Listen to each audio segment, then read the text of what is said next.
Hey, how's it going, everybody? Welcome to today's stream. Gonna be a big React Randy, React Richard, React Rufus, React Mark Ruffalo stream. And, oh man. Okay, hold on. I think I'm good. I think I'm good.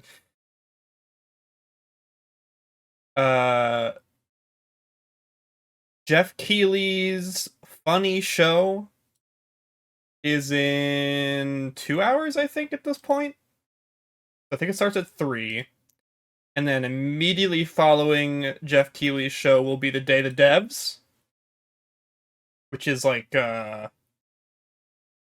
Double Fine's event, but they also get like a couple of surprises in there. It was really good last year, and I've seen a couple of the games that they're gonna be showing this year, and they look very interesting. I'm very interested. And then finally, we'll be wrapping up with Devolver, which happens right after that.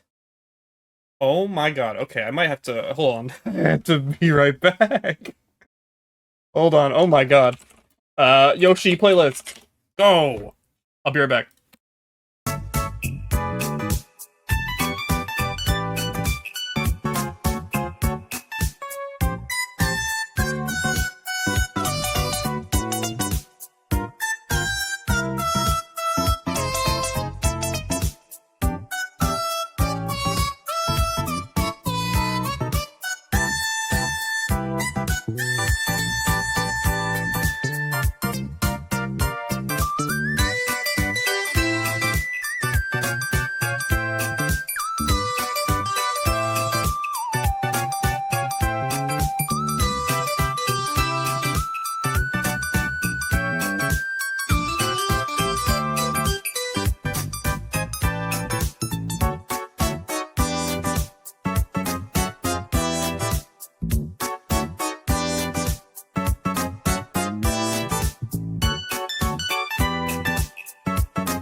Okay, so sorry about that. I thought I had it all under control, but I did not. Okay, now. Okay, I'm sitting down. We're okay. We're good. We're good now. We're good now. How's it going, everybody? Let's start this over. Hi, welcome to the stream. Today we're going to be covering the 3 big game shows for today. We're going to be covering Jeff Keighley's Keigh3. We're going to be talking about the Day of the Devs. And we're going to be looking at the Devolver Digital Showcase. And all that starts in about 2 hours, and they all run right into each other, so buckle up. And hopefully you don't have to get up and leave like me. Hopefully that was the one time. Hopefully that was all I needed to get out. But until then, there was actually 2 shows yesterday that I had no idea were happening. And they just swarmed my feed. Just with just a fucking ton of things. My subscription box was just full of indie game after indie game. and I did not watch any of them. So I say, until Jeff Keighley's show happens, why don't we take a look? Why don't we skim through some of these? Well, the first off was the Guerrilla Collective. This shit is almost 3 hours long, by the way. We will obviously skim through it because it is in the past. Welcome to the GC for the Guerrilla Collective 2023 Summer Barbecue Beach House Festival Showcase. We are bringing the heat that is going to set the tone for things to come during this wild week of gaming events. I am your host, J-Dub, aka Justin Woodward, co-founder of the Mix Media Indie Exchange, Interrobang Entertainment, advisor on the Black Game Developer Fund, and Black Voices in Gaming. I'm with my lovely co-host, the talented Jay Watts. Hey, Jay. I thought she was about to be J-Word. I am Jay Watts, artistically known as Letter J, and I am the founder and CEO of Coexist Gaming. We are starting off this week of gaming showcase. That's not who this is for. This is for Guerrilla Collective Gaming. Filming at the Kind of Funny studio in San Francisco. Shout out to the KF team. Some history about the GC. The Guerrilla Collective was created due to the fallout of 2020 and no in-person E3. So we decided to come together with publishers, developers, game enthusiasts to organize and deploy showcases, guerrilla marketing style. And Guerrilla isn't like a company. It's just like a cool thing they put together. That's cool. By giving folks a creative jolt this summer. We're definitely giving people that flavor, that jolt. This year is no different.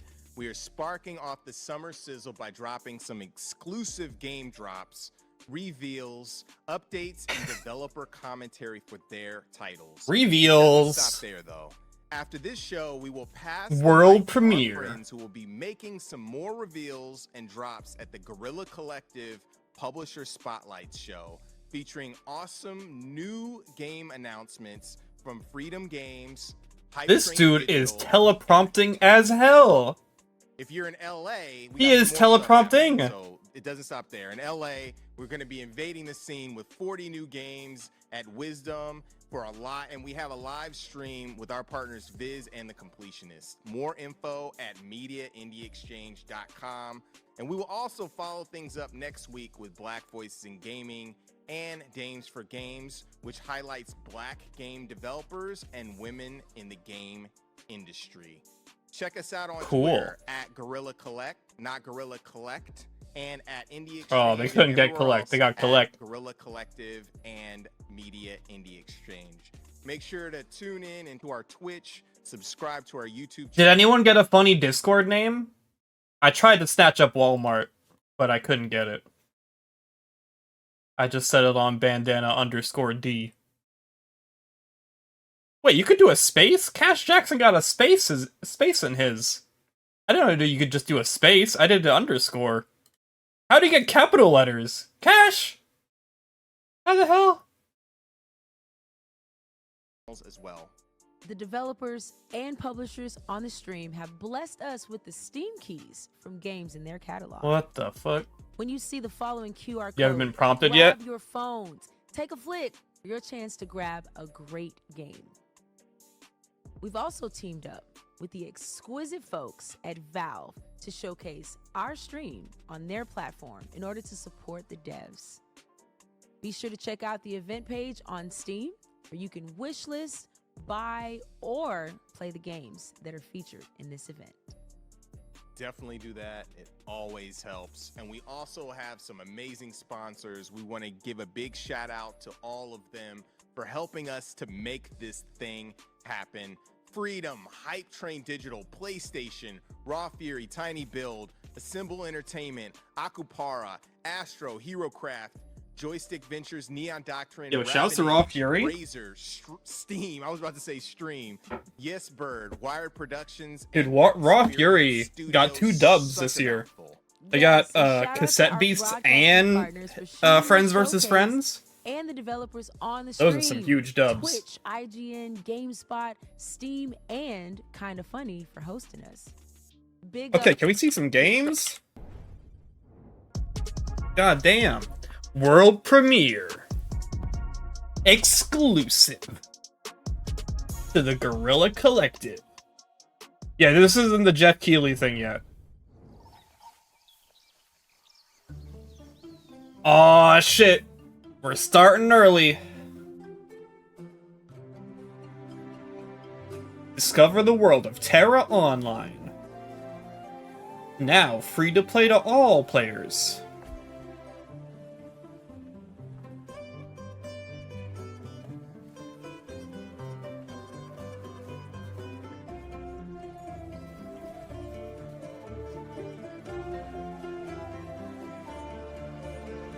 Cool. So cool. Oh shit.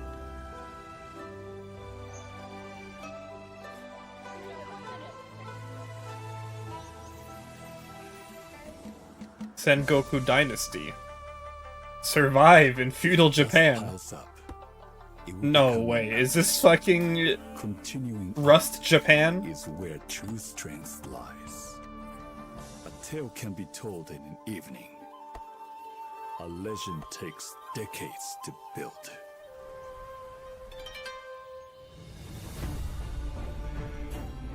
Become a leader. Whoa.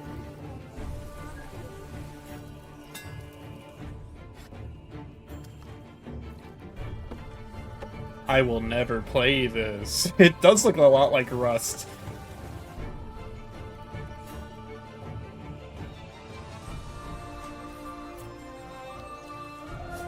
Yeah, this is not my kind of game. I'm not a big survival gamer. To preserve a legacy that is larger than life, you will need to start a dynasty.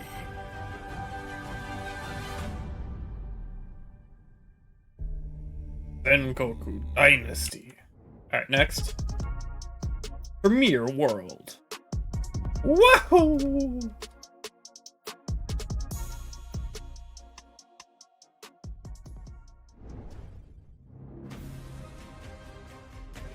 Oh, snap?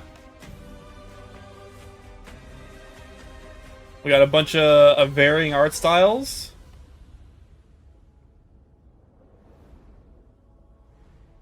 We got a funny movie trailer style trailer.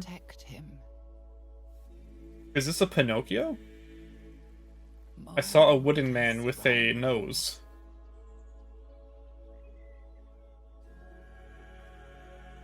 Store his wisdom.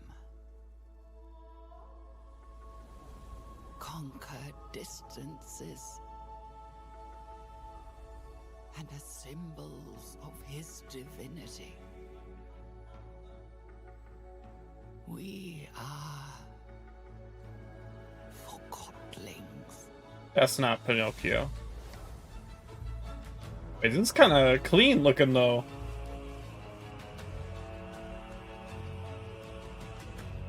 Into the Pinocchio verse. Why is there a filing cabinet, man?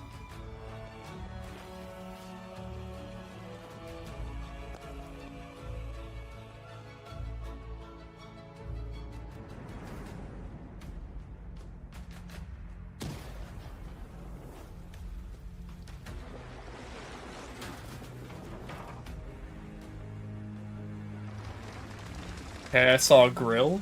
I don't know what this is about, even. Yeah, no, I don't quite understand.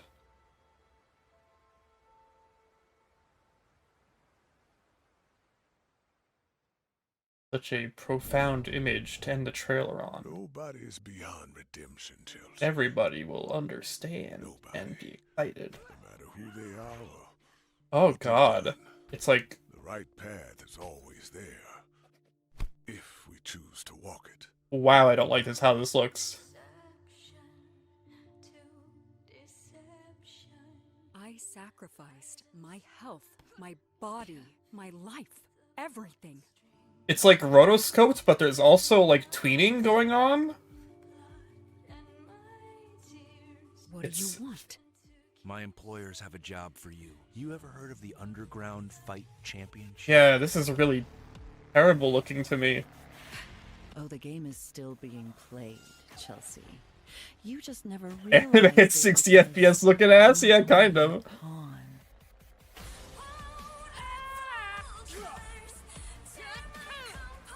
You want me to keep a secret? That's gonna cost you. Oh no, it looks so bad.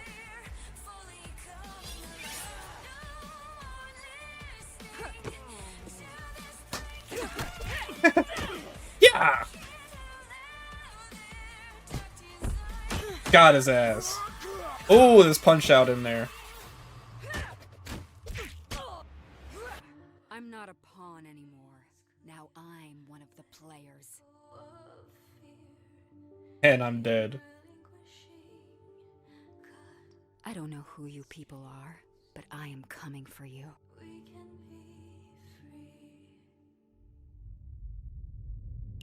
Still afraid of the dark, sis. It's her sister. What the fuck? Baboon. Okay. Sure. Oh, Breath of the Wild.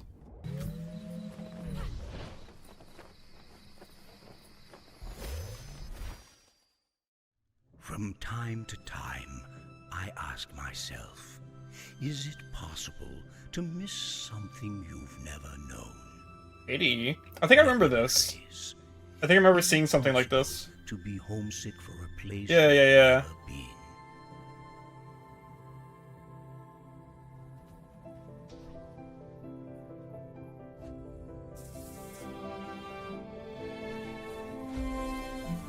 I was born on Earth, but I think I have been homesick for Europa my whole life.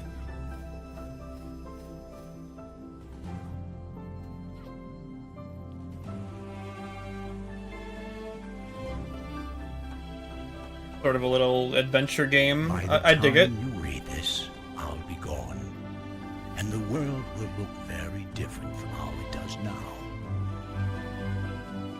But the island should still be there. They built this thing to last.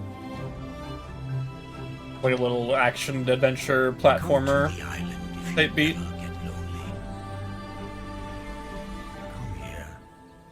And think Europa. me. Trailer wasn't that great, but the game looks interesting.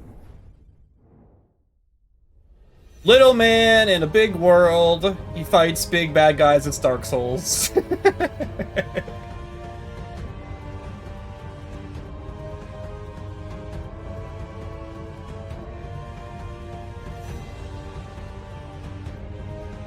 Oh damn, watch out for the Dark Souls.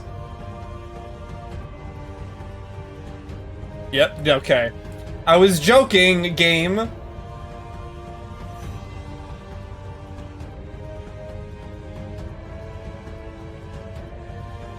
Is this game just this one fight? Light Odyssey. That wasn't much of an Odyssey. That was like a stand in one place. Let's see. Oh, we got deep, shallow, boulder, space.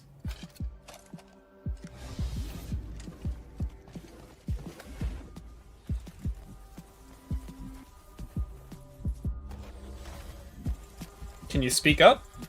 What is the sound mixing on this one?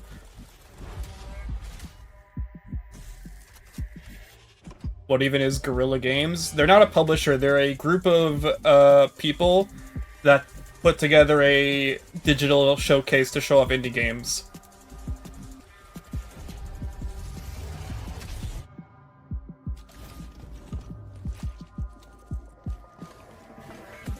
Yeah, it's just a showcase.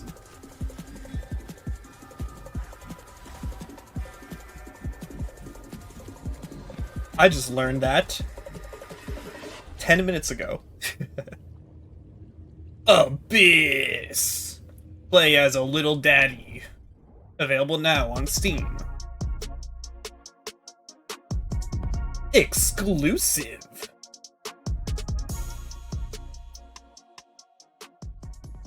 Gorilla exclusive. It's cute! Oh my god, it's cute. It's gonna be you put together a world with the puzzle pieces. It is a puzzle piece world. Never mind. Never mind, it's Sticker Star.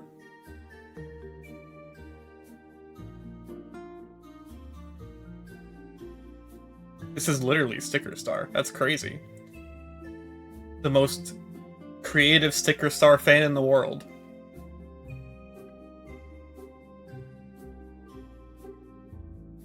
Sticker Star but good? Sticker Star was already good.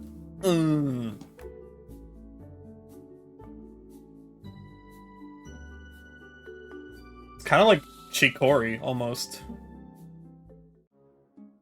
This looks cute. Get fucked. Hee hee.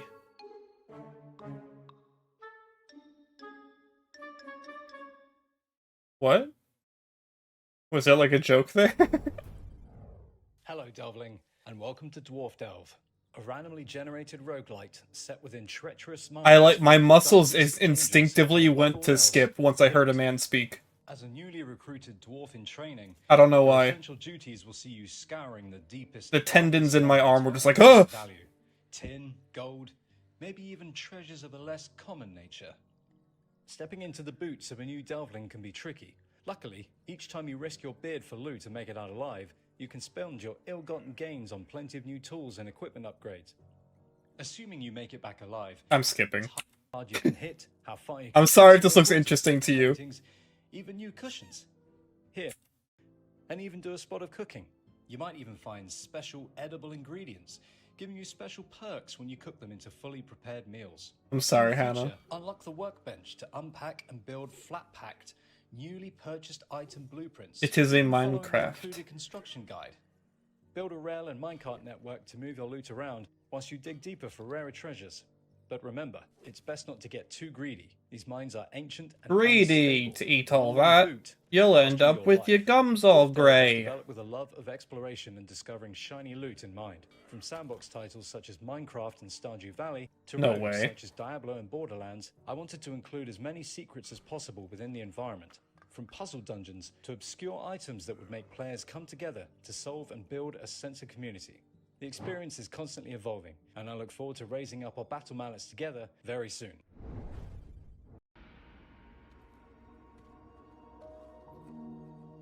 Humanity's thirst for knowledge led to our greatest triumph. This is about a man And our and ultimate his downfall. rock. And he destroyed the world because he wanted to marry the rock. Way to go. Worlds beyond our comprehension. Just like From that Steven moment, Universe all over an again. unimaginable evil called the Root slipped through and destroyed everything.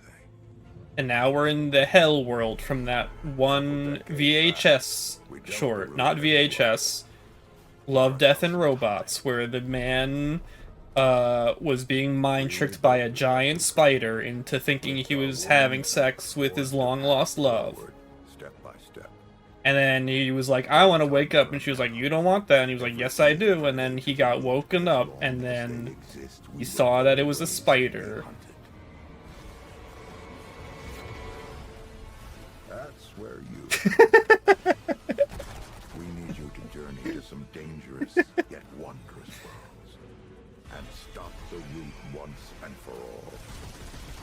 To survive, you'll need to push every skill you've got to its limit. This looks boring. This I skip. future. It's still going. Light Odyssey The moral came of out the story is nowhere, always and it's listen to looking women. super interesting. It's He great could have to had it all, games from man. all All over you had the to do world was listen. showcase at the event. Indeed. Once again, we've teamed up with the exquisite folks at Valve to showcase our stream on their platform in order to support the devs. It's all about the devs. Be sure to check out the event page on Steam, where you can wishlist, buy, or play the games that are featured in this very event. Up next If you like takes on 2D classics or fast-paced action, our next segment dives into some fun and compelling takes on games in the neo-retro genre. Let's roll. What? The fuck does that mean? Exclusive. Guerrilla Collective content. Neo Retro better not mean pixel art. It's gonna mean pixel art.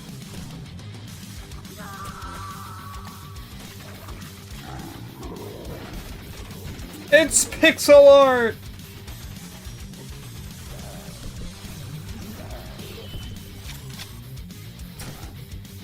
It's Doom Guy 2D. Almost a Load Runner type beat. Yeah, it's Contra.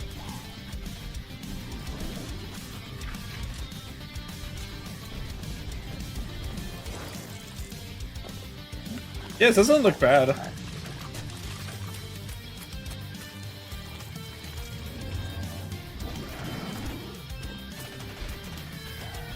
Yeah, this looks pretty good, actually. I like the monsters almost remind me of, like, Devil May Cry 3. Like the fucking demon tank from that game.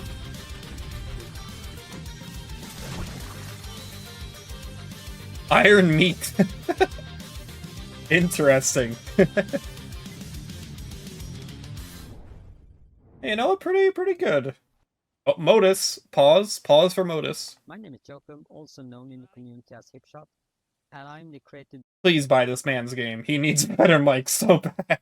Please buy this man's game. director here at Crackshell. In this video, I will in part explain how Hammer 2 differs from our previous titles, the original Hammer from 2013 and Heroes of Hammer from 2018.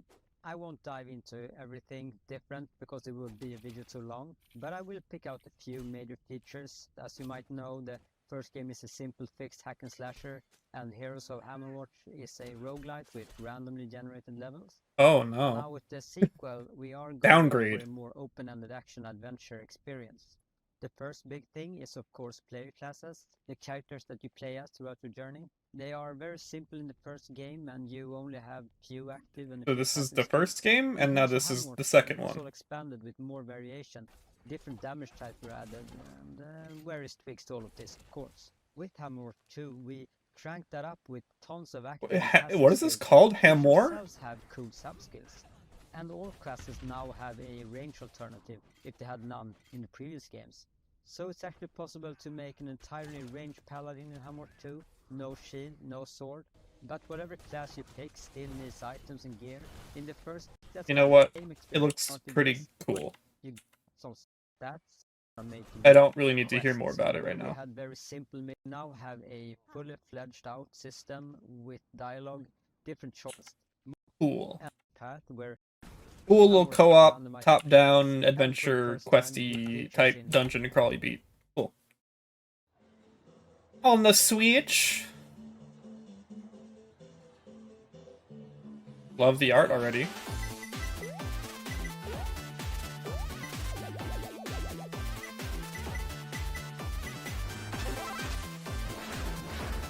Oh. Arcade mode.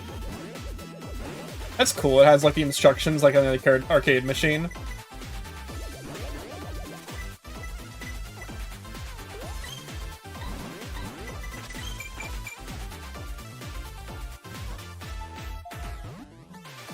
What? Why?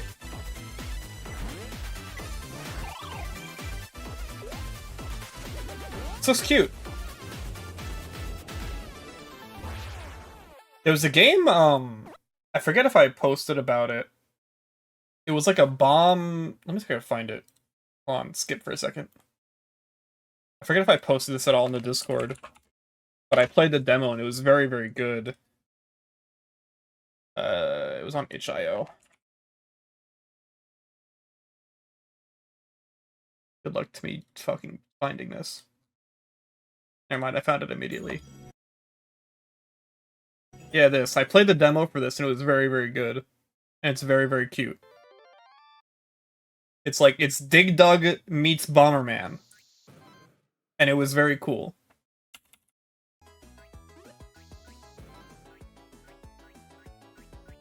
I look forward to this releasing.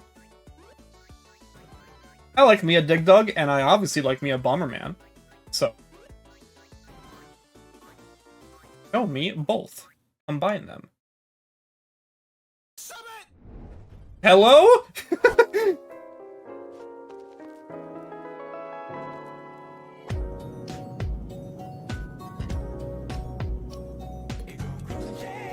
Hey. Okay.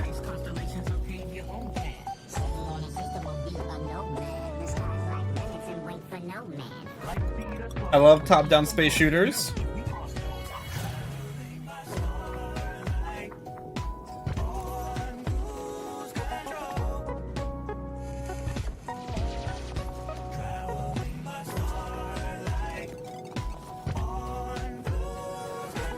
Ooh. It's very obviously inspired by the base ship is literally asteroids, like that one. Super Space Club. Okay. I might. Oh, cool.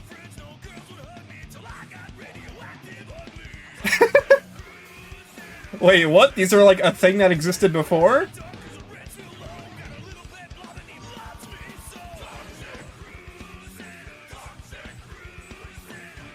This is just Shredder's revenge?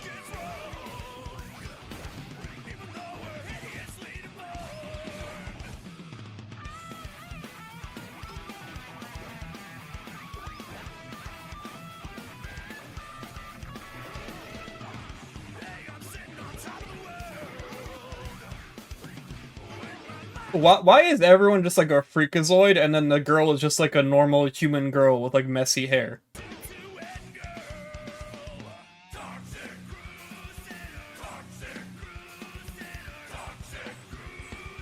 She's just normal! Come on, Crusaders! It's cleanup time!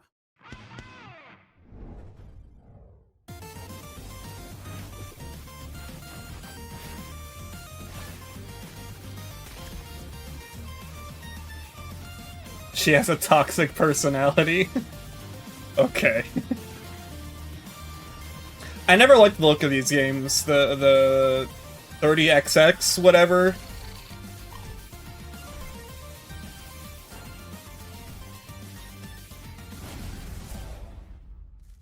I never liked the look of that game. So I never played it.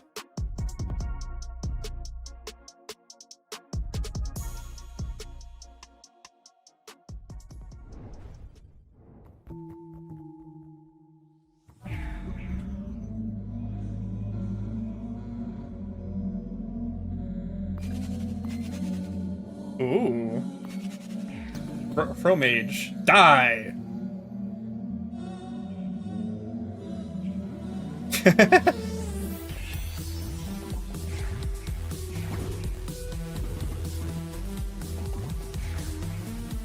Wait, what?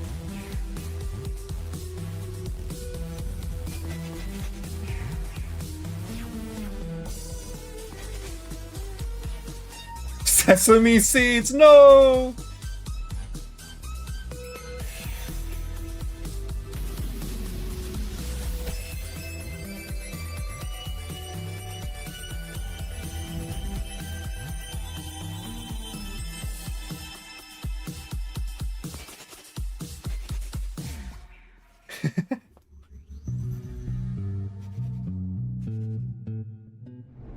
By Marvelous. I don't know if that's the same dev. What was it? Leximan? That looks pretty interesting. I'll keep tabs on that one. Uh-oh. My name's Dynamite Anton. I'm Destruction Worker. Some people call me the Dynamite Man.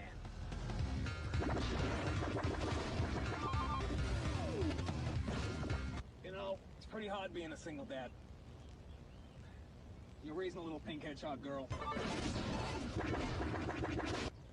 You know, I used to be an exterminator.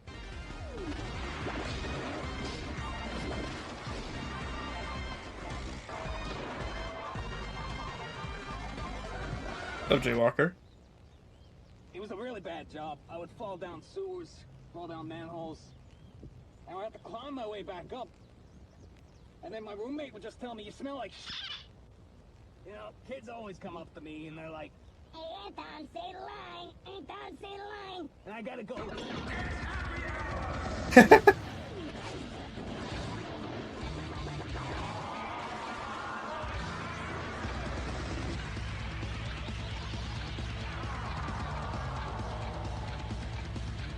God damn. Does anyone here want to buy Anton Blast? It's time to paint the town red in Anton Blast, an explosive adventure coming soon. Oh, I love this voiceover. Very like early 2000s GameCube commercial.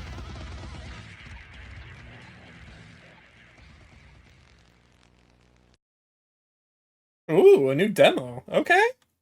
Okay. Stop doing that. Stop it.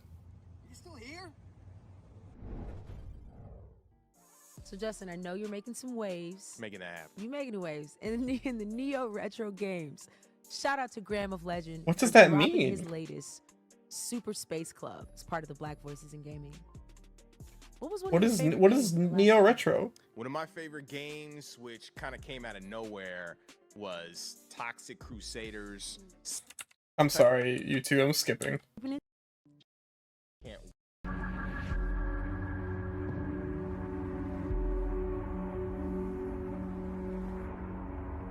Serum. Welcome to Serum, an immersive survival game where you're trapped in a world engulfed by a green, toxic substance. You're stranded without any memory of how you got there, and a device implanted in your hand ticks down the seconds until your life is over. Justin Timberlake. In order to survive, you need to inject yourself with serum, and that's where the game's unique brewing system comes into play. By mixing and matching different types of substances, you can unlock dozens of powers and hidden abilities that will help you survive. To extract the liquid, you'll need to gather plants and hunt. I am not interested. About the I'm big skip right now. Serum.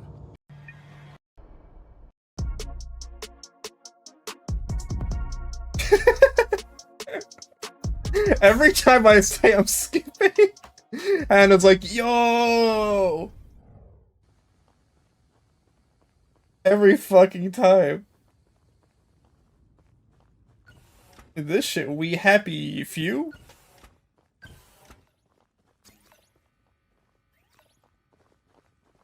Hello? Why is it like...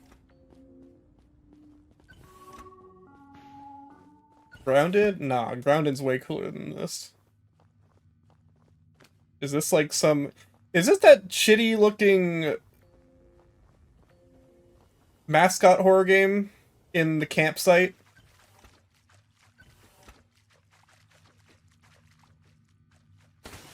Yeah, I think this, yeah, with the flare, yeah. It's just that shitty looking mascot horror game.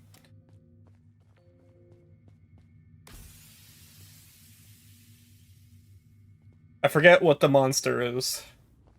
I can't believe it's multiplayer now, that's so weird. The humans do look very Hello Neighbor-ish, or maybe even like Monster House-ish?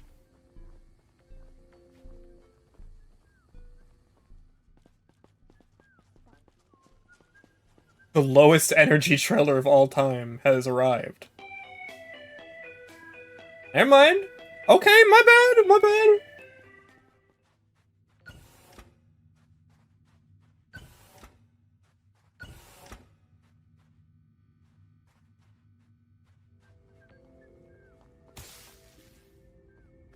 They took gameplay trailer very literally. Congratulations. That's so stupid.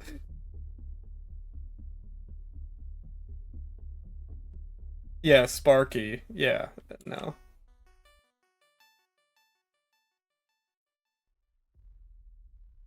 This shit on the playdate.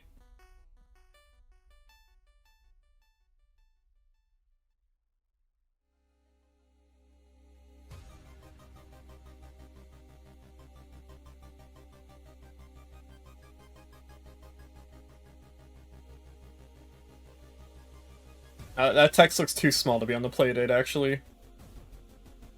This looks like a game I would, combust playing on the playdate.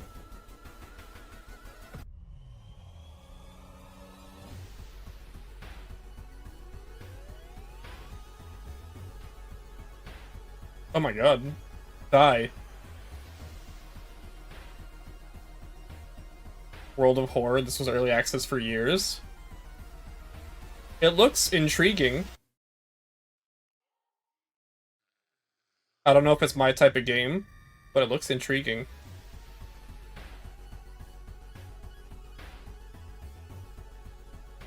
A very different type of horror game, you know, I like that. I'm kind of tired of horror being like confined to first person adventure games. So hell yeah, hit me with something new. What's up, Moonlight?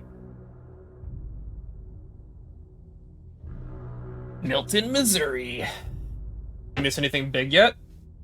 I mean, there's a few cool games that we saw. This is a show from yesterday. This is the Guerrilla Collective showcase. Jeff Keighley's show isn't for like another hour and a half. But this show is probably gonna be better. This looks like a game.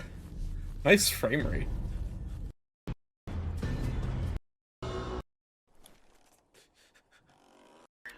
This is the doing of the devil. What was that company name? Okay, just making sure. A dev at Metric Empire. No! I'm so disappointed you don't play as a robot. Overlords who have taken over the city. Working with what little information you and Ada have, you'll be gunning down hordes of enemy machines in our bot-busting roguelite. Ada is equipped to work all different kinds of cool guns, and if that's not enough, her fist will certainly do the trick. Once you've perfected wielding powerful weapons and abilities, it's time to steal some game-changing powers by defeating these ruthless overlords. She could have been a robot. Once you've beaten Overlord, you'll be able to equip and use their powers, unlocking sick new suits and matching gauntlets. But let me warn you, getting these cores will not be easy. The road ahead is full of danger, like corrupted towers and enemies. It's clear these Is this meant to be overlords like a are not Mega playing Man? around. It's up to you to save the city of New Elysium. Man, I'm so sad that that Mega Man X first-person shooter got canceled. That shit looked crazy.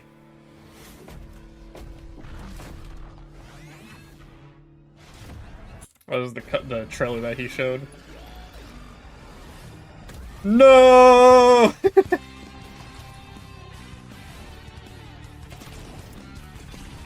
Now I'll actually watch it. It certainly does look like a roguelike shooter.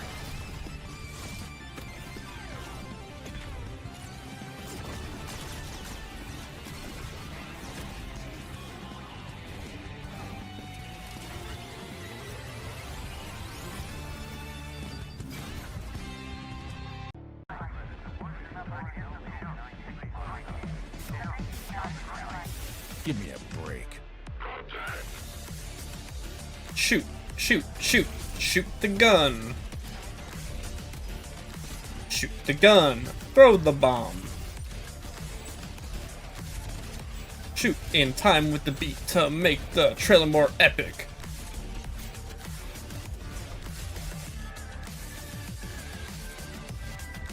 I wonder if all those trailers of like first-person shooters shooting to the beat is what inspired like all the rhythm shooters we're getting now.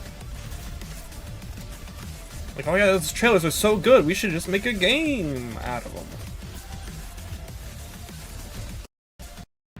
You're not. God, this is so long.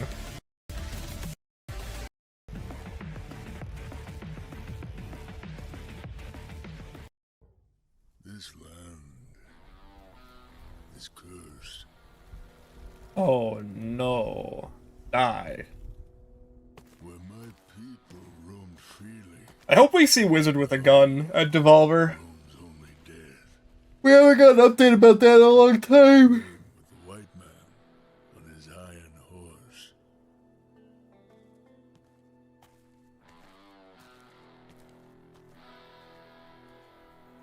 White man brought with him corruption, greed,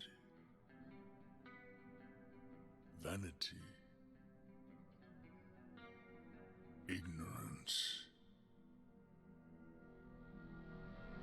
He killed on holy ground, and the Great Spirit has abandoned this place. The dead can no longer leave the mortal realm. Restless and enraged, they wander the earth, craving for more living flesh. A fate worse than death, undeserving even for a stupid white man. Light still flickers within you, stranger. Go now. Leave this place. May the Great Spirit take pity on you. May your soul find peace in the spirit world.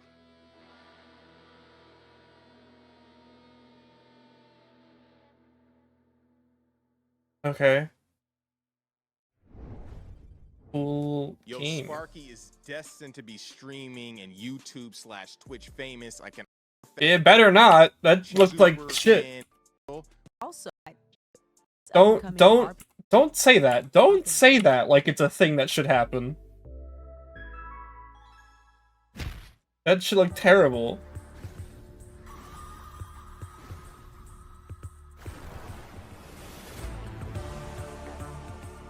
Demon School. Ooh.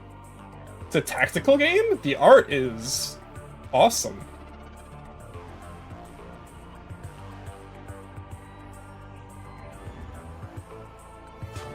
This looks so cool! Music's not hitting quite yet. Oh, team attacks, baby!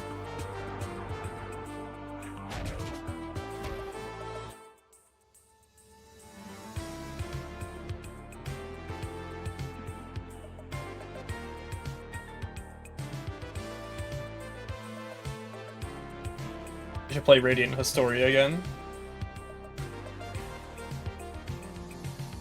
Oh no. This looks sick!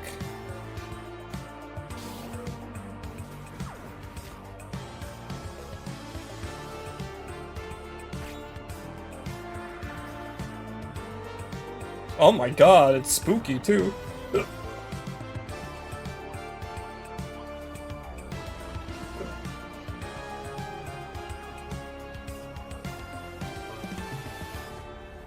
Demon School, yeah. Noted. I'm into it. Premiere World.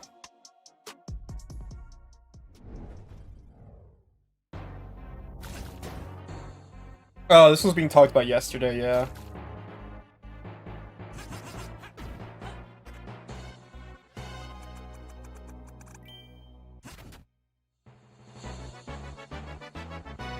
Oh, from Chucklefish?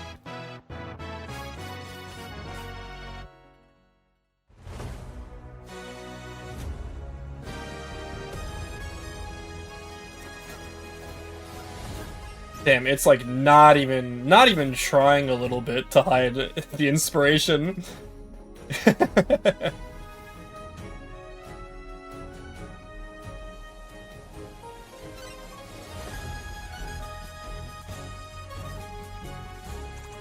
It's neat though, I mean, if Nintendo ain't gonna do it, which they honestly should have. Honestly, like, I appreciate that Mario Maker 2 happened, because it is somewhat better than Mario Maker 1 in some ways. Like, this should have maybe just done Zelda Maker.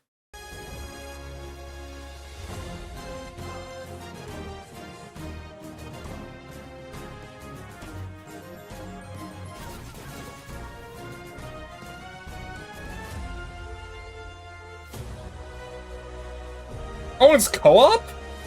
Well, sign me up. It'll definitely be online because it's Chucklefish. Okay! Okay! When is that? Wishlist demo available soon? Okay, okay! I'm in. Okay, what is that? Demons. Did that really just happen? Ain't easy. It takes a toll in ways you can't imagine. One day you'll find out the same thing. Now get back to work. Feel Shale's power. I've no time for this. Take that! I could have timed that better. I've got to be faster. There are things that the living cannot understand. Death is only the beginning of the final voyage. It's just not that time yet. Neo Retro? Yeah, I love this Neo Retro aesthetic, dude.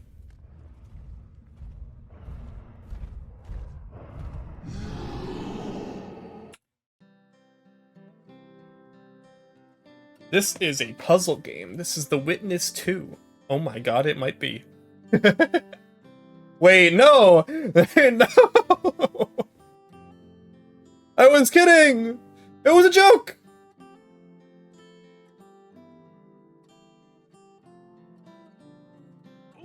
Master of Rails has arrived.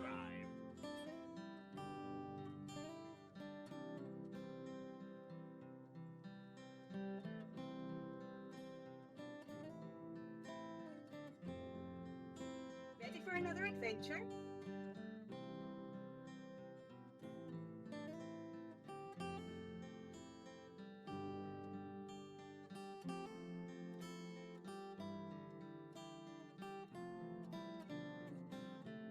Well, that's not what Neo Retro is all about. Neo Retro is about the future. The future of retro. Cassidy. Oh, it's Fire Emblem.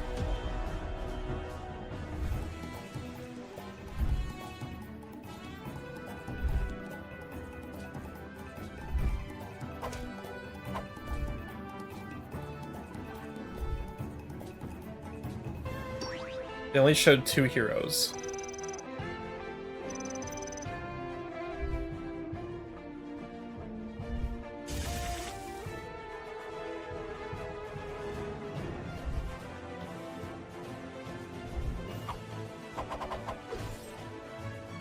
Die.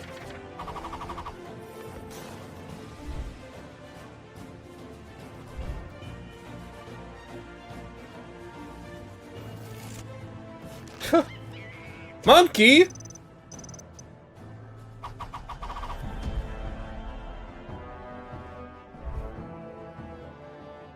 I don't care.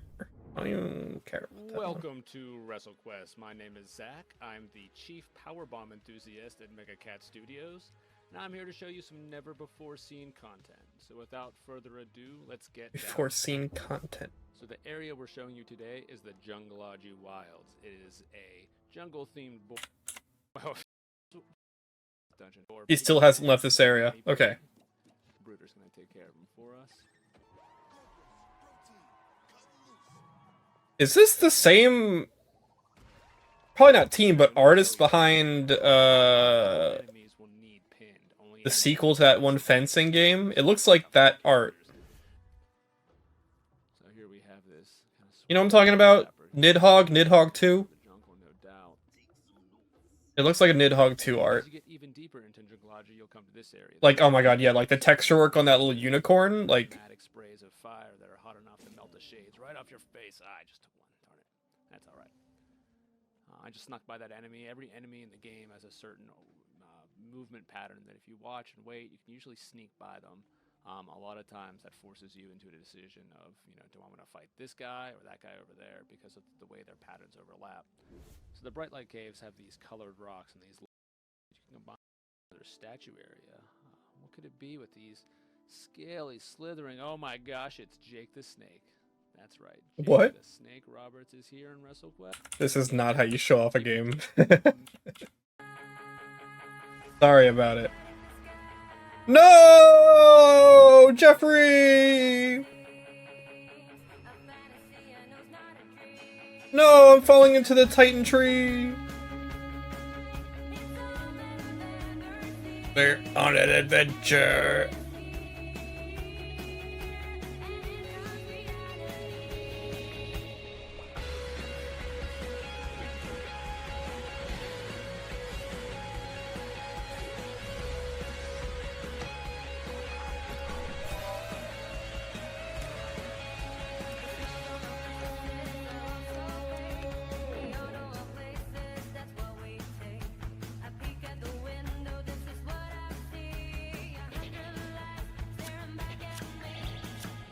Hands up, not for me.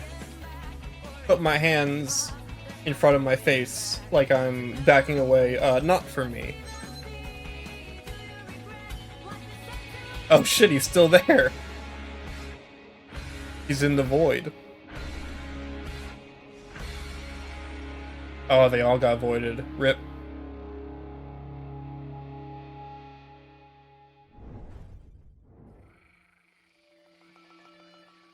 Fire Shrine Games proudly presents a new card-based tactical strategy game about frogs. I honestly didn't think that was a frog.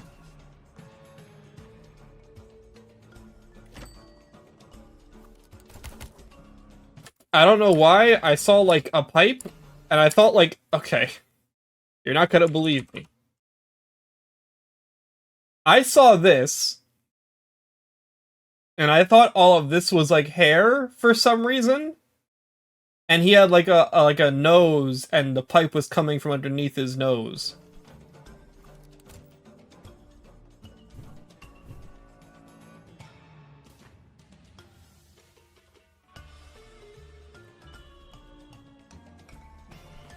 You have a toad home. Wait, is it like a survival thing almost? Like you have a home and you have to survive on the home? In a tactical game? Kind of? I don't know. That'd be kind of interesting. Like a tactical tower defense, almost?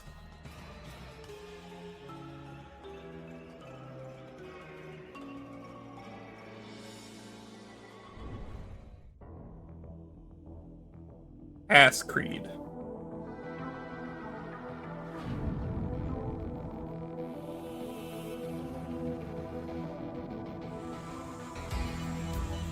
Habbo Hotel 2.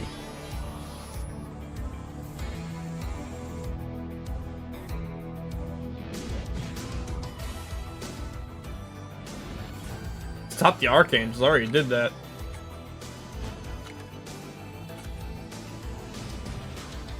Another tactical game. Wait, is this another tactical like tower defense?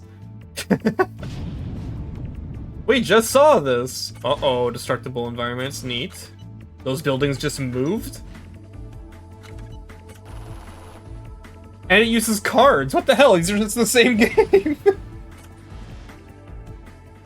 Wait a minute. Same game.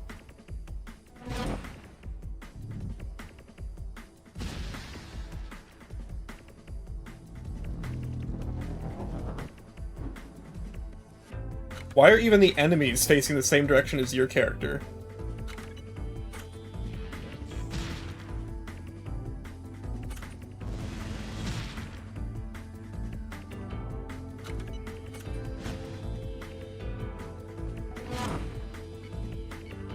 Choose a reward.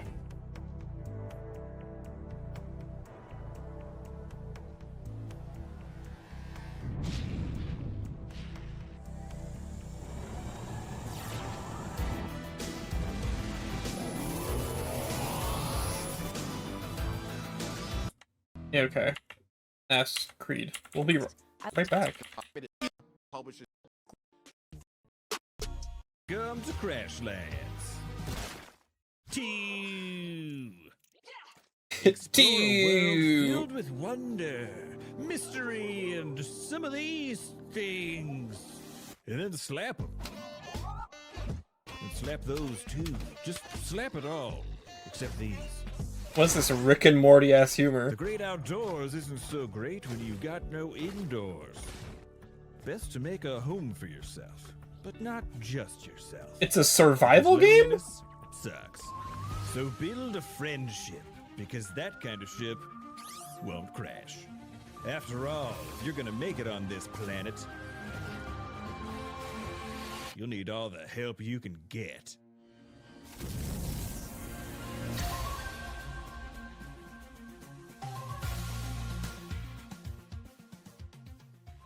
Interesting, I guess.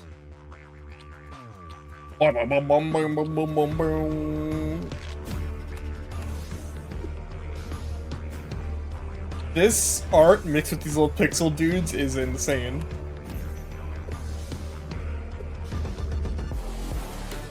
And this music? What the hell is going on?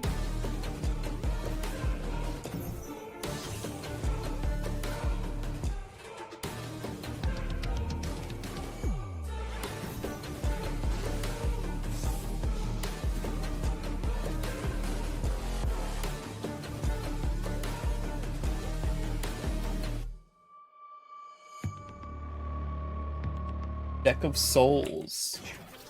No thanks. A fighting game? Yo! Oh.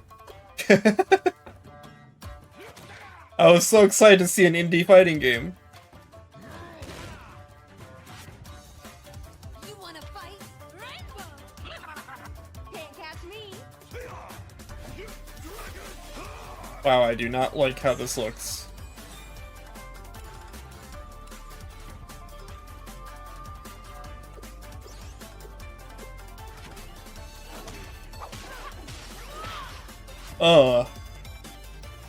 Bro, just play Yomi Hustle if you want a turn-based fighting game.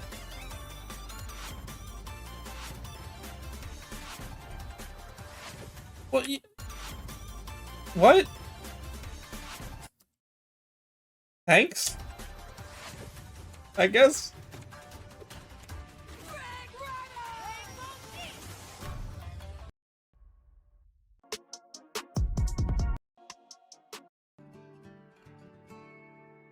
How long is it? This shit is long. We got bees. Hold on, bee quest.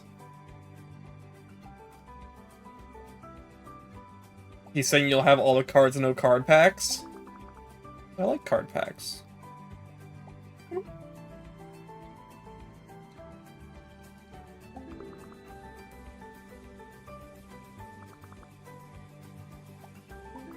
I think you should say no card packs then, because I would never assume that like a card game would have loot boxes. I know it's like the same thing, but it's like it's different, kind of.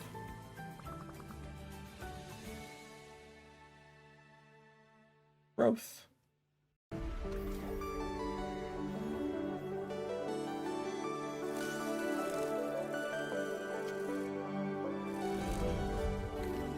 Another B-type game.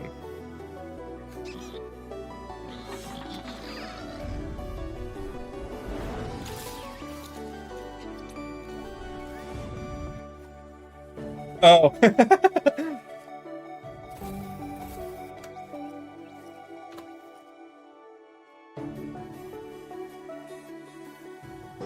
Every time, dude.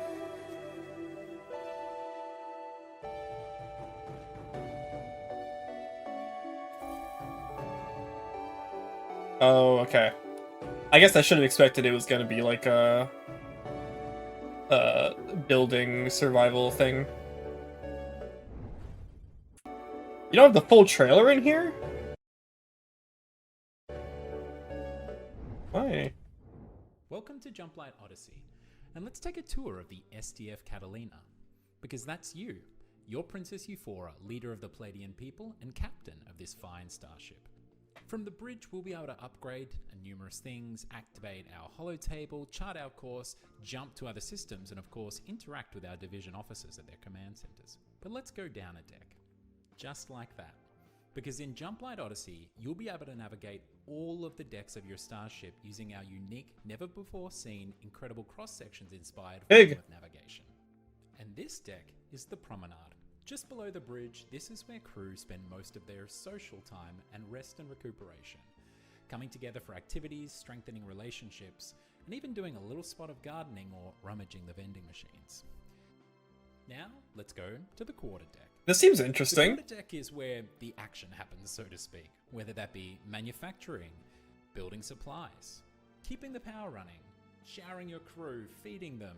This is the domain of your engineering and supply divisions, and it's what keeps the ship running day to day. Is any of this customizable? Now, also, a starship needs a flight deck. This flight deck is where you'll scramble your fighters and launch I feel like it all has your to away be. missions. Away missions are a crucial method of gaining resources from the systems you'll be jumping to. And the last of the Catalina's main decks is the lower deck. Now, usually the lower deck when you start a run is largely empty. Start a But run. as captain of the starship, we've built this out to our design for the needs of our crew and our mission. Okay, customizable. Next up is something that we've never shown before. This is the jump light drive. In the engine room, you'll find the capabilities to harness starlight, raw starlight, in a somewhat stable form called jump light. Jump light is what will power your journey throughout the stars and hopefully to the Forever Star. There is so much more to show you of the SDF Catalina, but also of Jump Light Odyssey, our Starship Adventure Sim. And in the coming months, we'll be revealing It seems more and more about this interesting. title. So please, wishlist the game, join us I on will give Discord, it and come a along for tip the of the journey. cap. Metaphorically. Buongiorno, ma per le mod quality. Met vibrant restaurant empire, calling the shots in the thrilling underworld adventure. Your mission? Run the show with the style and cook up daring schemes that'll have even the toughest meatball quacking on its sauce. But hold on to Is it Epidora's multiplayer? fantasy. Got some cards in the game that'll make you question your choices faster than a ship, pondering whenever pineapple belongs on pizza. When those questionable cards pop up, it's like adding an extra kick of spice. I don't know why. Like I enjoy card games. Whenever I see cards, I'm just like, ugh.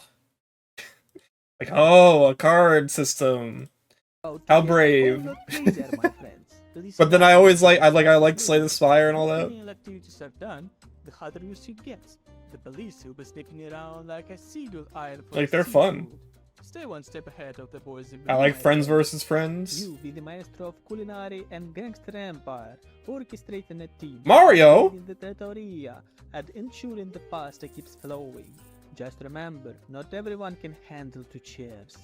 So, my friends, are you prepared to die? For your cause. I was acting. Or was I? Advertise your job. Did he just do the Giancarlo thing? Reel in the hunger Oh crowd, my the god. one you get from your gangsters. Just be prepared for the most unexpected. Greetings, valued employee. Welcome to the Ringo Corporation. It will be your job to sort samples. There is no need to question the samples. I have no doubts that you will give 110%. Ringo appreciates that a rested mind empowers the grind. It will be your job to sort samples. It is your duty to put your money back into the economy. It will be your job to sort samples. The samples are important, and as such, I feel bad because like sometimes these trailers make the games look way worse than they actually are. economy. Rested mind, rested mind. There is Like no this need looks kind of interesting, but this trailer is just really bad. question the sample.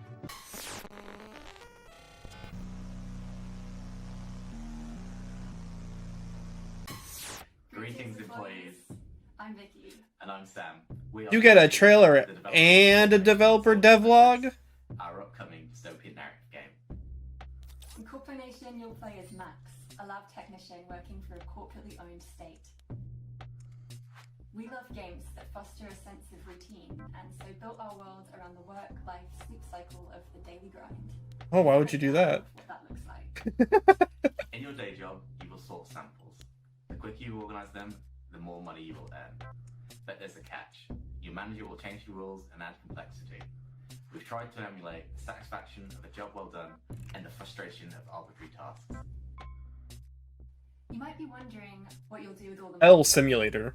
The Ringo desktop PC gives you access to the shopping catalogue and pay-to-win games, but your first priority should always be your bills. As you progress through each day, you will uncover the linear narrative through daily news, surveys, and state-designated chat companions. Along the journey, you will find a game world that responds to you in surprising ways. However, your routine will be disrupted when a group of rebels dissatisfied with the system invite you to question your place. Yeah, this rundown's makes the game look a lot more interesting than that stupid trailer. You should have done this. This is spoiler-free prologue for you to try on Steam. We can't wait for you to play Corp Nation. Thank you for watching. Work hard. Has E3 started? Keigh3 has not started yet. That's about in an hour.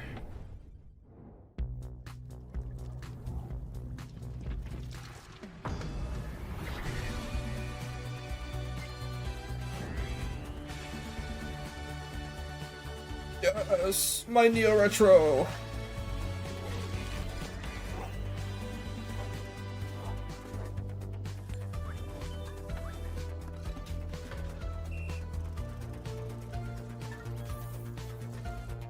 I love nostalgia too. Genuinely. It reminds E.T.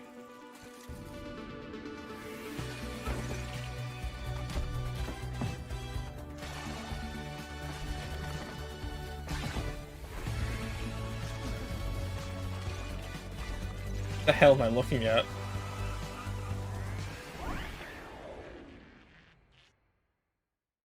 Excited. Like what you and card you like order though.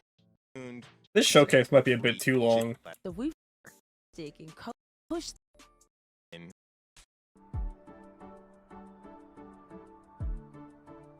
Oh, I saw this one. Yeah, this is like the one that I saw for the first time, and then I discovered that there was a whole showcase of this. It's stickers.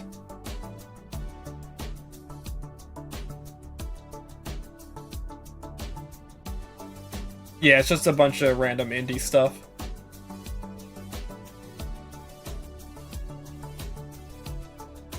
Oh, you're making sticker sheets? That's cute.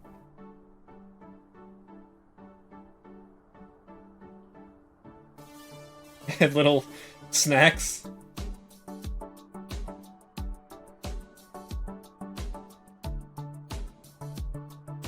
Two sticker type games. This showcase.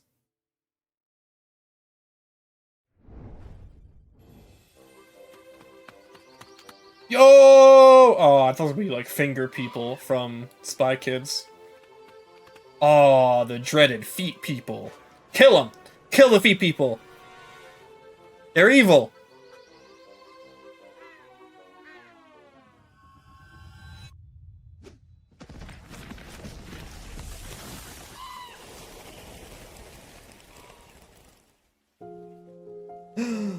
No, they took my arm!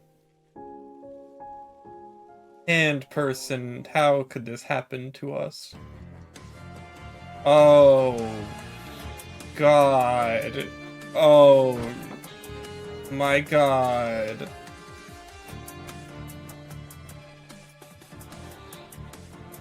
Why did you make this?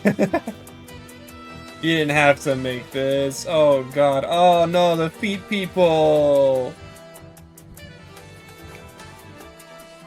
We're getting Gloveless Glover.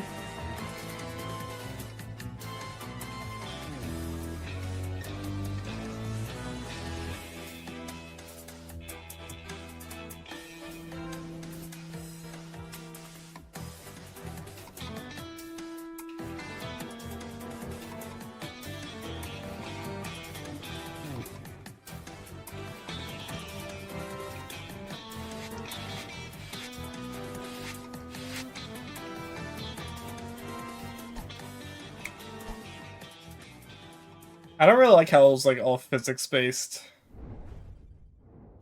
Welcome to the world of a corgi's cozy hike. Hey, speak up. You play as this adorable corgi on an We just watched the hand game. You have to like shock me.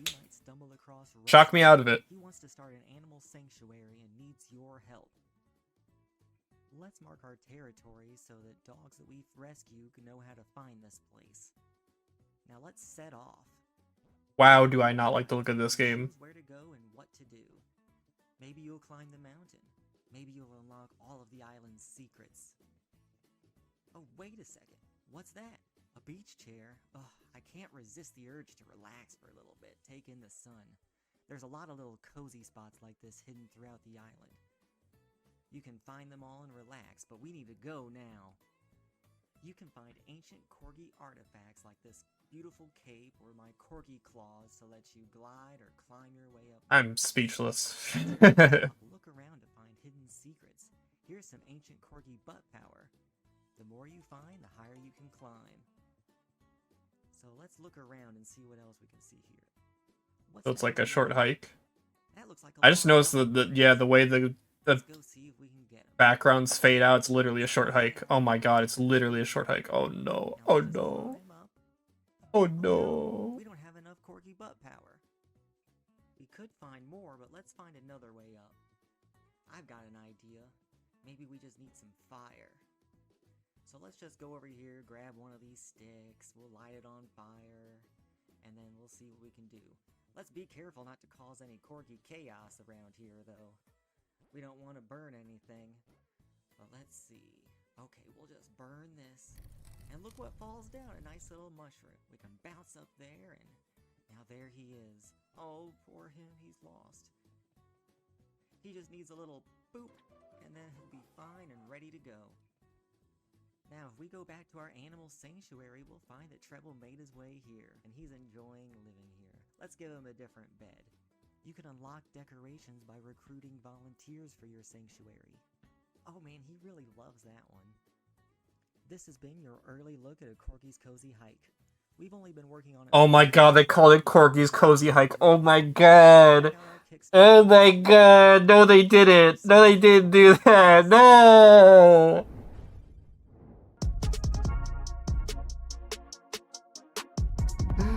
Oh my god.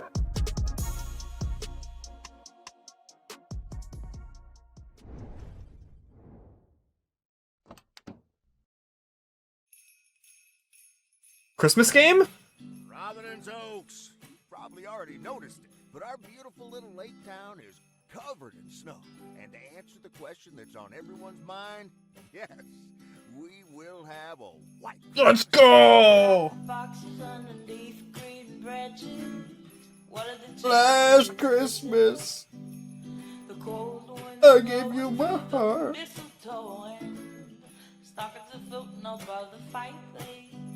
It is a mail game. They say you don't mean nothing unless you got somebody else to share it with. Mail carrier Weiss. Hope you had a good one out there. Can't complain, Frank. Now it's just one more day till Christmas, and Meredith coming over. But I'm alone this Christmas, and What? I'll be okay. What? I'll my own kind of special holiday. No. You lost me.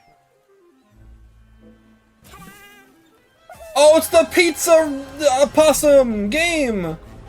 It's the pizza possum game! Eat the pizza!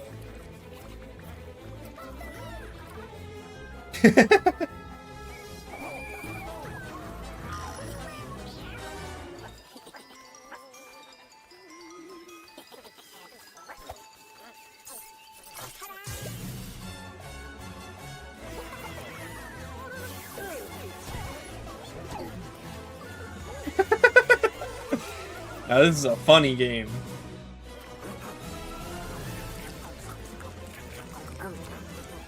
This is just that one movie Hannah and I watched as a game.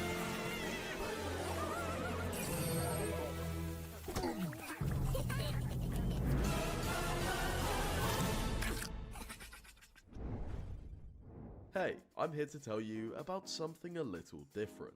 Welcome to Nountown Language Learning, the new way to master languages without even realizing it. You start on this big grayscale island that looks The movie with the two girls that just kept eating but then as you start and to tricking learn more people. words, color begins to sprout out from various places. Villagers move back into the island to give you more quests or just have conversations. You essentially go around picking up items, playing minigames, and learning words in order to bring color back to the world.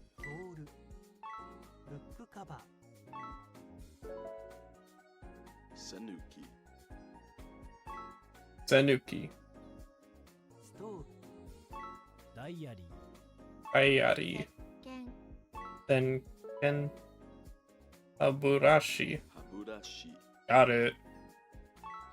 If you want to learn a new language but are tired of boring textbooks and 100-day streaks, then you need to check out Nountown Language Learning. The game features over 1,000 of the most common words and phrases you need to master, and you can learn all the major languages like Japanese, Korean, Spanish, and more. Once you've learned some new words, Alright, we got you'll gain some access to a major ton of languages. games to test your learning. This is cool. The Duolingo shade.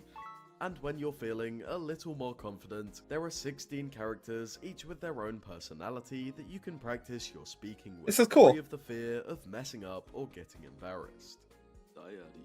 Dayari. Sanuki. Sanuki. Got him. Supun.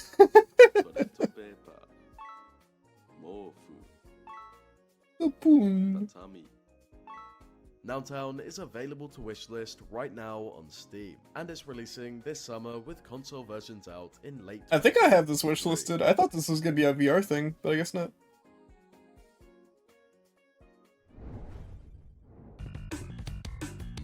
Oh shit! Now, will this be actually good, or will this just be a meme like that bird skate game?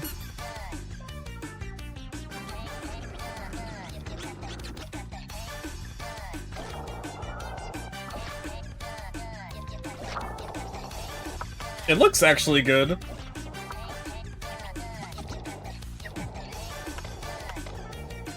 Yeah, this looks actually good. Like, the bird skate game didn't look good from the get, so...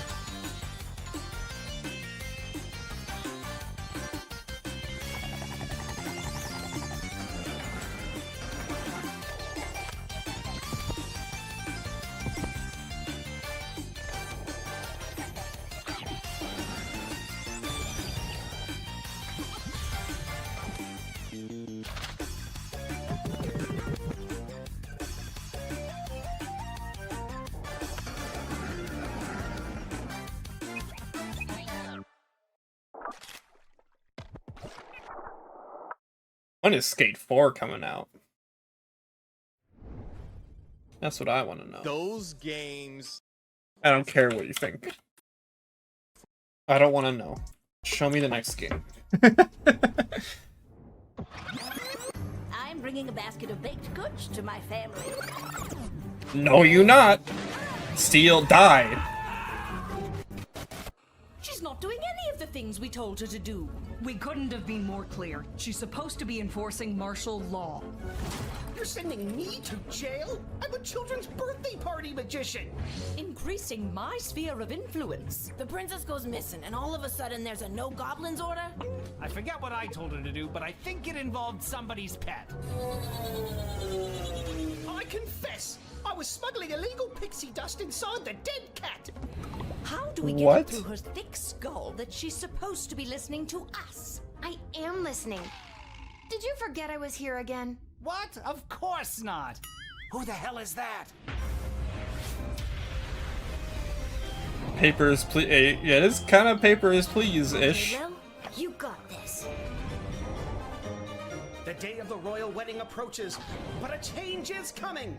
Will you RSVP for the revolution?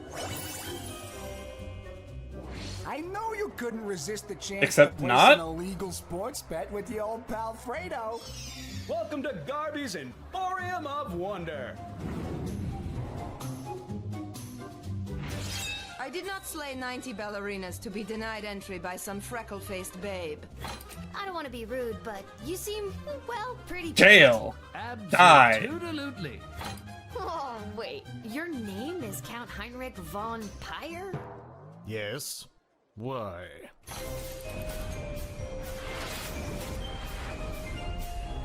And that's all for us here today. Please help control the pet population. Have your gargoyles spayed or neutered. So long, everybody! I don't understand how you play that exactly, or how you're supposed to play that. World of ash, tar, and coal where she was born.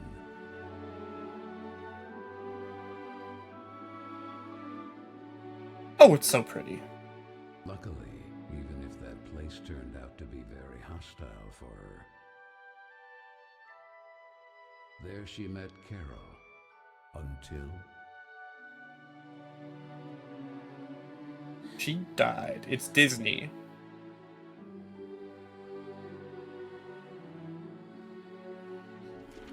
Welcome to our fucked up little Disney world.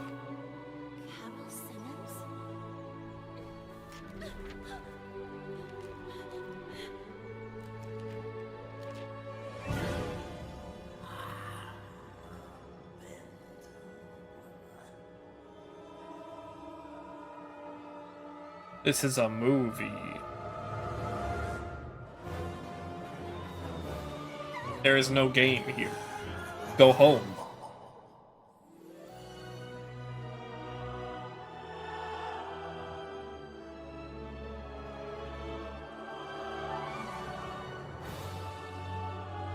No, what was the game? Oh, you can't just show me that and be like, nope, no game.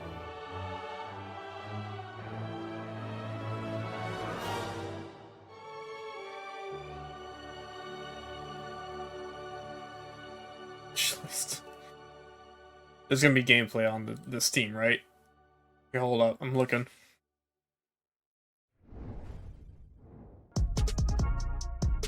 Bye, sweet Carol. No, it's just wait, hold up. Okay, it looks like a point and click type beat. It looks still pretty good in gameplay. Neo Retro!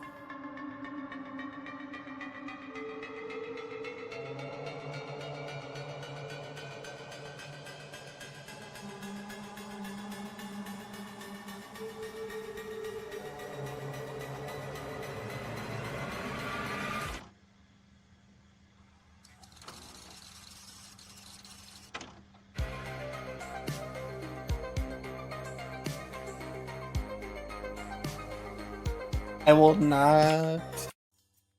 Next game. There's too many games. Hi everyone, we're the Stop making developers of games. District Double Blind. I'm Mari, I'm the producer, writer, I do some of the programming. I'm Jenny, I do art and I'm in charge of animation, UI, everything visual. District Double Blind is a non-linear detective game set in a 1950s traveling circus.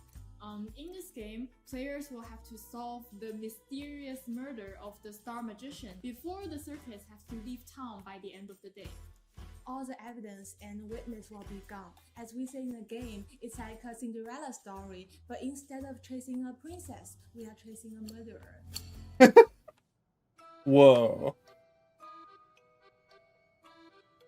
The idea of setting the story in a vintage circus came to us because we felt like it gave us a unique aesthetic. It will help us design memorable characters because they each have their own role related to how they perform in the circus. And also, our characters have their own color scheme to go with their personalities and also their own background stories. In this game, you will play as two different characters.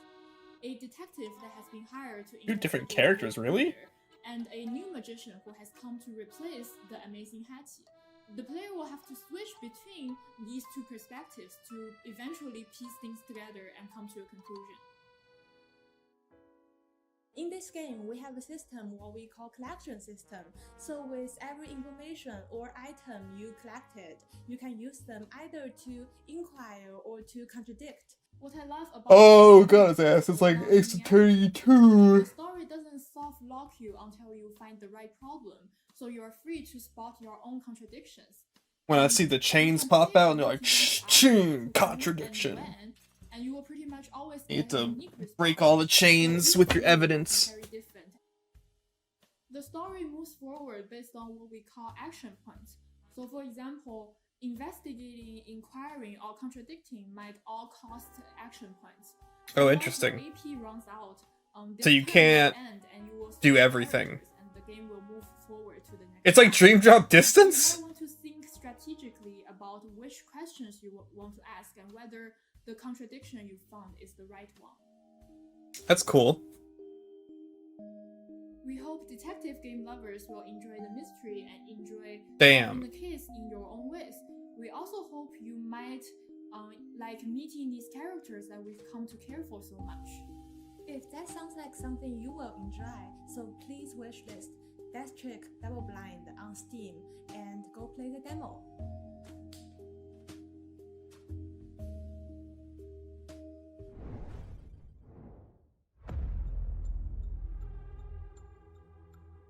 $1957. Brain Blast.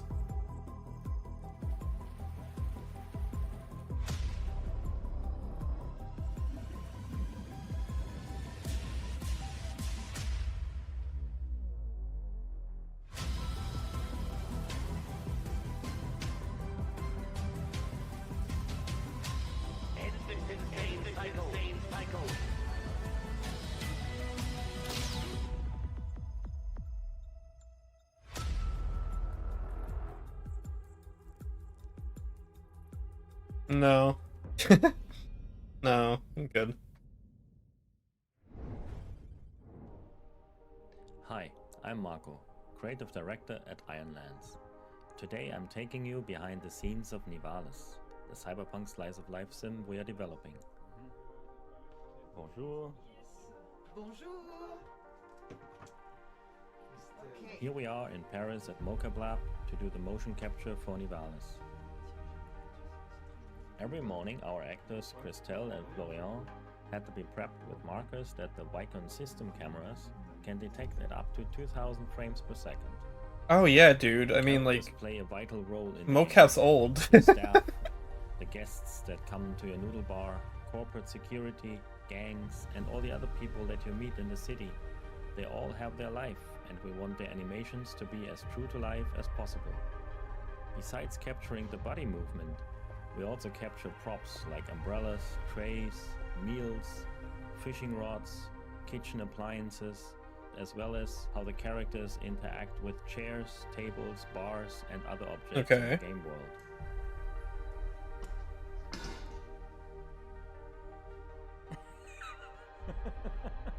Nivalis is a city that stretches from the ocean to the clouds. The entire city is flooded, crumbling from the pressure of thousands of buildings stacked onto each other over hundreds of years. Nivali residents call it their home. Our motion capture allows us to form more complex interactions with characters, as you make friends, enemies, compete with rivals, forge business partnerships, or maybe even find love. Nivalis is a city full of life, intrigue, and mystery. Thank you for joining me on this little tour behind the scenes. You can wishlist Nivalis now on Steam and the Epic Game Store. So, Justin. Yeah. Up. Not interested. More trailers, more trailers!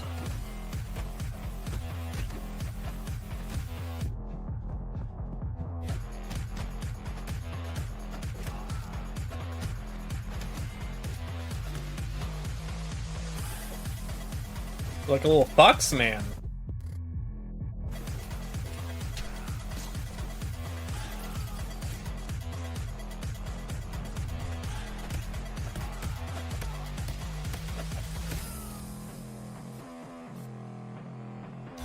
Oh, is he gonna turn into a fox? No, he's got in range mode.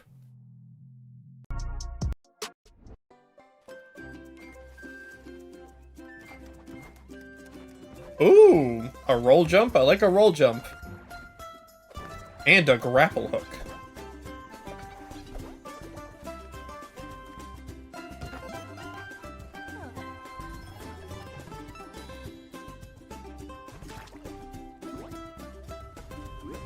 I don't particularly love the character design, but the backgrounds look really nice.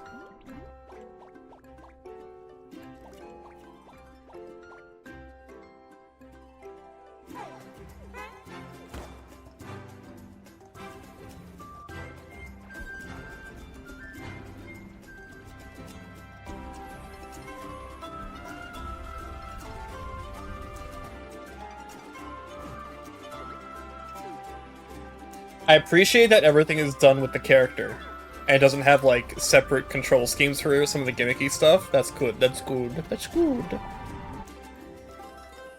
That looked cute. You like dash jumps more? Get the fuck out of here. Get out of here. I'm pointing, get out of here. I'm tired of dash jumps and air dashes. Hello, I am Siegfried.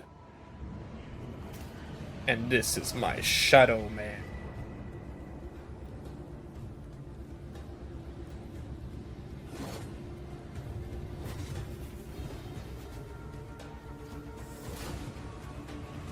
I control the shadows with the flame. And the flame destroys the frame rate.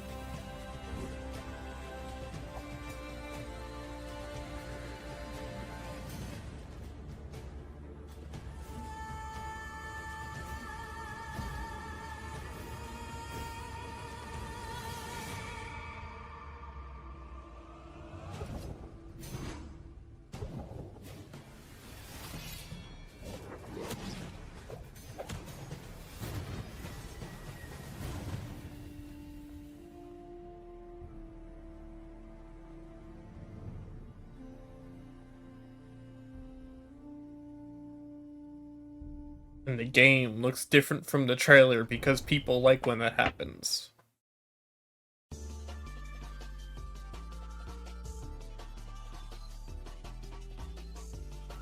Oh, a fighting game! There we go! It actually happened. It looks bad, though, unfortunately.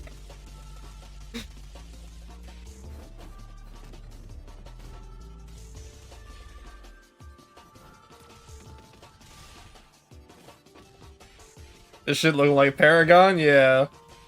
It does kind of look like Paragon.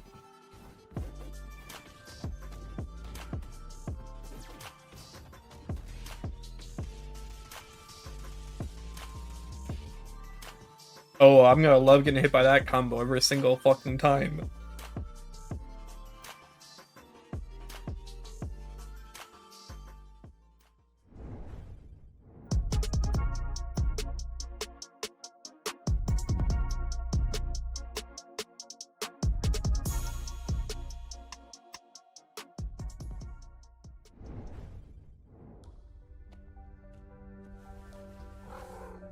Okay, Mao Mao.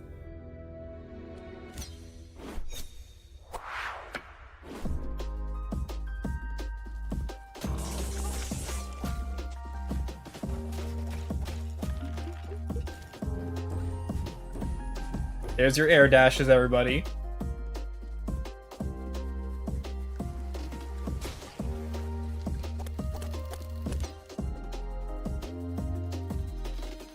Hyperlight Meower. We're doomed! Here's Pebble.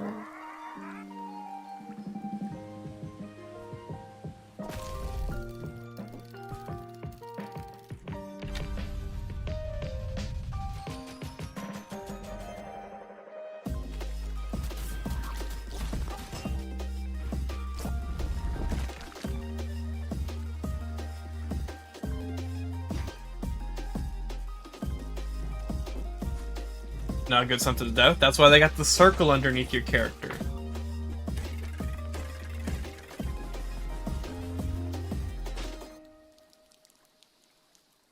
cute. I saw the passion behind it.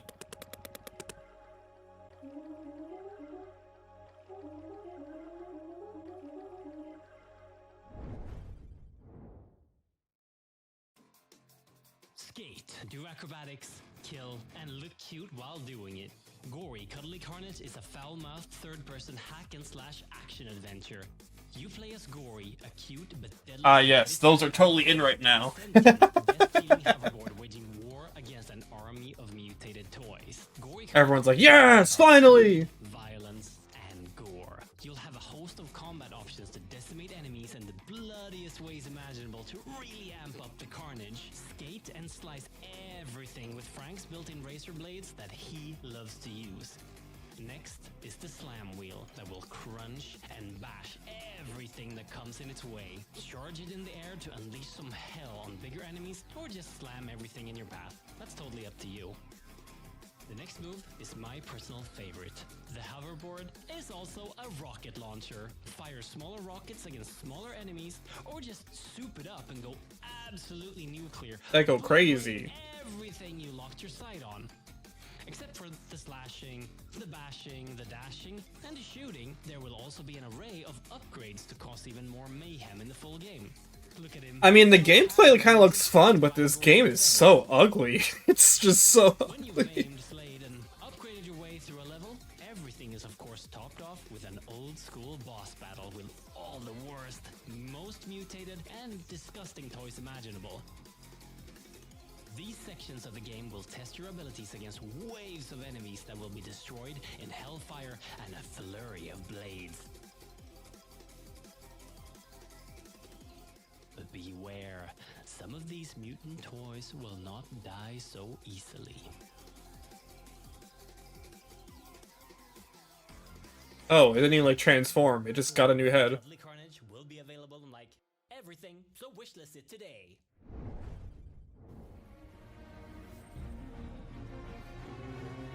Yeah, I feel ya, Techno. Oh, Black Hole Head's getting new DLC. I mean, some of them looked interesting, but I think similar to Jeff Keighley's Keigh3, I think having just non-stop trailer for like 3 hours is not good for like anyone.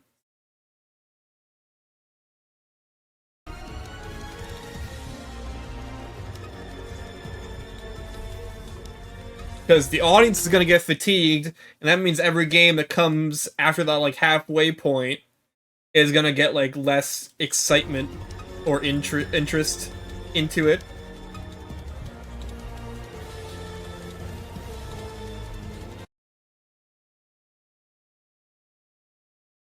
I can only take so many advertisements, yeah.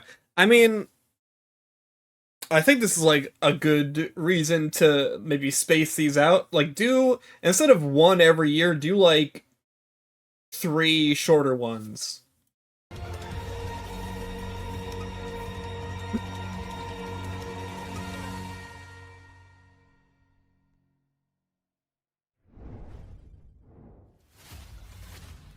Way forward. I remember this game. It's just an update. Whoa. Yo, Corrupt is looking more. In person media. Game. There's experience by the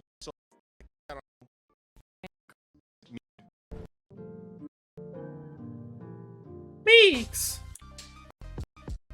Oh, okay, and this is the publisher spotlight. This was the same show? Really? I thought there were 2 different shows happening at the same time.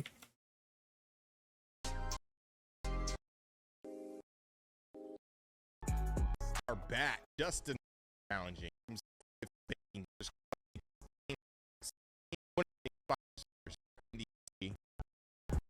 Some game.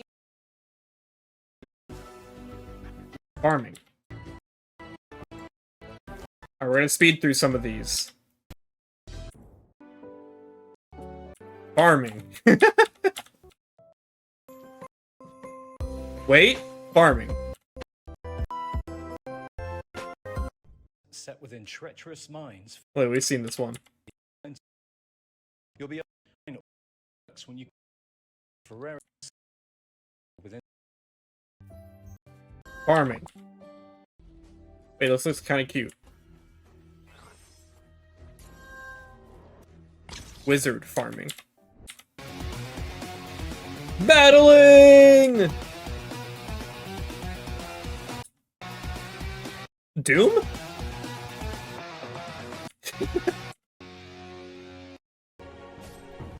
Fire Emblem. Wait, this is just the shit we saw. Process. We saw this shit. I create rises around Skip.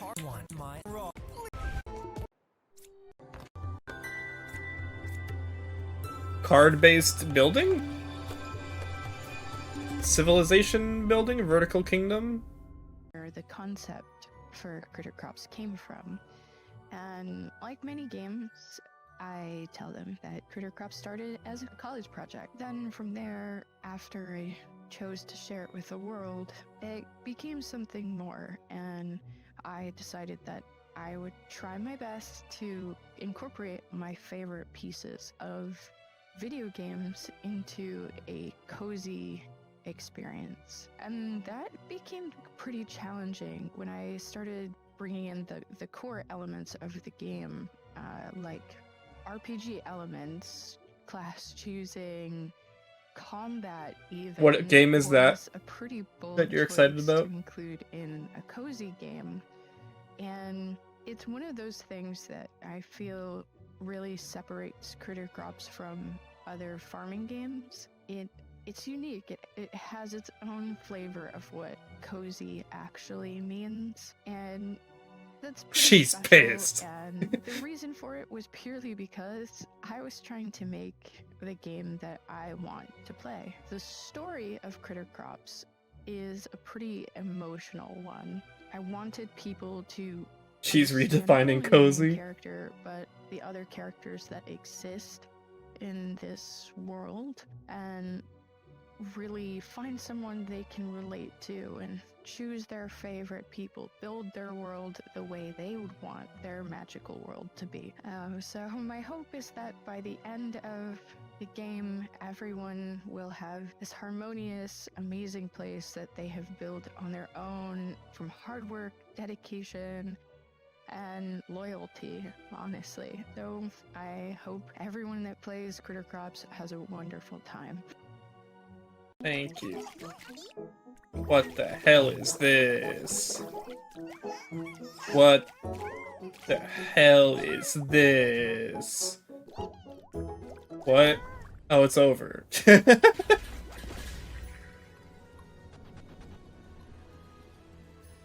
Fire Emblem.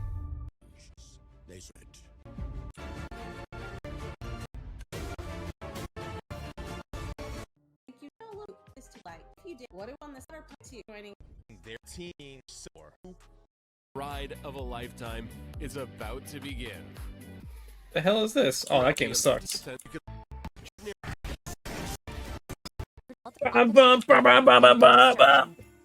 Our journey with Akatori began in 2020 network, with tremendous interest shown in Akatori.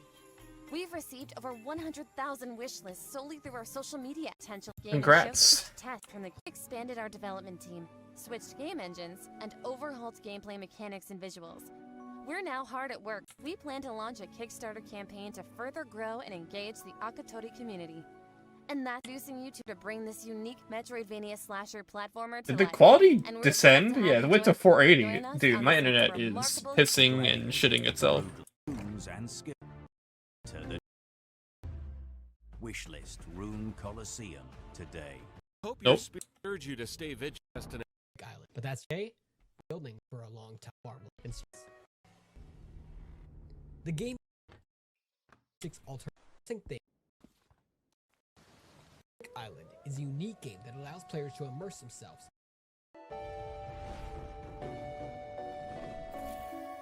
Oh, it's this again.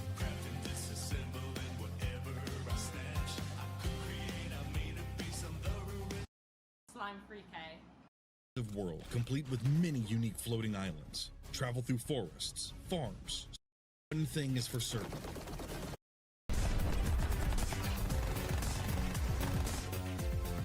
Still not done. For all you achievement hunters out there, we've got you covered.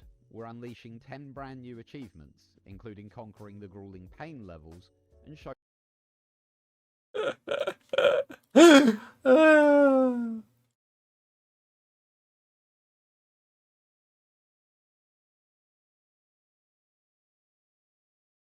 Man, they don't got the money for marketing.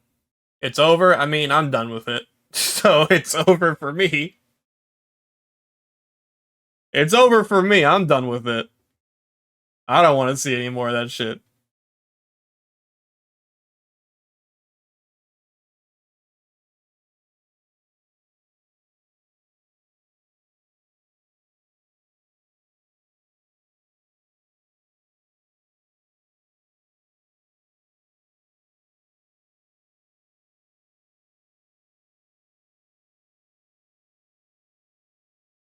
Gerbil.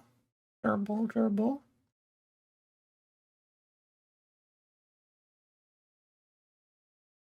I got another video we could watch later. If something turns out to be... I want to watch this. I want to watch this thing. I want to watch this video on stream. I think that'll be fun. The state of mascot horror. We only have like 10 minutes until Keigh3 starts.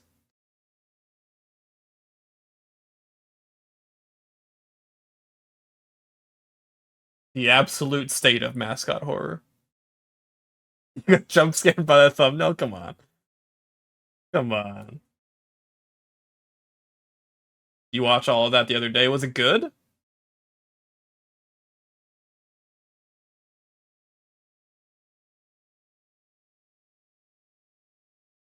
It do be the absolute state of mascot horror? Okay, interesting.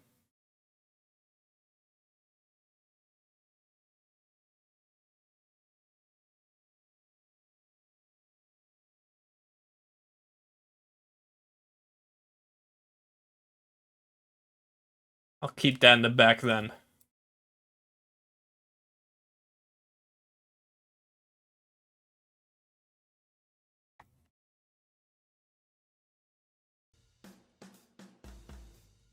Okay, I gotta go bathroom, so I'll just leave this up.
please welcome to the stage the creator of the Game Awards, Keigh3.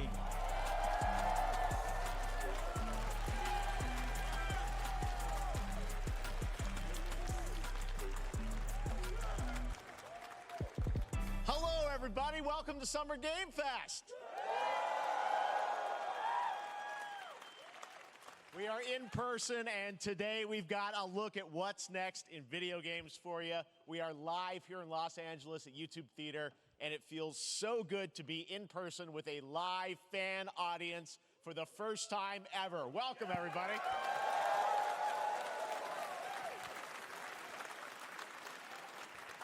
When I started Summer Game Fest back in 2020 from a spare bedroom, I never imagined it would grow into this. Today, the video game industry has come together to show you what's next. This is a cross-industry showcase, meaning no matter where you play games, I hope you'll discover a new game to put on your wish list.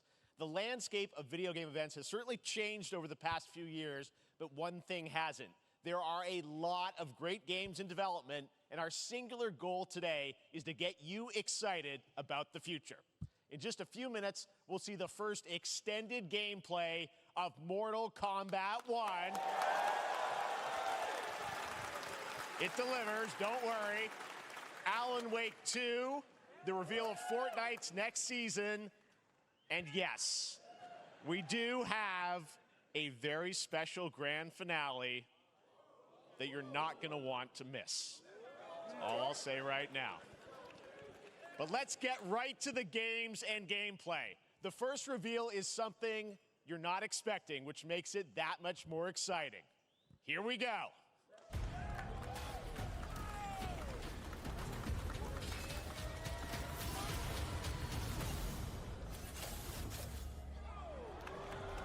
Our kingdom is cursed. The prince has been kidnapped and taken to a forbidden land. What'd I miss? All hope rests with us, the immortals. Did I miss Mortal Kombat? There's no way, right? But we weren't prepared for what was coming next. Is this the first thing? Then again, they weren't prepared for me. A grand finale you won't want to miss? Wait, this looks kind of sick! Sorry.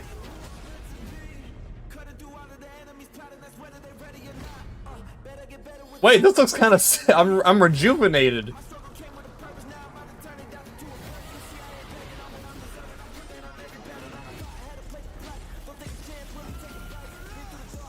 The movement looks so slick.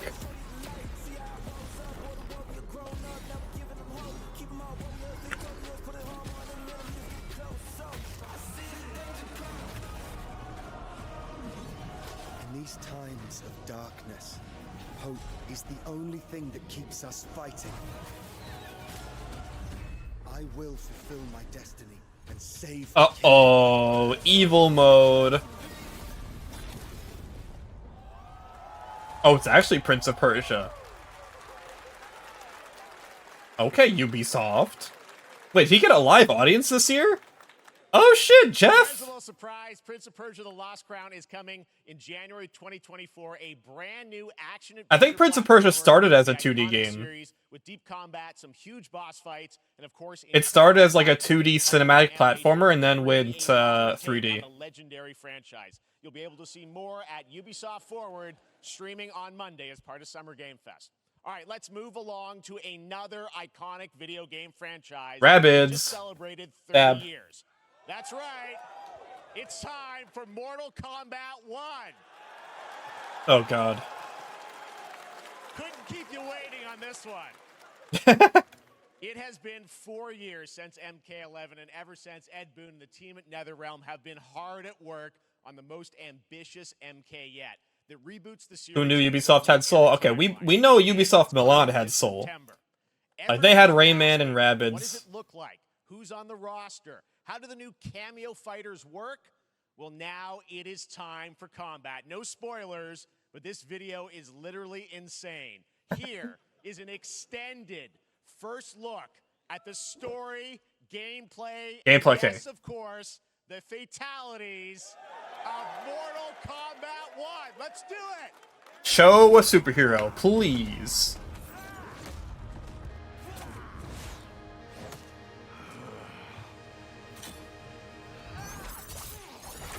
I have had enough of you. Then go before I put you down. Fight. Damn, those NetherRealm animations, baby. Oh, got him.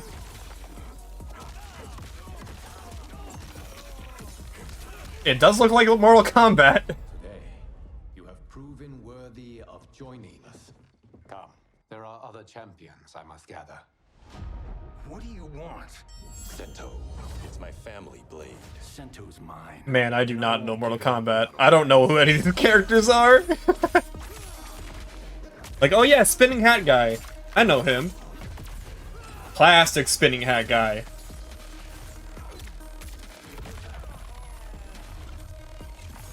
Wait, so is classic Sub-Zero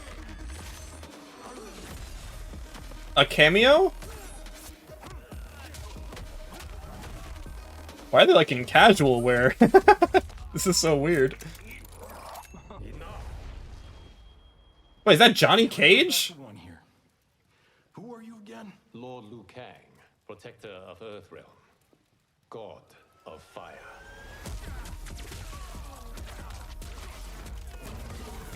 What's he find there's 2 Sub-Zeros? There is?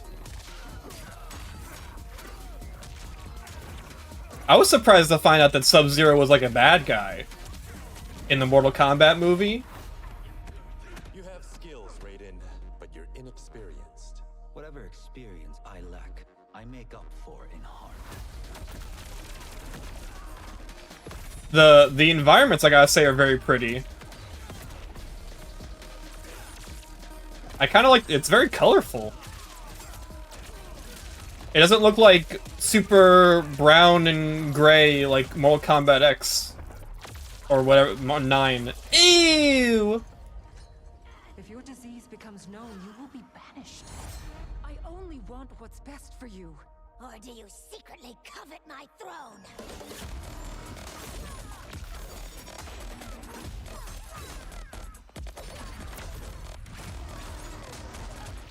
Yo, Goro? Is he not a playable character? Smoge?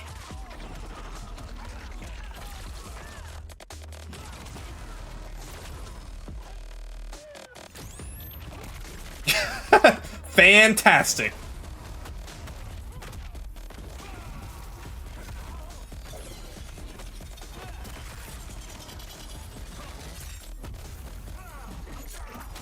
Turn him into a kangaroo!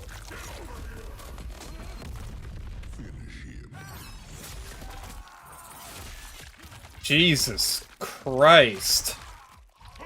Kano, okay.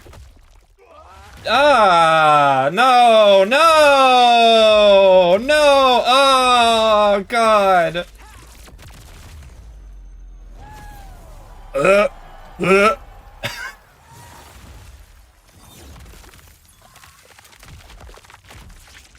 Oh.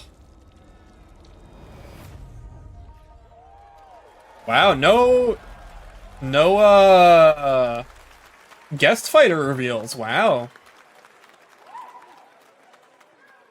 I mean, that was pretty good, right, guys?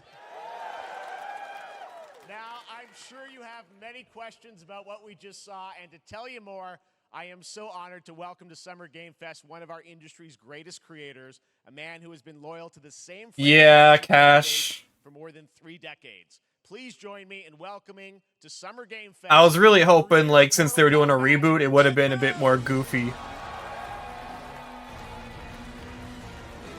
Like, goofy gore.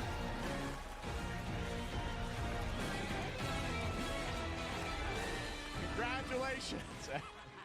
They love you. All right, well, Ed, first of all, thank you for that incredible world premiere. We got to see all of the gameplay of MK1. And everyone just wants to know more about this because first of all, this is it's MK1, right? It went from 11 to 1. So tell us about this. Is it a new timeline? Yeah. I don't know how many people have seen the ending of Mortal Kombat 11. Liu Kang basically was kind of graduated into like, a fire god, right? And he created a brand new universe. And this universe, this is why we're calling it Mortal Kombat 1, is because this is the beginning of a new timeline. A number of these characters you've seen before, but they're told in a completely different story. And so Sub-Zero and Scorpion are brothers now, and there's all these things that were rivalries before are now allies, and so mixing the whole thing up. So we're just kind of rebooting, and that's what the 1 is for.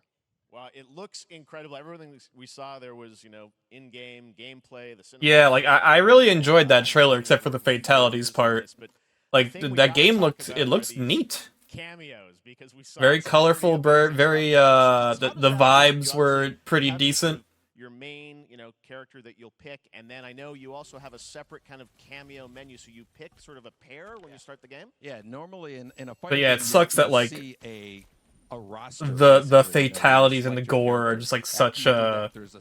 That's like the point now, which is kind of sucks. Completely different fighters that are the cameo fighters, and these fighters actually they will join the fight.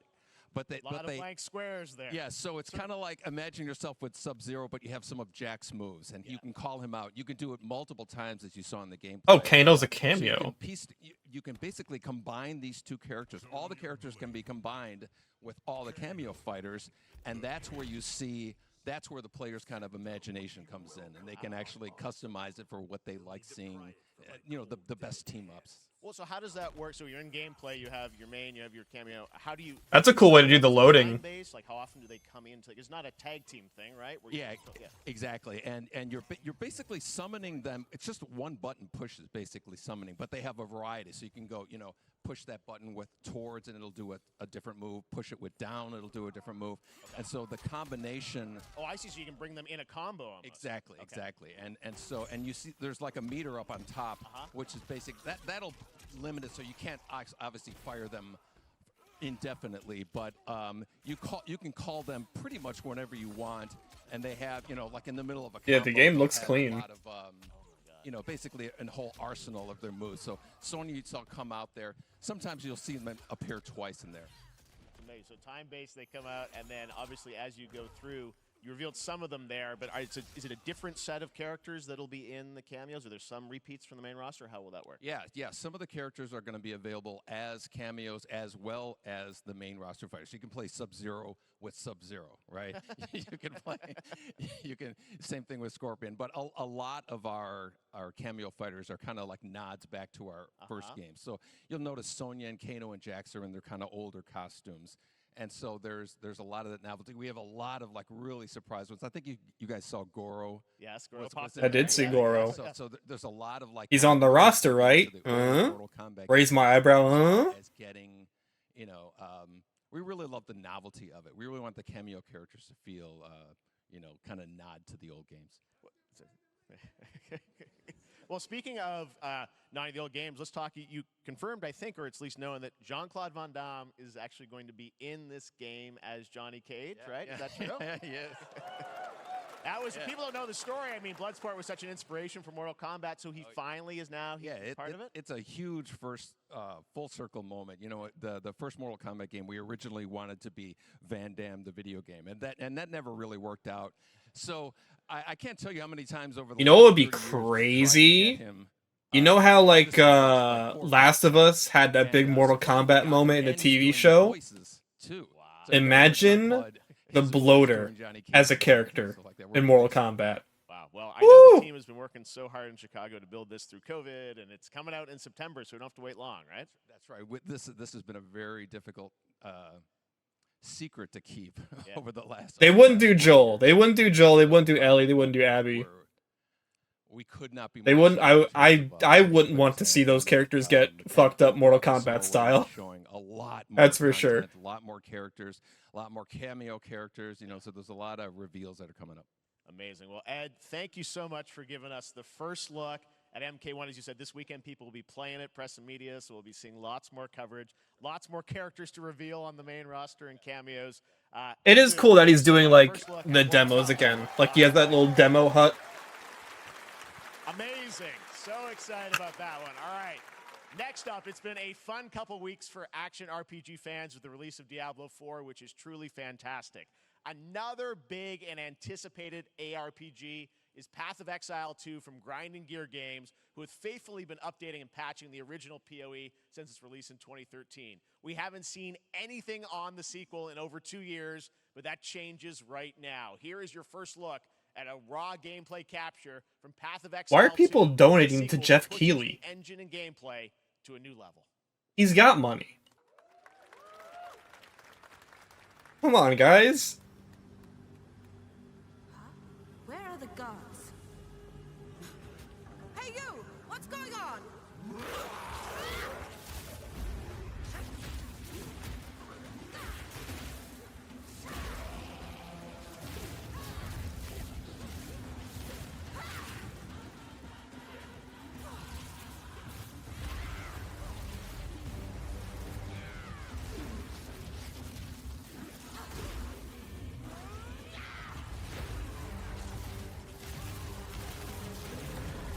Oh shit! Big ol' crystal monster.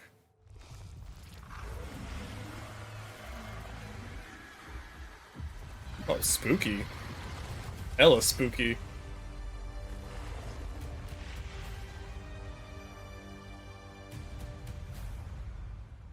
Find out more July 28th on Path of Exile 2. There's more coming in July. Last week marked the release of Street Fighter 6, a game. Let's go. Summer Game Fest. Well, the team at Capcom has an important Rashid? update to Gameplay? share with you right now. Rashid? What? Robot Ryu? What? I'm a robot.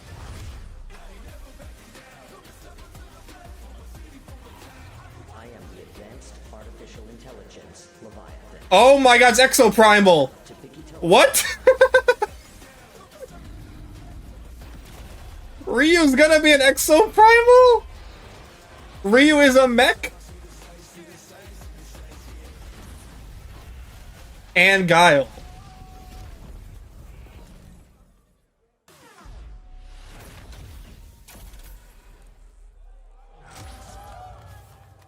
Capcom Collab 1. Put Mega Man X in the game.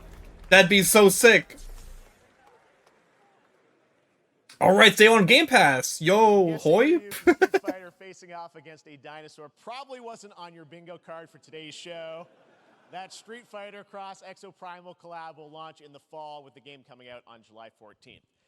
But guess what, guys? That may actually not be the craziest collaboration on the show today. Check this out.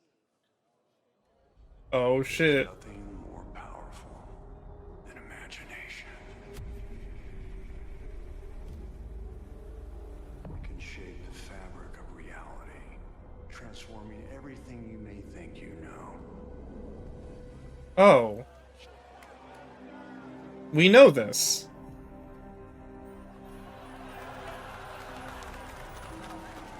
Mr. Keighley, we know this. That's right. Nicolas Cage is coming to Dead by Daylight. Yeah, we know. I don't know how these things happen, but I figured the easiest way to find out is probably to go right to the source. Oh my god, is he here? Creative choices have earned him an Academy Award and a few memes on the internet across more than 4 decades. Is he actually here though, or is he on the screen? Please join me in welcoming to Summer Game Fest, Nicolas Cage!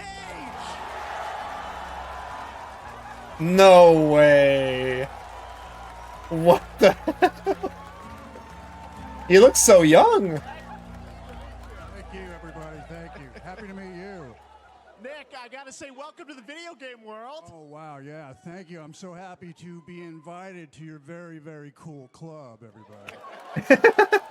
Finally, I mean, I gotta say, this is such a crazy, unexpected collaboration. I gotta understand, how did this come about? I mean, some people be like, oh, maybe he'll show up in Fortnite. Maybe he'll be in a Hideo Kojima game. But Dead by Daylight, I mean, how does this happen? Well, it's a museum of horror, right? Yes. And when I make movies, one of my favorite genres is horror.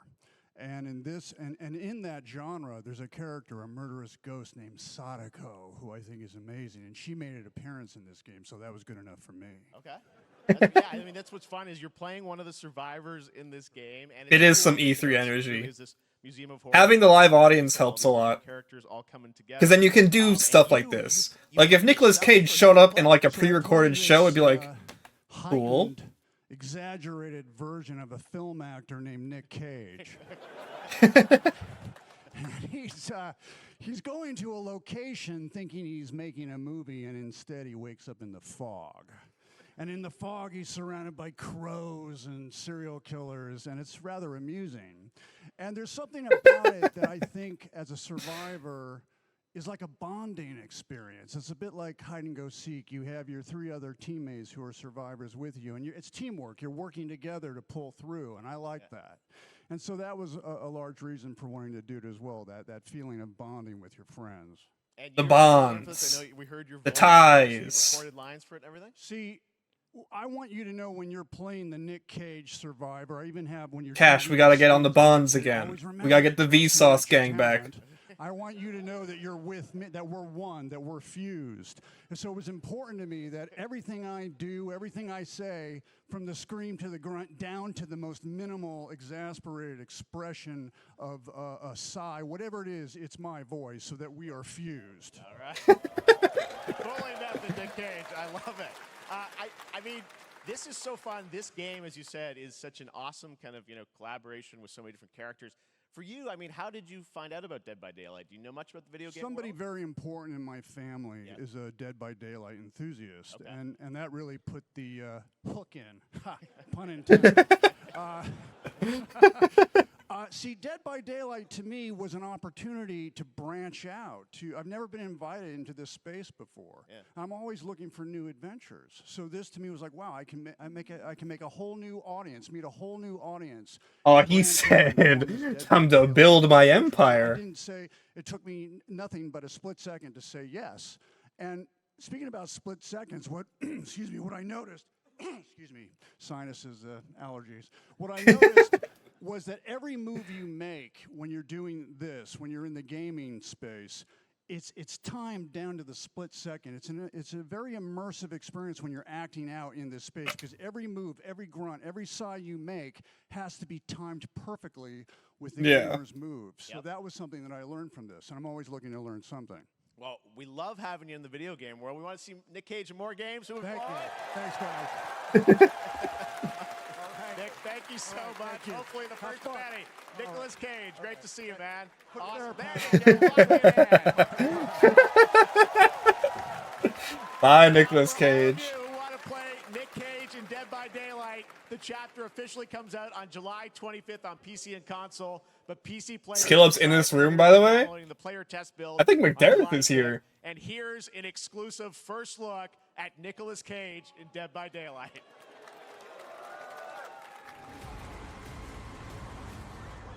No way, dude. This is insane.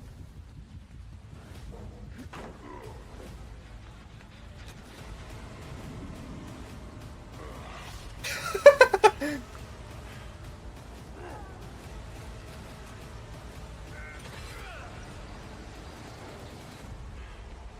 right I made it.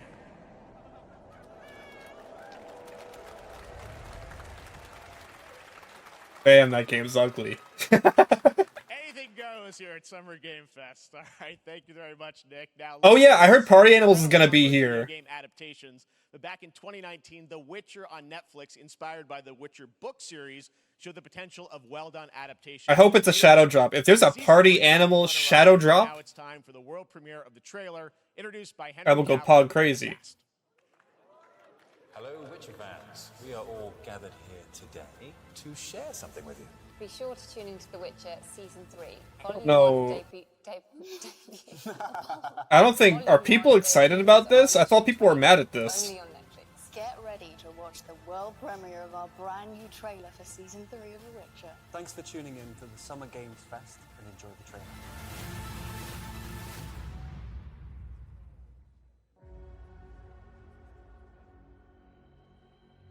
Neutrality. Oh, he is in it still. I thought he wasn't in it. anymore. But he'll certainly help in keeping you alive.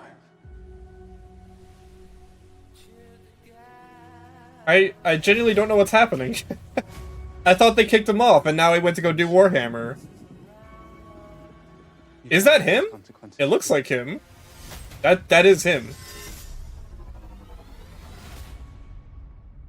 You're right. Right. Well, that's deeply worrying.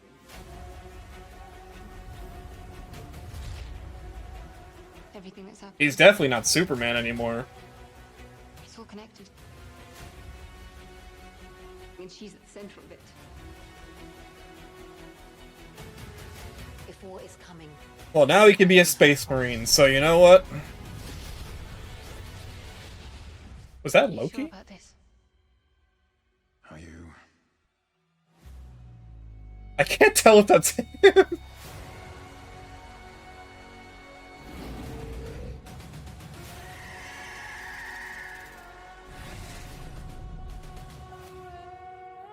Yeah, Pillbug monster.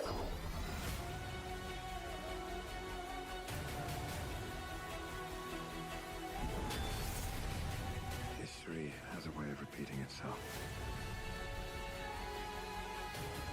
Poop bug. The dangers we've seen foretell an even more menacing future.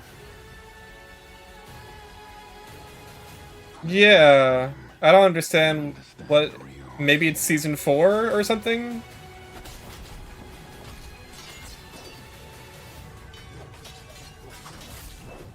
Yeah, season 4, okay. We're witches. Is that so? That's so weird. I'll never get over how cute they look for monsters. And they're like, no, please don't hurt me. And then wow. Fangs. Just like a boatload of fangs. All up in your business.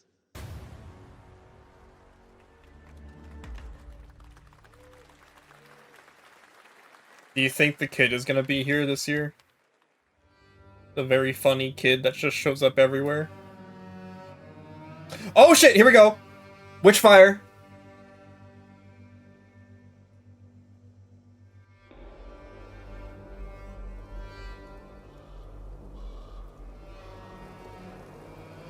Yes!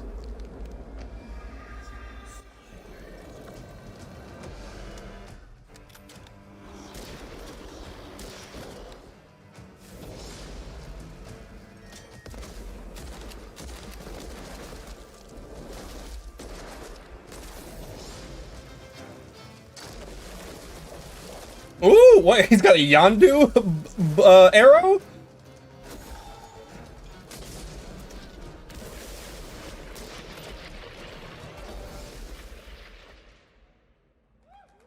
Nice.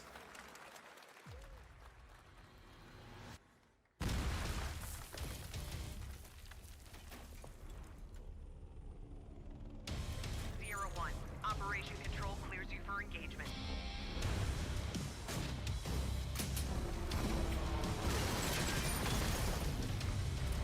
I sleep.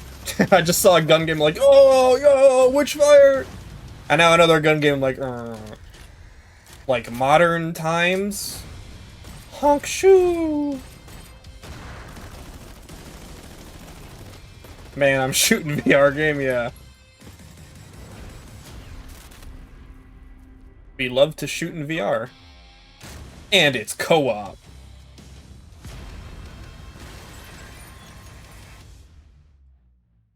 I'm in the game. Crossfire. Cool. Oh, the Jeff Keighley ad moment. I can't skip it. I will mute it, though.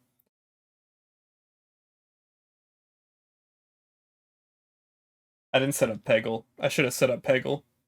That's me, that's my fault. I was a fool.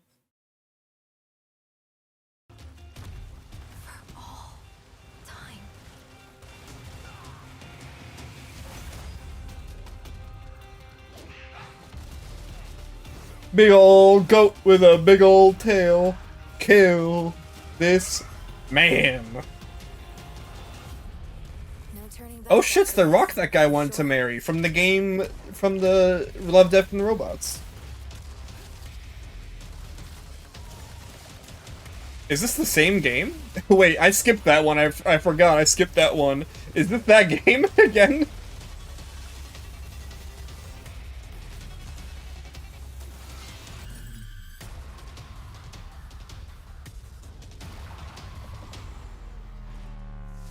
They got in all the shows. I think it is. Yeah. With the little daddies.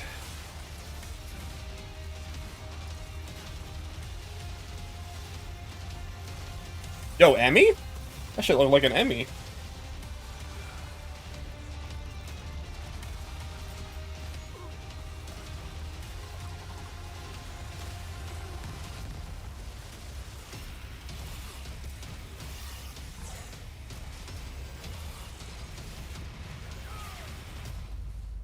Remnant 2. Remnant. Welcome back to Jeff's house. Now featuring Jeff Keighley. All right, we have much more Summer Game Fest to come, including a first look at the gameplay of Alan Wake 2, the world premiere of the new season of Fortnite, Call of Duty Season 4, and maybe a few more surprises for you. As we go through today's reveals, use the hashtag gaming on TikTok I will not. to react to the news. Gaming on Welcome TikTok. Everyone co-streaming the show live on TikTok, Twitch, YouTube, and other platforms. Did you miss anything? Witchfire got an early access release date. We saw that rock game again, the game with the big floating red rock. Henry Cavill in Witcher 3 Season 3. Nicolas Cage. Brand new game built from the ground up in a style that I think is going to get this There was a cool fan base, Prince of Persia longtime 2D fans of game. video games, Ryu's and very Exo excited. Primal. Here's another Summer Game Fest global game announcement. New thrills with a classic feel. Full combat. Oh. No way. This is not what I was expecting from Sonic.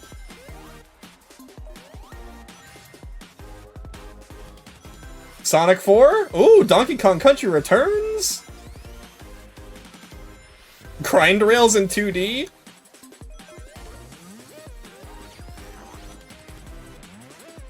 Oh no.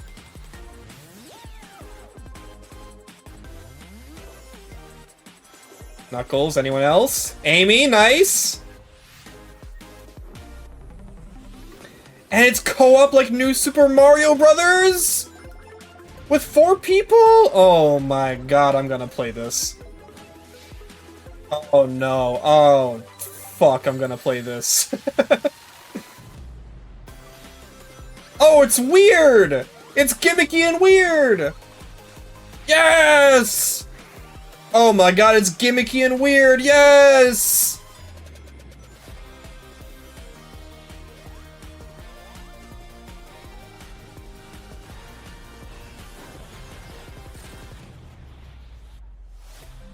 Sonic Superstars.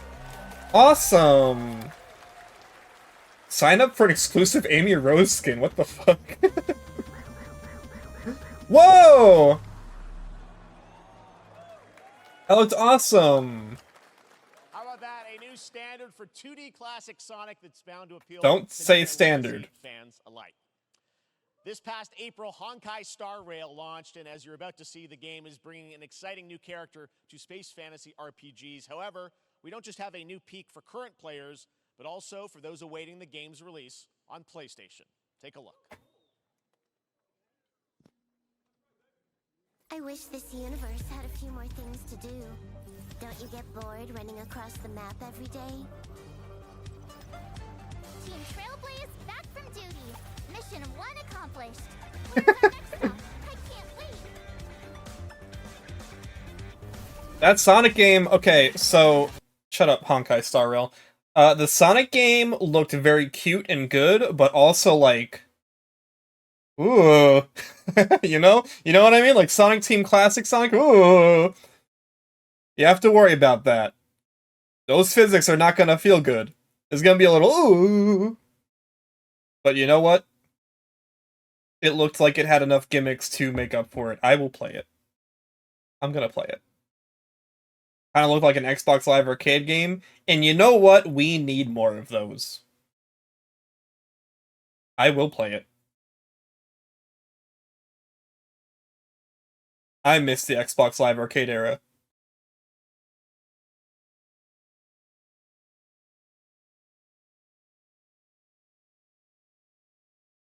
Bring back Fusion Frenzy.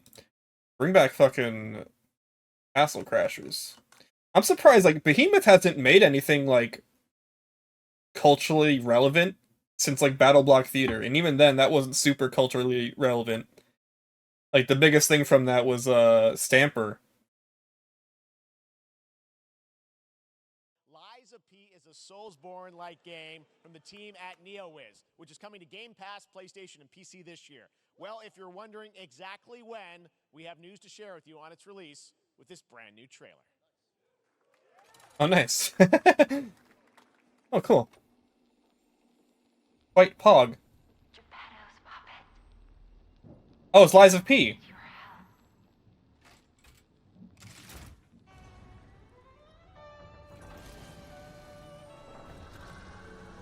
Lies of P? I definitely not my favorite Pinocchio design ever. Fucking looks like Dune, Call Me By Your Name.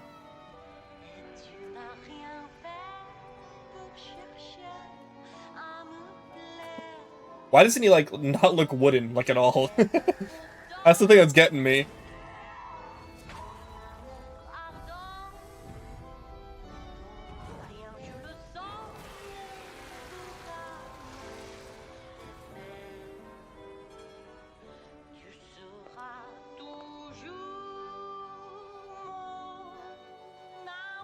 So what is, like, the moral of Pinocchio? Because, like, Pinocchio be like, oh, lying bad, but also at the end it's like, please lie, Pinocchio, we need your big nose to get out of this cave. Use your nose as a bridge. Lie, Pinocchio. Lying good, actually.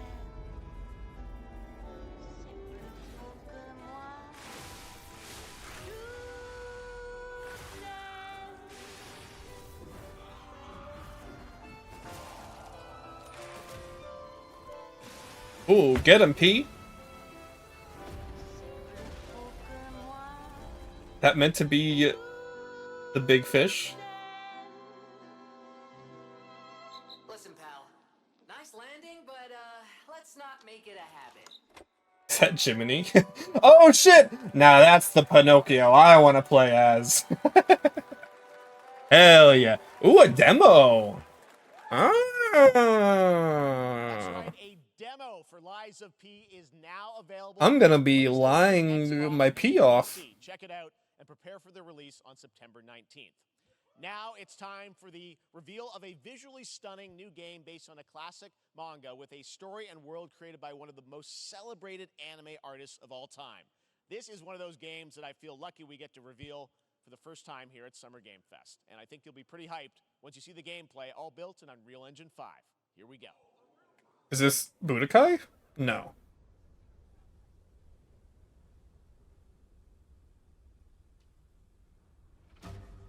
Who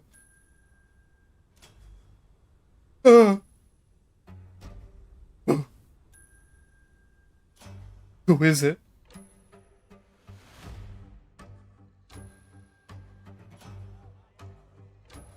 It is Toriyama. I don't know what this is.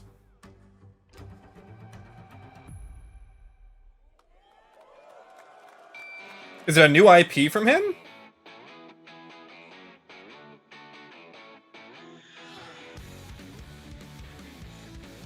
No, it's not D12.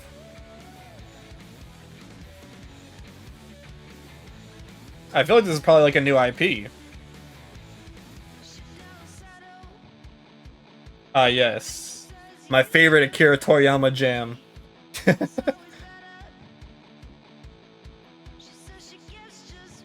Sand World? Okay.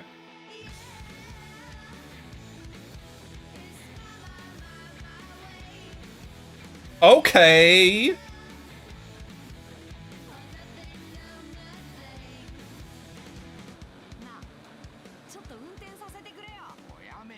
王子、こんな人間の機械。いいぞ、やってみるか。いいのか？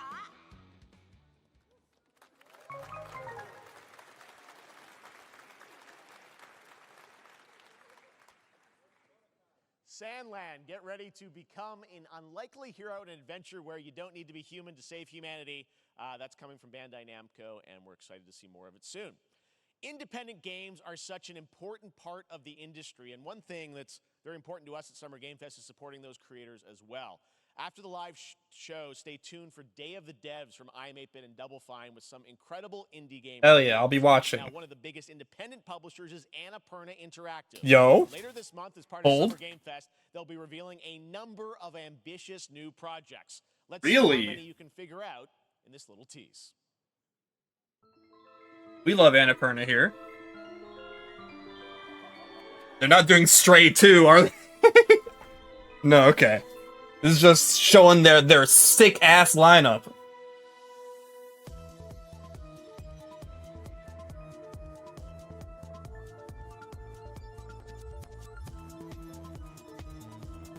Okay, Cocoon. I will be watching. Oh, that bird game. I remember.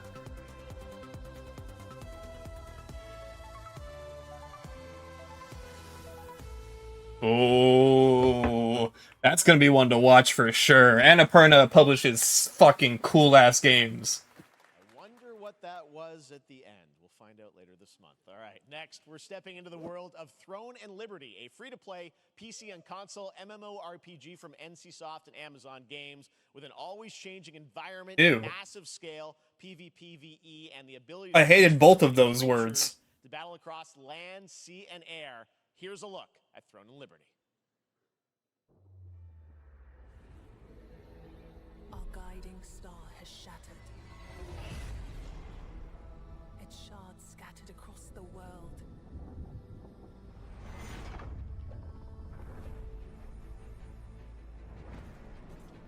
An ancient evil searches for these lost fragments, destroying anything in their path. I wonder if, like, McDareth is just watching the Sonic Superstars trailer on his phone right now.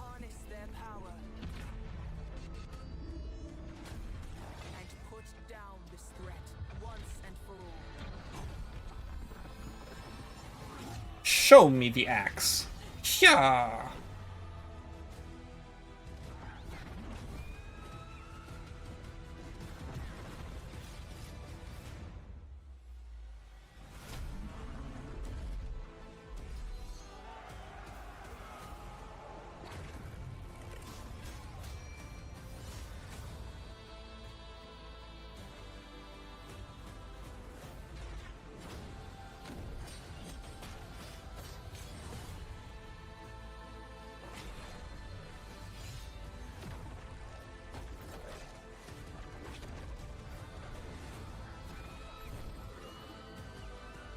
There's some neat ideas here, I guess. Turn into a bird. I'm trying to think like, you know, humans made this, maybe. So I'm trying to give it like the benefit of the doubt, you know? I'm trying to see like what the people making this were trying to go for.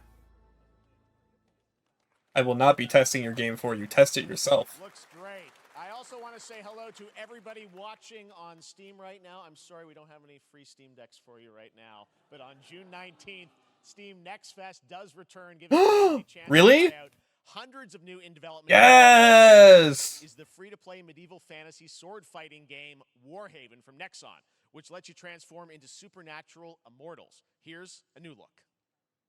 That's 2 weeks from now. I will be streaming.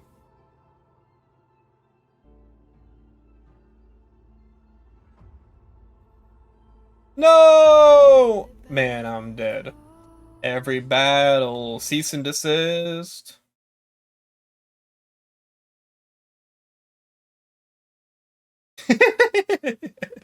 Brute, scared you. Oh? Hey, whoa. Oh, oh, oh.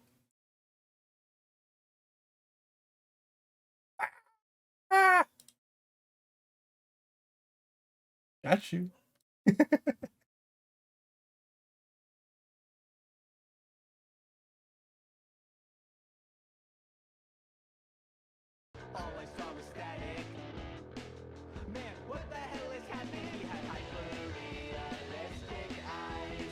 Like on Hawks. Is Springtrap. Oh, this is Ban. This video seems good. We'll watch that later. If there's like time in between like Day of the Devs and Devolver, we'll watch that. Universal and Illumination are closing a deal to make a Zelda movie. I mean, yeah, that makes sense. I think they could do it. I genuinely think they could.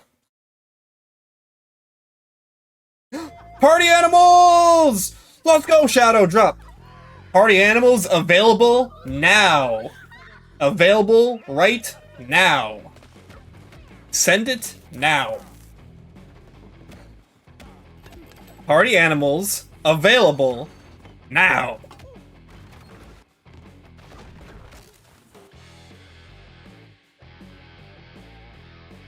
God damn it, that's still 3 months away!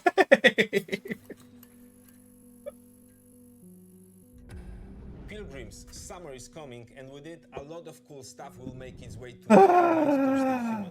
Get ready for darker, more dangerous nights and roaming volatiles, complete with improved parkour, rolling out with the next update in June. Then, right after that, we'll kick off an event season like you have never seen before. Trust me, for one of them you will want to get your butt barbed wired. Very soon, you will get the deadliest summers to date. Wait, what? Wait, what? Oh god! Jeff!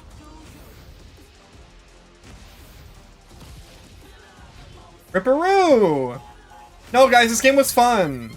This game was fun! It has Ripperoo now! Get the W.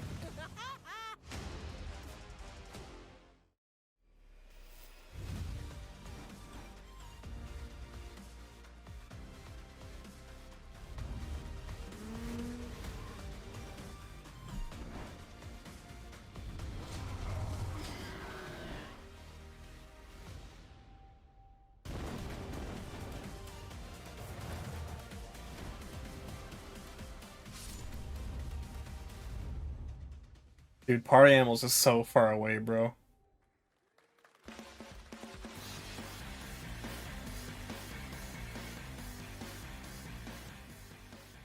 Welcome back to Summer Game Fest. Isn't that great, by the way? Crash Team Rumble is going to feature playable Ripperoo and Engine, Neo Cortex's right-hand guy in Season 1. Now, it's Thank you, time Jeff. to change I saw the Ripperoo. into madness. Joining me is a guy who was last on stage at the Game Awards 2021 to announce Alan Wake 2. He's come all the way from Finland. Please welcome from Remedy, Sam Lake. Wow. They got him back. Here he is, the funny face guy. He really just has the funniest face. No offense. Thank you. Thank you. Well, we are so excited because when you announced Alan Wake at the game, or Alan Wake 2 at the Game Awards, you said 2023. We are in 2023. It's coming this October, and we are so excited about this, Sam. I know it's been a long time coming for fans and for you. 13 years since the first Alan Wake. So tell us a bit about what can we expect in the sequel. It's been quite a journey, yes. Yeah. Alan Wake 2 is Remedy's first survival horror game. We have 2 playable characters. It's a 50-50 split between them. They are on their own separate terrifying journeys through 2 different worlds, and yet it's all connected. And the player So how is it an Alan Wake game? Between them at given points in the story as they choose. As they Yeah, we choose? saw, obviously, at the PlayStation event, you What? revealed Saga, the second character. Tell us a bit about her. She's in Bright Falls, and she's sort of living a narrative that Alan has written. Is that right? Well, that's a good question to ask going into this. Okay. So yes, we have Alan Wake, our title character, of course, trying to escape from the nightmare dimension of the dark place. Yes. And then we have Saga, our new hero, FBI agent, coming to the Pacific Northwest small town of Bright Falls, together with her partner, Alex Casey. Okay. So how and they're somehow linked. Yeah, no one understood that. They are coming to investigate a series of ritualistic murders. Okay. And very quickly, the investigation turns into a nightmare when they discover pages of a horror story, maybe written by a certain missing writer. By initials AAW. And this horror story starts to come true. AW, who could that be? Around them. Interesting. Willy So Wonka? obviously, it's Alan is still going to be playable in the game. You're going to experience his journey, but Saga, this is sort of new character, and there is that sort of link. Tell us a bit about. You said split. You got 50-50. me. Do they have separate missions? How? Because I think you can play them in sort of different sequences or orders if you want, right? Yeah, we go into the experience playing as Saga, and it's a sequel, but it's also a standalone experience. We are not expecting everybody to do homework if they have not played the original game. This can be enjoyed as is. Saga doesn't know anything about the lore, about the supernatural in this world. She will be going in very quickly. Oh, she's the eyes and ears for the new players. That all the players will be on that journey with her. And then we open up the experience so that you can hop to play Alan Wake in the dark place as he's trying to find his way out. And you can keep on playing as Saga in the Pacific Northwest as the investigation goes on.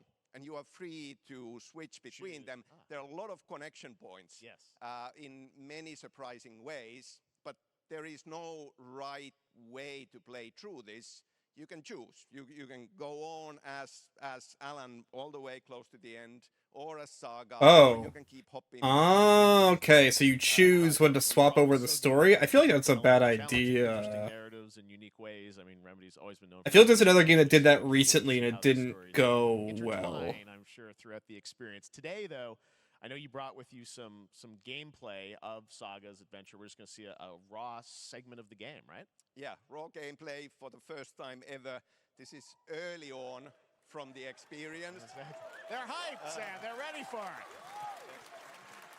So tell us, what are we going to see? What supernatural forces of darkness have brought the murder victim, in this case, back to life as a monster. And Saga is outside Bright Falls at Cauldron Lake, trying to find him and stop him. Okay, with that, let's take a look at raw, unedited gameplay from Alan Wake 2. Thanks, Sam. Thank you, Sam.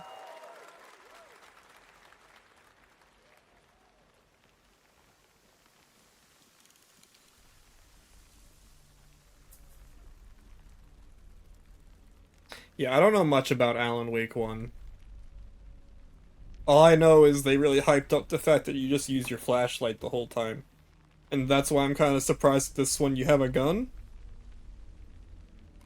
It's a little weird.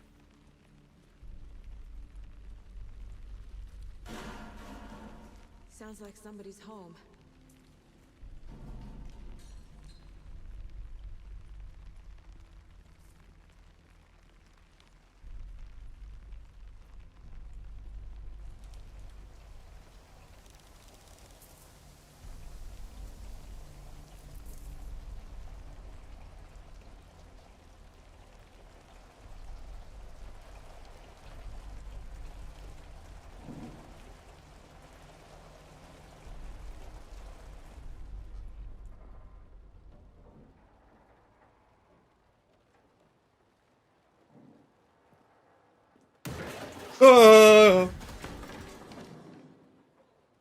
That's already scary.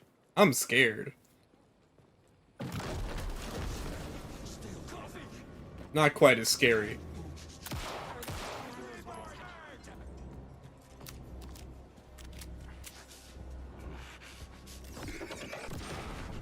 Oh, you still do the flashlights? That was weird. You still do the flashlight thing?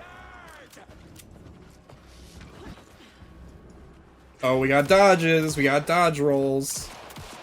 Just like every other video game.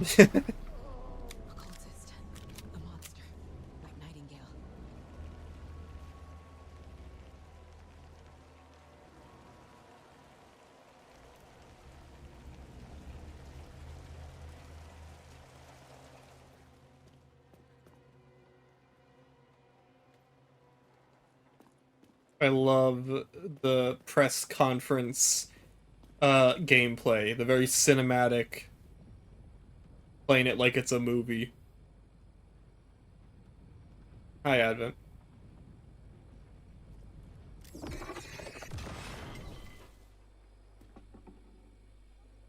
Ew! The text on the heart is clearer now. Legible. I knew it would be here. Yeah, I'm having a good time, Advent. Alan Wake 2. I'm glad you're on this case with me, Anderson. Killer left a message. It's for us. We were all trapped in a horror story. The horror story wanted us dead.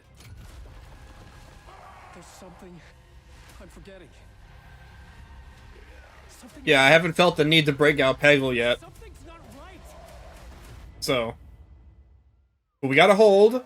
The second hour of Jeff Keighley shows typically are god-awful. So, let's wait. Time coming, but Alan Wake 2 looks incredible. Thank you to Sam and Remedy for that first look at gameplay. Now let's get a first look at the co-op campaign of Warhammer Space Marine 2 from Saber. It's got co-op? Oh, I thought this would just be a single player thing. Is it gonna have PvP as well? Like the first Space Marine? I'll be straight with you, Titus. I have my reservations about your reinstatement. There could be questions. Will that be a problem? No, Captain.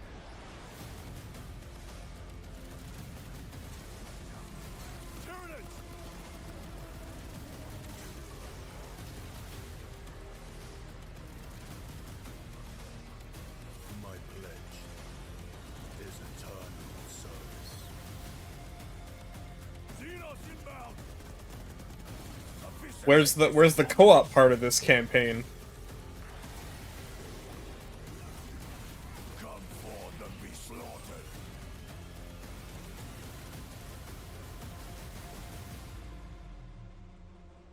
And then the other people pull up and it's like, dude, survive together. Yeah. Open the gates.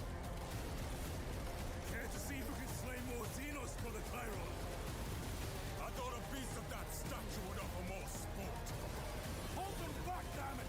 For Ultramar! For the Emperor!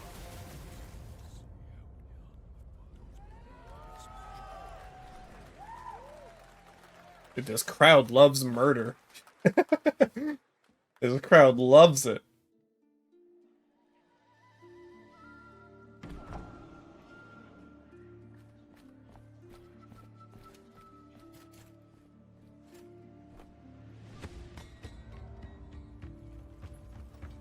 Was the first Space Marine good? It was pretty good, yeah.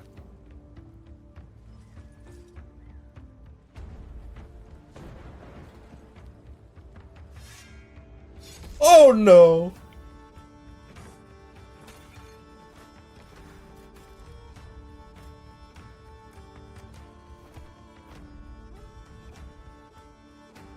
Is this like Reigns but epic?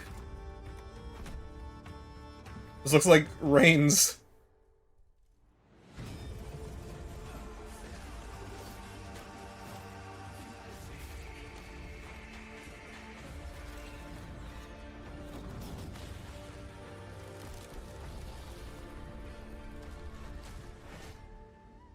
Yes, Your Grace. Pretty interesting. I used to rule the world. Beautiful indie game, yes, Your Grace, Snowfall. Now it is time for another global game announcement, and this one comes from the minds of Saber Interactive, Focus Entertainment, and yes, horror master John Carpenter. It's a brand new world, a brand new story, and looks like a heck of a lot of fun. Check this out.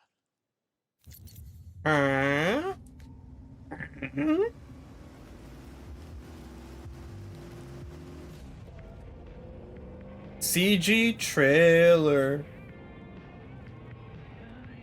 We gotta be ready.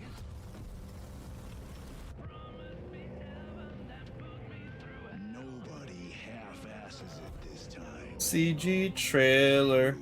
Beautiful people.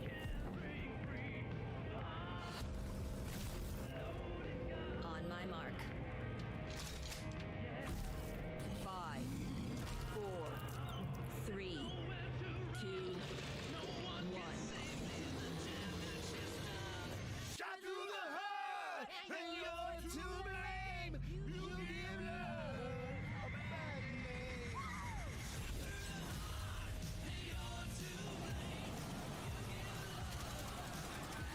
Are you just in the car the whole time? Oh.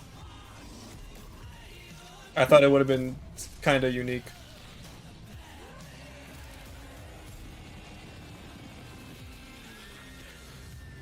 I guess the car is still a big part of it.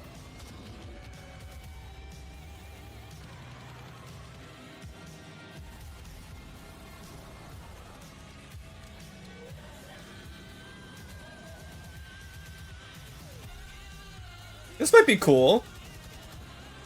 Like, an open world, like, trek across the land in zombie-infested land. That might be neat. The zombies remind me too much of Back 4 Blood, though, which is bad vibes.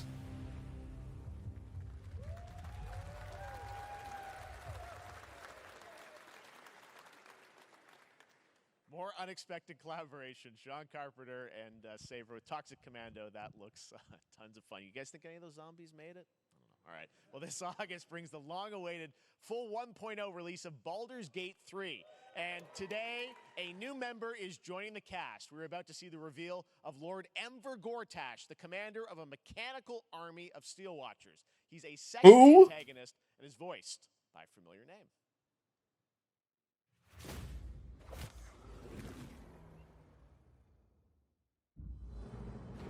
Enver Gortash, swearest thou by Balduran's blade to defend the citizens of Baldur's Gate from enemies? Name the actor. Who is it? You are soon to witness the people of Baldur's Gate granting me complete power over them. A new age is upon us. Oh. Gods have mercy on those who would stand in our way. Jason Isaacs. A mad dog understands the yank of the leash and the hand of its master, but it cannot be an equal. You can be my equal. There's an old wisdom. A brittle alliance can never be mended. It can only break. I want to lead this city to glory, not scorch its earth. Friends, allies, to my side. Let us usher in a new dawn. This city is mine. This city is mine to command. Shall we be allies? Shall we?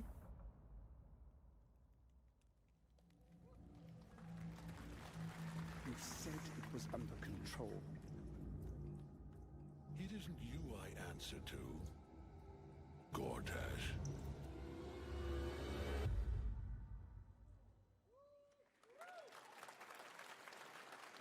Baldur's Gate 3 is on track, Sven tells me, still for the end of August, and we can't wait to check that out. All right, this fall, Marvel Games and Insomniac are set to bring Spider-Man... Okay. And this year, Paul? Hype to tell us more is Brian Intihar, game director at Insomniac. Brian, Who just pulled up? thanks for coming by. I know you guys are deep in development. First of all, it looks like we have some fancy art behind us. Is this the box? This is the box art.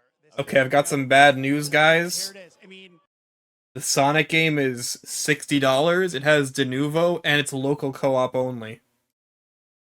So, The experience that you guys are doing with these sort of two characters.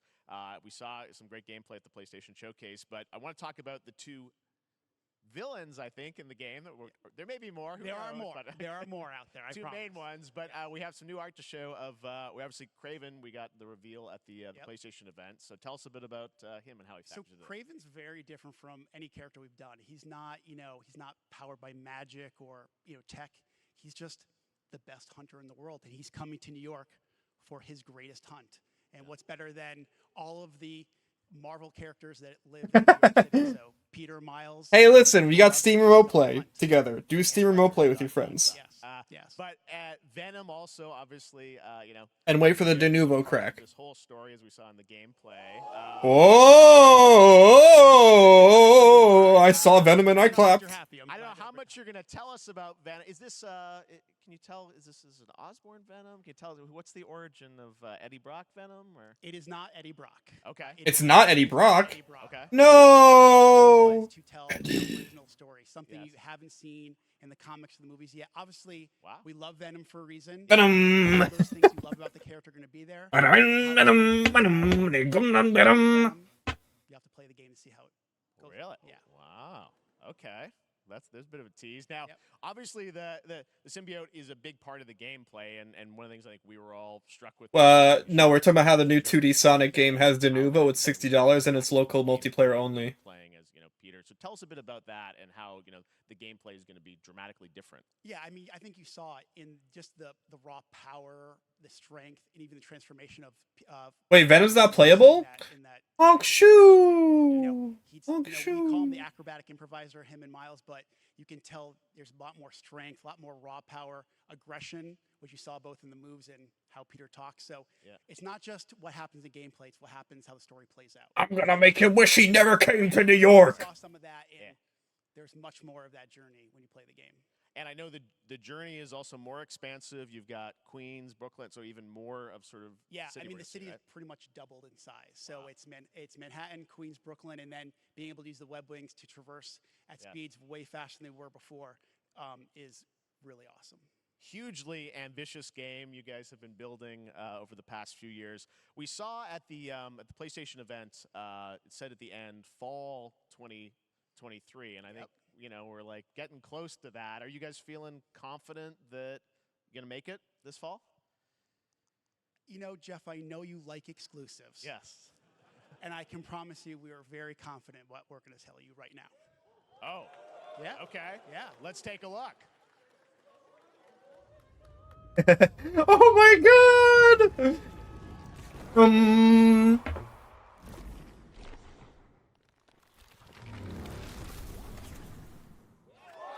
Wow, that's later than I thought. Nailing it. October 20th. Spider-Man 2, exclusively for PlayStation 5. Got it. Awesome. Well, Brian, thanks so much for stopping by. I know you got a lot of work to do. Wrapping up the game, but we'll check it out in October. Thanks, Brian. We got our date. All right. Now let's take a look at Pal World, a multiplayer survival Coney moment game where you can befriend and collect mysterious creatures called Pal who can also fight. In other words, it's kind of like Pokemon with guns. And then we're going to look at the Land of the Morning Light, a new expansion to Black Desert Online, which recreates... Oh, this is a big sleep moment for me. Okay, I'm gonna go pee. And some huge bosses, too.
Our story is more than what hobbits and elves know. It is time we told it ourselves. With hammer and axe, we mine and scout. Across Middle-earth, delving for riches. Yet the greatest treasure remains out of our reach. Moria.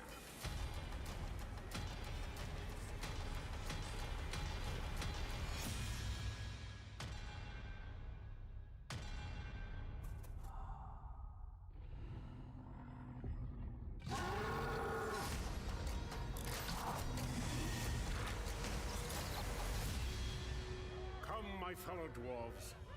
Rally together. It's time we took back our home.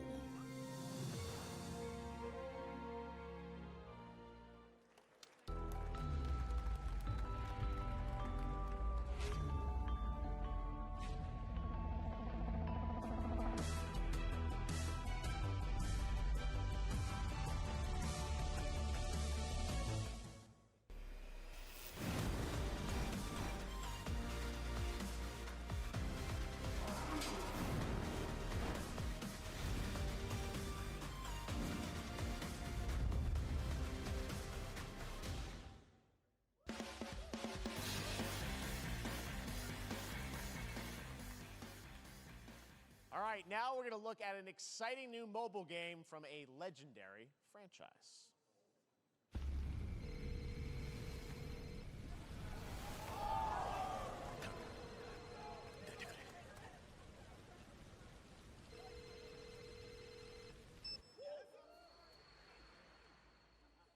Is Sephiroth on a phone? Did I miss anything?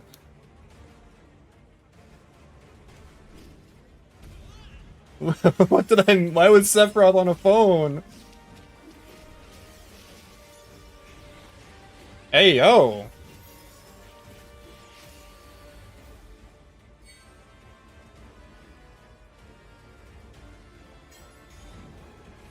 This is like that mobile remake, right? This looks good.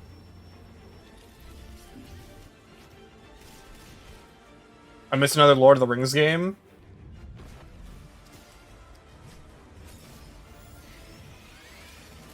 Did it look good?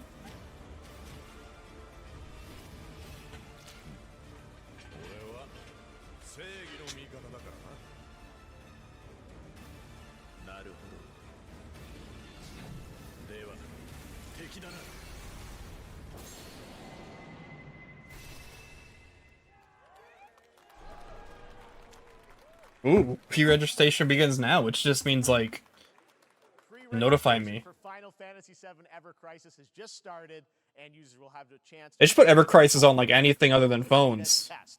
Now, speaking of Final Fantasy, no. Keigh3 Summer Game Fest, DoorDash has your back. You order from Taco Bell using the Keigh3 Game Fest. Plus, get the chance to win a Final Fantasy 16 prize. DoorDash, stay in your game. Yep, we got you. All right. Now here's a look at the game we debuted last year at TGA. Banishers Ghosts of New Eden, the story of two ghost hunters in the haunted wilds of North America. Thank you, Jeff.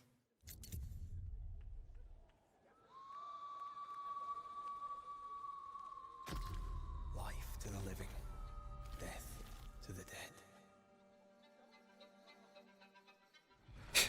No. We are banishers. We end suffering for those who live. I gotta get my Final Fantasy VII tacos. We bring closure to those who don't. I want us back, Red. I want revenge on what killed me. I want to live.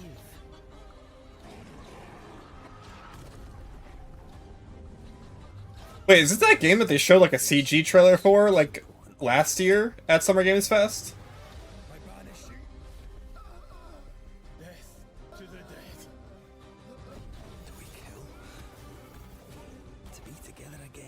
Just like a Spirit Tracks moment.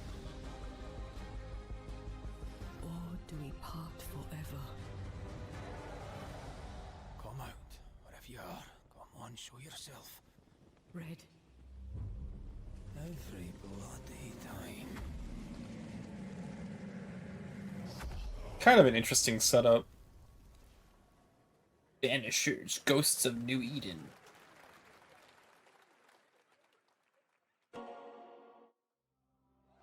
Yakuza.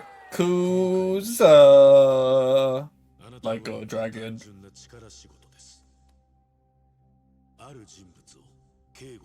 These games have looked the exact same for like 20 years. The graphics have not changed. 大丈夫か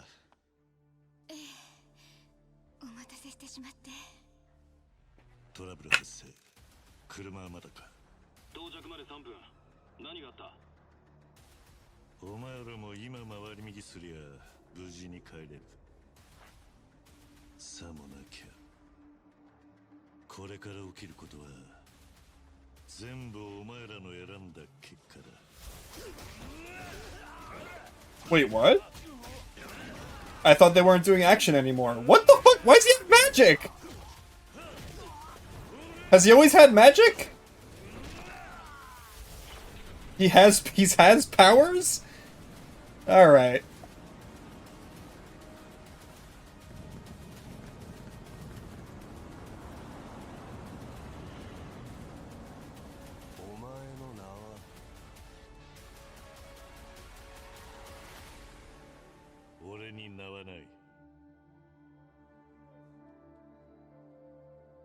Like a Dragon Gaiden.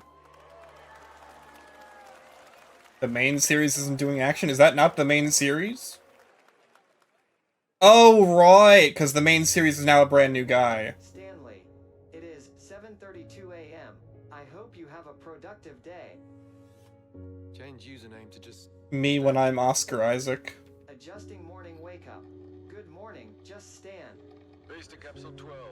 Oh shit, this is like stuff I'm into. Looks like we're good. This is like the vibe, this is like one of my favorite movies. Definitely a leak here, Tim.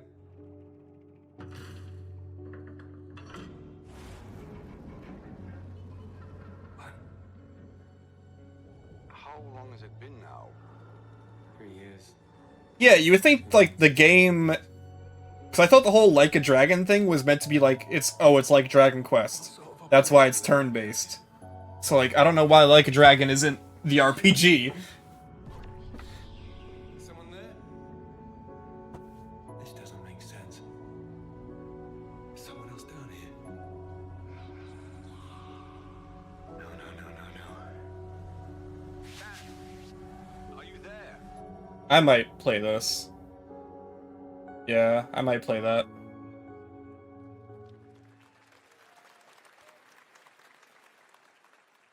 It's a beautiful new game, Under the Waves, and today, incidentally, is World Ocean Day. Fun fact. All right, next. Huge. Call of Duty. Well, there's a new Call of Duty coming Oh, this fall. shoo! Today, we're going to give you the first ever look at Season 4 of Modern Warfare 2 Warzone, launching next week. Here's your first look at Vondel, a Okay. Warzone location with points of interest, including a medieval castle, a soccer stadium, and an abandoned zoo. Yep, it's all happening. Check it out. Here you go.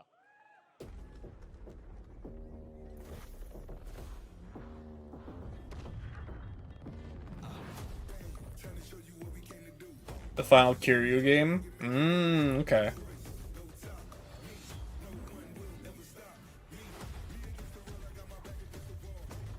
I should have opened up Peggle. It's honestly so sick that this is what Call of Duty is now.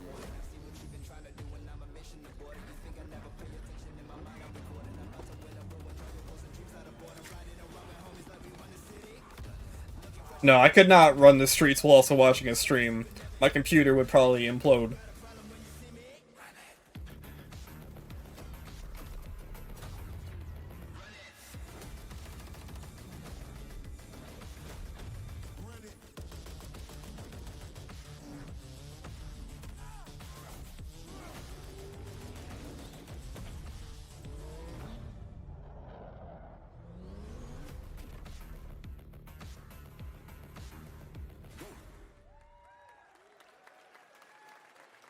Season 4 next week. Today is a big day for video games, but also a huge day for Porsche. The iconic German automaker turns 75. Okay. He's got to pay the bills.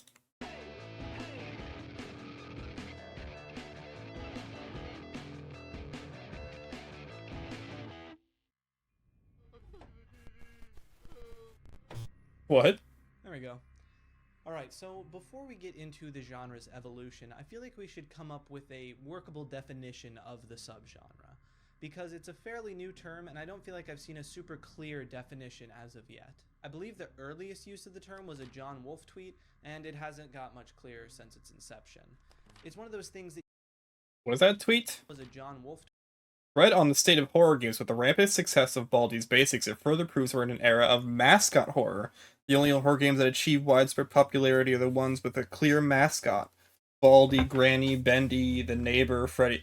I mean, this has been, like, the case for a while. Like, if we're just referring to mascot horror as a horror game with a mascot, then we gotta include, like, Friday the 13th, and, like, Nightmare on Elm Street, and Halloween. It's like, those are mascot horrors, too. Are they not? Slender, yeah. I always assumed I assumed like the reason people called it mascot horror is because like they're like mascot, like cartoon mascots turned evil. But like this definition is a bit weird. Are they done talking yet? Now some exciting news for PC players too. Let's take a look at Fae Farm. The hell is Fae Farm? Friend, life in Azoria's been treating me well. Days pass so quickly. Before I know it, they turn into seasons. It's been a breath of fresh air. My Sims looking ass? I think we found a way to get cozy and settle in. Watching this piecemeal make me insane? I'll stop looking at it. Until we're done.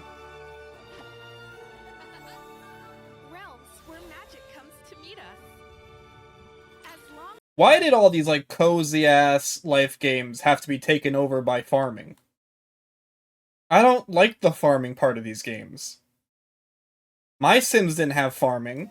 Are you ready? That game is cute as fuck, but I don't want to farm. Why are people getting so hyped for this? Hello? Do people like this game? Promise variety. There it is. Fae Farm and Mortal Kombat in the same show. Only at Summer Game Fest. Now, please welcome Ben Brode, Chief Development Officer and flannel enthusiast at Second Dinner, the developers behind the popular collectible card game Marvel Snap. What's up, Ben? We snapping! Man, you guys have been on. Hey, there's fire. Spider-Gwen. Last time I saw you was at the Game Awards when you won Best Mobile Game. Seems like you've been very busy. We're excited about the Spider-Verse content you've been doing. Lots going on over there, right? Yeah, it's been exciting. We've been doing a bunch of new features, some of the wildest cards we've ever made, and some new game modes. Yeah. Yeah, new game. Is that a segue, Ben? Certainly, yeah. I'm excited to announce Marvel Snap's biggest update ever. We have a new game mode coming next week. It's Conquest mode. It's a great way to get a super competitive experience and some exciting new rewards. But you don't have to wait till next week. If you haven't tried Marvel Snap, go download it right now on your mobile device. This guy is very excited. He's always been excited. All right, Ben. I love the enthusiasm, Ben. That's what I got. That's you. You're made for YouTube. All right. Well, we heard you brought something fun with you for us to watch, right? Oh, yeah. So, listen. I am incredible at card games, so I often win. But some people, and maybe you've had this experience, Jeff, some people lose. Yeah. And I like to think it's because they suck. No offense, Jeff. But sometimes it's because they might just be a little bit unlucky. Cue the tape. This fucking guy, he's fun. Okay, I don't have an ideal hand of cards here, but that's fine. I'll see what I draw in future turns. Anyway, let's reveal the first location. Lamuntis 1. Each player destroys their deck. Okay, I guess I will work with what I have. I'll play Medusa on location number 2. She gets Medusa? power Let's see the next location. Clover Dangerfield has a 25% chance of destroying your cow. Okay, well, I mean, 25% isn't that bad. And it's gone. Okay, well, I have some powerful cards in my hand, so I can just wait. Let's see the next location. The Big Barn. Players cannot play 4, 5, or 6 cost cows. You gotta be kidding me. Also, if you don't play a card this turn, you have 0 friends. Wait, what's the advertisement?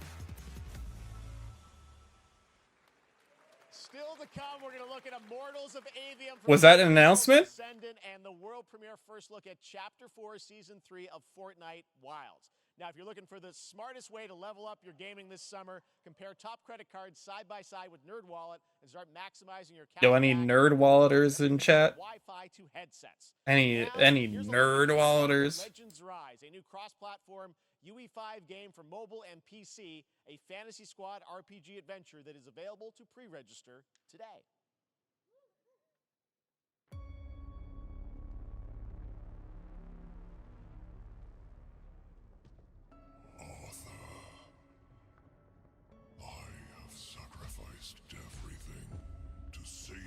Remember how I said the second half of these shows typically aren't as good as the first half? Fucking Jeff Keighley shows, man.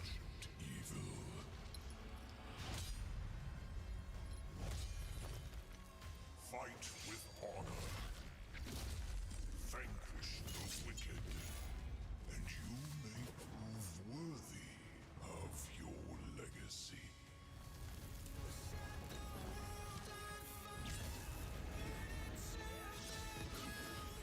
I'm King Arthur, man. I pulled the sword out of stone. Games are just getting made, dude. Who puts these games together?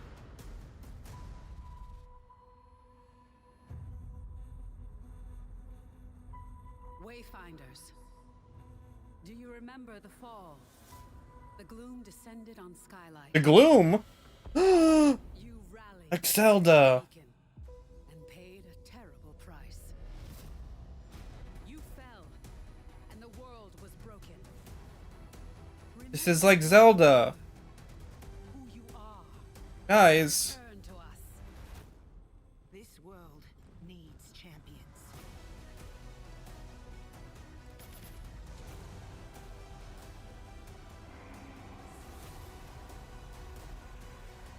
Yo! From the creators of Battle Chasers comes Wayfinders.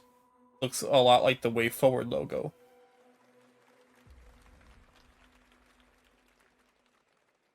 Jeff, come back. Oh shit! Fortnite!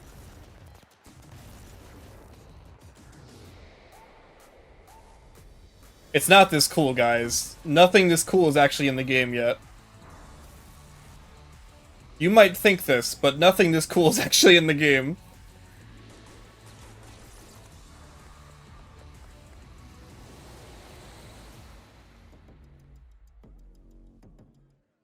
Oh! Why do people go, oh? Steve, seriously, you don't stand a chance.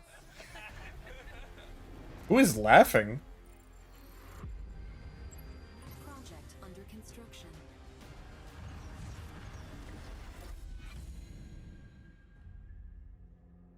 What did you say, guys? One more game? Good morning, scavenger. Is this a different game? New game?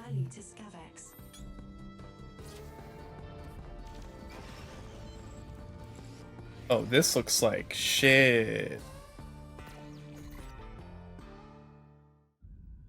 Captain's log. A new game? 43152.4. Oh no, that is Star Trek. The fleet is cautiously entering hostile territory, and the crew is standing by. That a Matrix Star Trek.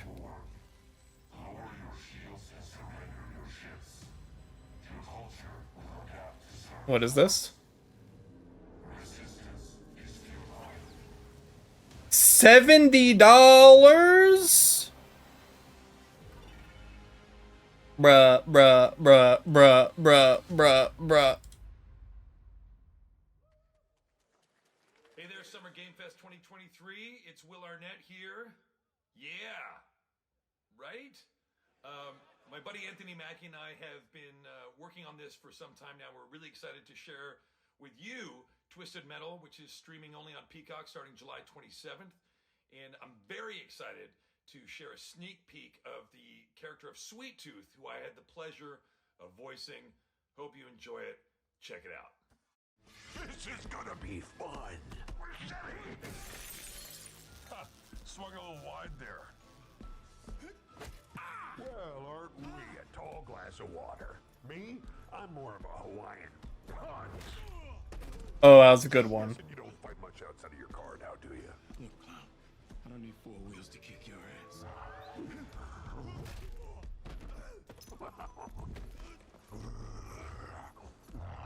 Any chance we can get this back in the cars?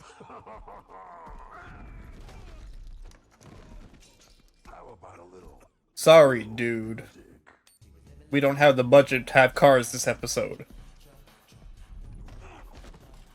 I just have to beat you up in this casino for a little bit. That was so light. He did not smash him up against that casino machine. Like it when the beat go? Baby, let your booty go. Girl, you want to show? Do you love the silver-haired god? Don't lie to me. Yeah, man. Look, I listened to Unleash the Dragon so many times the disc broke. I'm not a liar. You said you were coming to my show, and then you shot at me. It was a misunderstanding. I've been getting shot at ever since I can remember. It's forced habit, I guess. Sounds like you have trust issues. Is Sweet Tooth a good guy?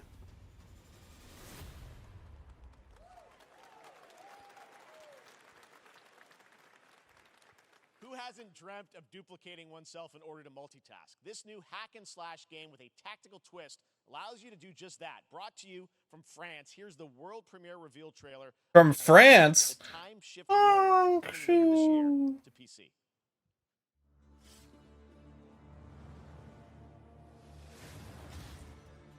Man, I'm dead. Man, I'm in heaven. Receive my light, Lisfanger. Let this power flow through you and fight again alongside your past selves. Oh, it's one of those games. Here again.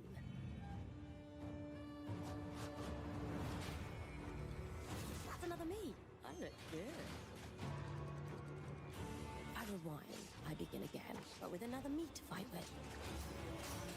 You're coming with me.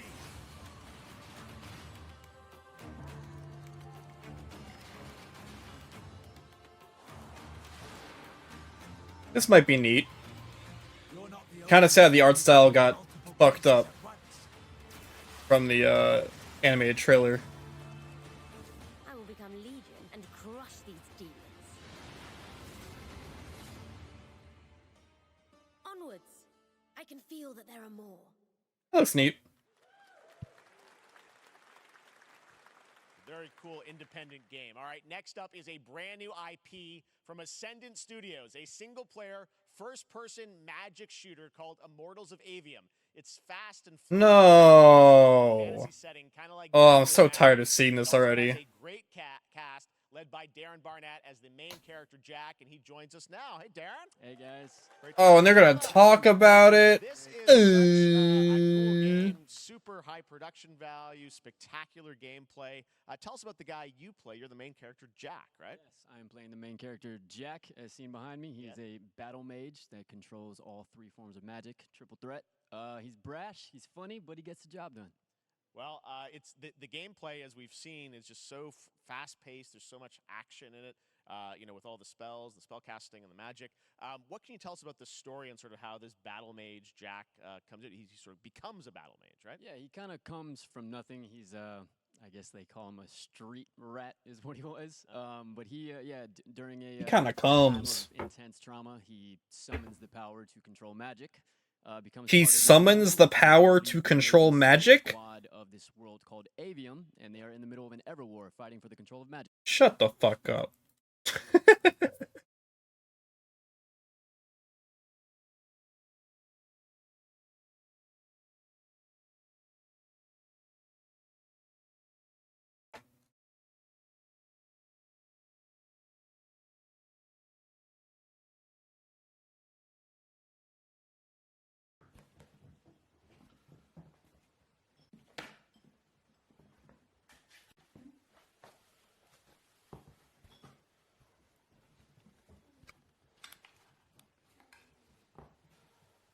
Yes.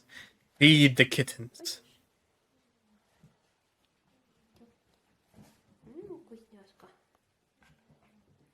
Aw, get them.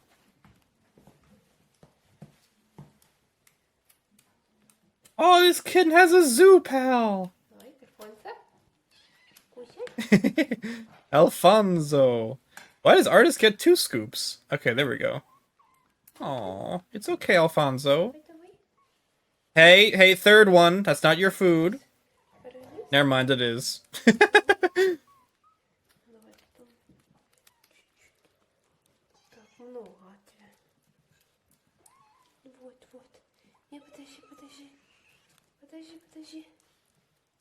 And Arnold.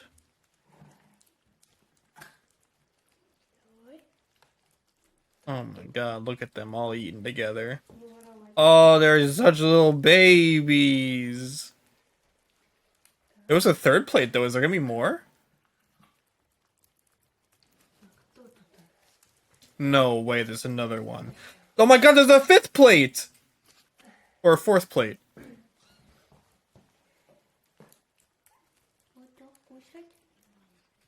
My god, there's so many, amor. Hey, Arnold. Arnold. It's not your food.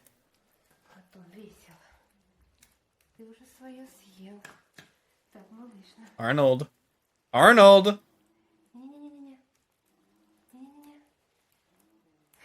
Arnold is hungry. Arnold was so fucking hungry. Eat your food.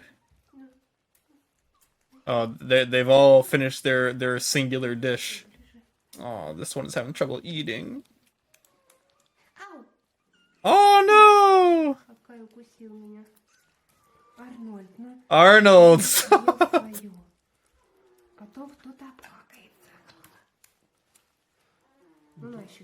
I'm having trouble telling them apart. They're just all the same kitten to me. Are they done? They're still doing this?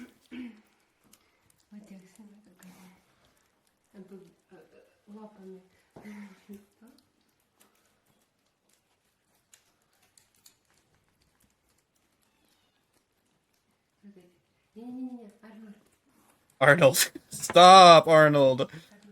Arnold, stop!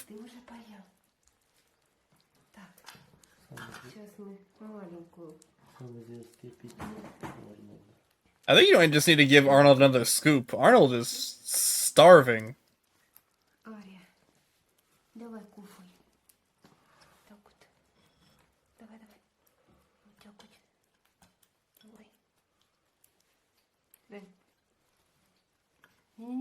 Arnold!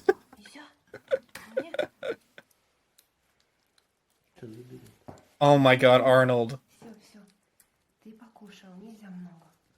You need to take Arnold away. He keeps coming back.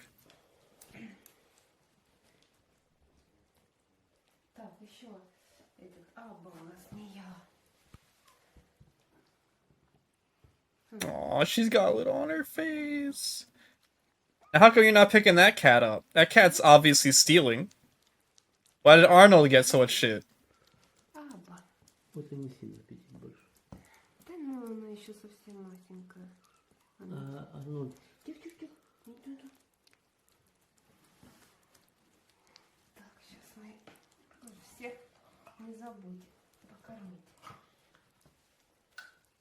It's too much chaos. We have given up.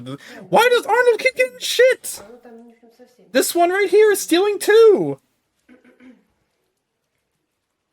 You know, I've changed my mind. I'm actually Arnold pilled. Alright, hold up. Fortnite.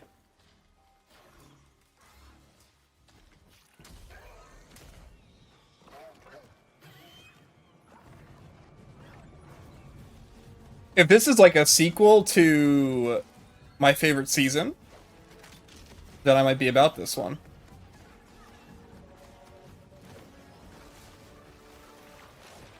Alright, rail grinding is back. Nice. Yeah, Primal 2.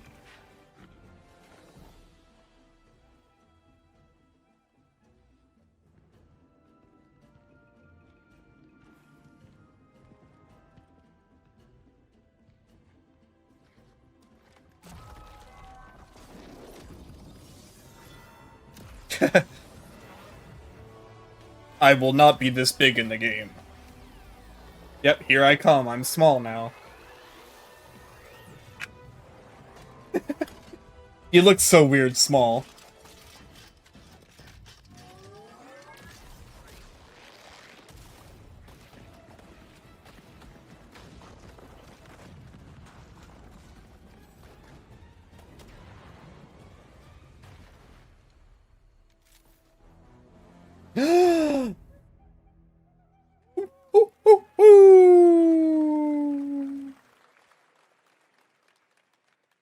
Fortnite Wilds launches tomorrow. Well, finally, guys. Thank you, Jeff. It's time to get to our grand finale. Really? And it is a deep honor for me to present this game. What you're about to see is a world premiere trailer that gives us a new look at an expansive world we can't wait to explore again. Elden Ring! This game comes from a studio that surprised the world and redefined the RPG genre with its iconic characters and rich storytelling. Never mind. And I want to thank them for this trailer for one of gaming's most anticipated upcoming releases. It's Final Fantasy VII. Were true. We're still here at the scene of this terrible disaster caused by a massive tornado which swept through. I was so excited for it to be Elden Ring. Amidst the wreckage of the expressway, Tifa search dead. and rescue operations are already in progress.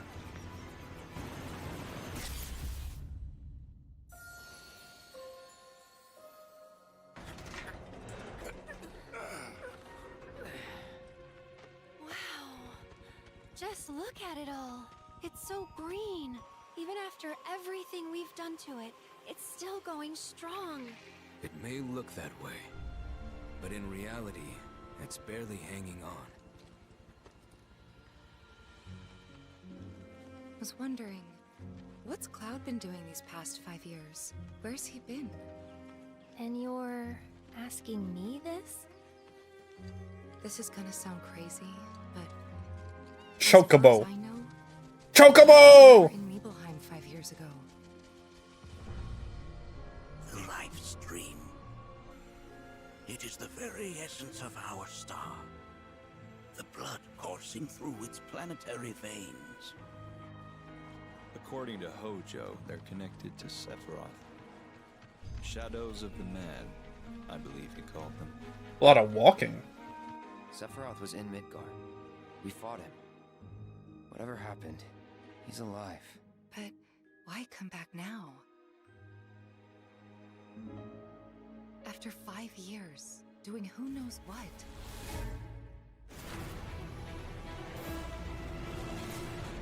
Well now, think we woke it up. Angered it, more like.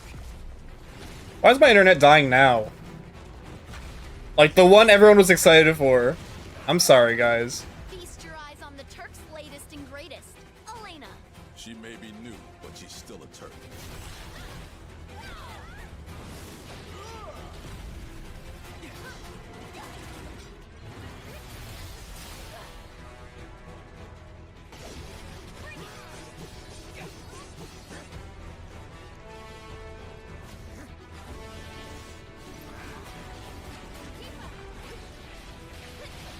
Can you play as Kate Sith? Oh, as Yuffie.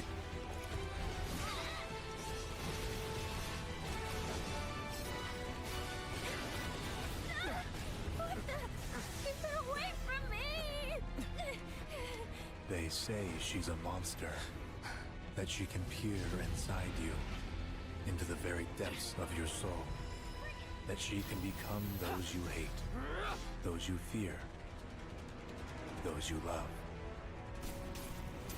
Free you yet. You murdered my dad! You burned my village! You know that I killed her. So, who is she?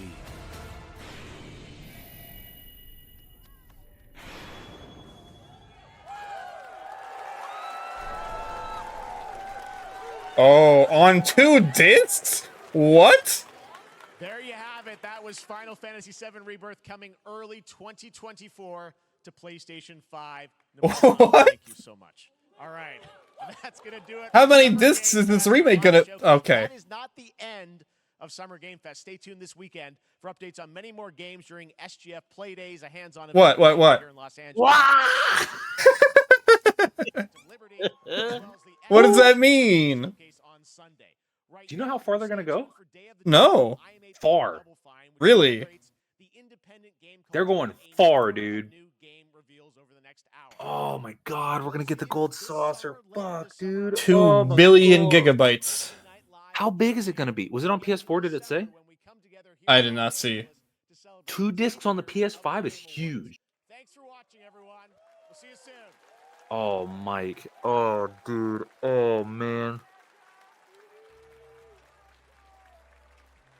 So I what? knew there was gonna be a thing today. I didn't think it was gonna be that Yeah, what do you think it was gonna be? small. I thought it was just gonna be like, ah, man, I'm Final Fantasy, and I would be like, whoa. I didn't think it was gonna be, hey, you know that Nibelheim flashback that proves you're a liar? What if she's lying? And it's like, oh my god. Oh.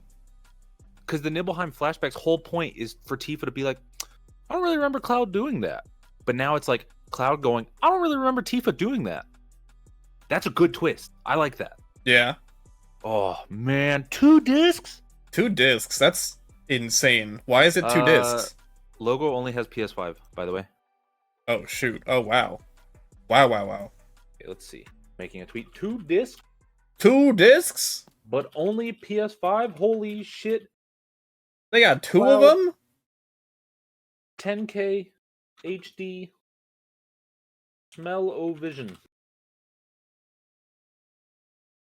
Bro, what is, like, dude, like, the common theory is that they're going to go all the way to the weapons, which is pretty close to the end of the game. Mhm. But, like, actually might. The what? The weapons, all the way to the weapons. Like, it's, oh my god, dude. I thought Square was not going to talk about it until, like, 16 was out. I mean, 16 is all but out, right? Like, what do we have, 2 weeks? Yeah. But, oh, man, I have so many thoughts now. We saw tag team fights. We saw Elena, and she's awesome. Like, oh my god, they nailed it. Dude, every time they show a character and they're like, here's what they look like in a modern context. Perfect. You guys have never done a character wrong. Like, oh, man. Mike, how do you feel? As a clear Final Fantasy expert, how do you feel? And I want you to know, I was getting the shit kicked out of me by E Honda that whole time, and I'm like, just fucking beat me already, you boosted monkey. Like, I'm trying to watch the trailer. Yeah, I mean, it looked pretty interesting. You know, I haven't finished Remake, so I don't know what the hell happened or what is going to happen. Doesn't Xbox own Double Fine now? Yeah. Okay, I just want to make sure I was following correctly. Go ahead. And I don't know anything about the original. Like that didn't mean as much to me. Yeah, the that ending segment is very, very interesting because they're being a lot more upfront with the. This is different. You know, which is what I always wanted from Remake was I wish they would have been more upfront about it. Yeah. And putting that very like upfront, like, yo, I think Tifa is lying to you, and him having like because his memories are jumbled, right? Like he has those problems. So the idea that like Sephiroth is trying to trick him, dude, because maybe he's not. Maybe he's being dead ass. Because at that moment when Sephiroth like would have killed Tifa in that context, he's still him a little bit. He's a little fucked up, but he's still normal. Mm-hmm. So it's like, could he be like lying, or what does this mean? Max is saying the opening of the trailer is Zach's timeline. Oh, like they lost. Oh man, because I was wondering, I was like, wait, why would they be out like that? We know they're out in Midgar. Oh, wait a minute, we get fucking baited like crazy. How baited are you getting? Well, okay. Wait, hold on, hold. Wander Song and Chicory making a new game? Great games. That's a cute plushie. Introducing Beastie Ball. Chicory's so good. Beastie Ball. Is it Pokemon? No shot. It's Pokemon Volleyball. Beastie Ball is a turn-based RPG where you coach a team of Shout out to Pokemon likes. They're coming out a lot better. Yeah. Cassette Beast is amazing. Cassette Beast is the peak. This actually looks kind of crazy too. Chicory's art style does really well for this. Yeah. I don't like how the character looks like a weird jackleg villager. He does kind of look like a parody villager. Yeah. Like if I was like making a parody of Animal Crossing for Adult Swim. Yeah, his name is Townsman. Man, there's so much in that trailer. Oh my god, Mike. And depending on their personalities and their teamwork style, they can form different kinds of friendships. I'm glad that like all the gaming companies that I like have seemed to have figured it out lately. Yeah. Square's got off their ass a little bit. Capcom has put out banger after banger. Nintendo, whatever. Man. So with this game, we really wanted to. This is cute. That game's probably gonna come out in February. Doing their own thing, making their own decisions. They'll only join your team. That game comes out on my birthday, I might cry. You fulfilling a certain conditions while you're playing against them. The goal isn't to collect as many beasties as you can, but to spend time Man, with ones that you care about. mean dude. I was like emotion systems. That's cool. What if they're angry? They hit harder. Yeah, like they have like relationships and stuff. Whoa, this is cool. Clown spider. Way of playing Beastie Ball. So we're working with a really wonderful bunch of concept artists and spending a lot of time on each design. All the beasties have a range of colors and sizes, and their poses and animations are all hand drawn. Wow. Yeah, it looks beautiful. The hand drawn animation. Why'd they save all the good stuff for the end? Because that middle and like the sort of end segment was boring as fuck. Yeah. I mean, I thought the beginning had good stuff. The beginning started strong. But I was just kind of like, ah, yes. I sure do love Check's Notes live service game. I need to start taking notes for during these things. So I always fucking forget what happens. Too much stuff happens. You'll be able to see all the ranked teams on your map. You decide where to go, who to challenge, and in what order. And every time you Open world? Was that Lena Raine? So no matter which way you go, you'll have a She's the girl who did the Celeste music. Yeah. I know that. I didn't know if that was her. It looked like her. Hold on, we'll see. They'll cut to her again, I'm sure. Please check us out at beastieballgame.com. We're going to be I think she worked on Chicory too. She did. Yeah. Thanks very much. We can't wait to talk That would more make about sense. Beastie Ball. Beastie Ball Game. That's a good name. I like that. Yeah. Heart Machine's follow-up title in the Hyperlight universe. Oh shit, Virum. The role of a mercenary with some serious Is Virum here? Where? No, is this Virum's game? amazing open world Virum works on video games? Yeah. hills to deep I didn't know that. Who do you work for? comprised of both Heart Machine. handcrafted and procedural elements. What do they make? Just how I like my level. Hyperlight Drifter and Oh my god. Solar Ash. Secrets and lore, sure to He set didn't work on Hyperlight. He started working with them with Solar Ash. You'll face off against enigmatic And now this is their new game. armed with an arsenal of weapons that you've crafted with the Yo, I know somebody who worked on Hyperlight Drifter. Let's go. diehard fans. He didn't work on that one. Yo, he worked on Hyperlight Drifter. Let's go. This is Hyperlight Breaker.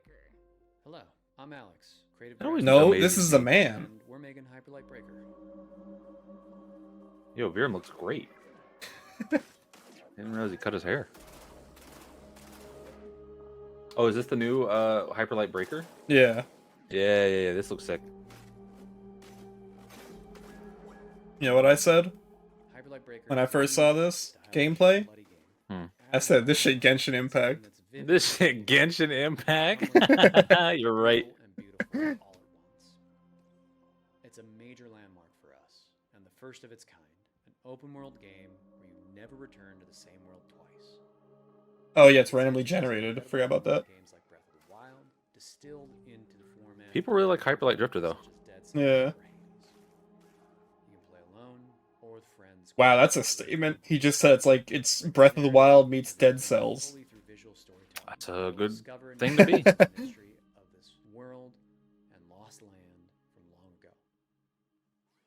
Every world will be different, loaded with dangerous creatures, razor-sharp combat, vast overgrown wilderness, long-dead civilizations, and new discoveries in a mysterious, vibrant. Yeah, I'll check it out. Yeah, I never played Drifter. I played a little bit of it at a friend's house, and I was just like, okay. I wasn't too into Drifter.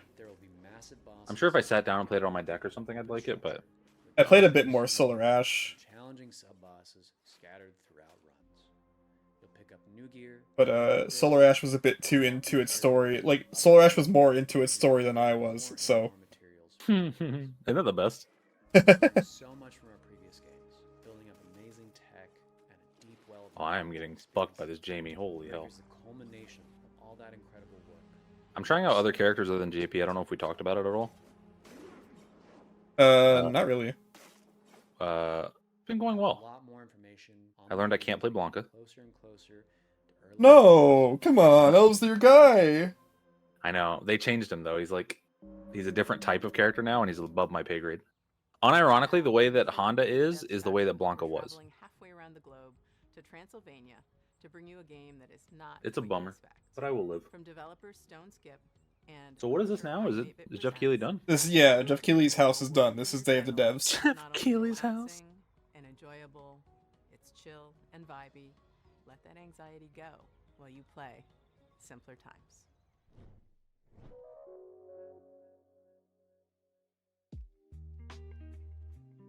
Trying Manon right now.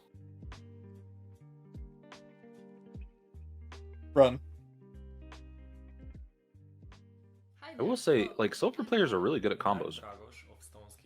Not much else, but they do know their combos. That brother's name is Dragos? Wait, that's a hard name.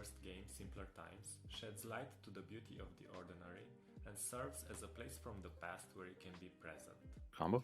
Simpler Times follows Tyna on a heartwarming journey through her memories as she prepares. Yeah, Jeff Keighley's show was pretty okay. It kind of was a little mid in the middle, but We want you to slow there was some fun stuff. the present moment by immersing you in Tyna's world. It's apple picking season. My favorite. Through visual storytelling and mindful interactions, you will journey alongside her as she delves into her past and uncovers Nice. her authentic self. This shit at Edith Finch. With each puzzle, When are they going to show Mina the Hollower? adulthood, and you'll be there to guide her. From Don't know. That's a game I've been looking forward to for a minute. from a plant to more complex ones like building a birdhouse, you'll interact with objects that hold sentiment. Yeah, having a live audience did a lot. It always does. Yeah. Nothing makes you feel more excited than other people being excited. We know the world is getting faster every day. That's like a proven thing, I think. We wanted to create a space where players can take a break, slow down, and enjoy something meaningful. Dude. Simpler Times stems from stories we believe need to be told and heard. Inspired by this very place we're now sitting in, the game is a reflection of the physical Oh, I'm dead. spaces we I'm spend for it. time in and Wait, he the dropped it? memories we hold dear. I've spent so much Oh, it's very pretty. What is this? It looks like that unpacking game, but like 3D. It seems like just like a chill, like relaxing type game. Encouraging you to reflect Until society comes in. Yeah. Simpler Times is coming soon on PC and other platforms, so make sure to wishlist on Steam and follow us on social media. Thanks for taking the time to listen. We hope you'll enjoy. I just gotta like take notes of like the games I'm interested in. Like, I've forgotten some names of the ones I was interested in already. Just because I've seen so many fucking games today. Can I still take all these seashells with me? That's the thing, right? You see so many that you're just like, yeah, these are video games. I usually just check Wario 64 afterwards, because he has the threads or whatever, and then I'll just be like, oh yeah, that was the one I liked. This is really nice. I will get this and play it by myself. Those are the best games when you're like, I don't even want to stream this. I just want to play it. Camera mechanic where the photos that you take become 3D worlds to explore. This Is this panorama? Oh shit, F-stop! F-stop, baby! Viewfinder's a difficult game to describe in words, but if you saw it, you'd immediately recognize it. Yeah, viewfinder, not panorama. That's a different thing. What is this place? When you end around with a level 5 grab, like, what do you do? Just, like, turn the game off, buddy. You can take photos or find photos and then Whoa. make them into real. This is cool. What the fuck is this? This is viewfinder. Whoa! Yeah, they, Whoa, it's like a fucking Escher painting. This is a game mechanic that Valve made, and they asked if they could use it because they were going to use it for Portal 2, but then people didn't like it. And Valve was like, yeah, go for it. People didn't like it because it was bad. People didn't like it because it wasn't Portal. Whoa, this is so crazy. And he's lining it up. Holy fuck! But I guess if a space is empty, it doesn't matter. Oh my, that's so sick. That doesn't look right.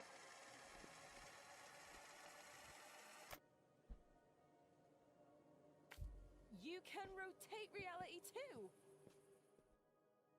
If I was to compare Viewfinder to other games, I'd say it's like the gameplay of Portal combined with the visual illusions of Superliminal or Antechamber.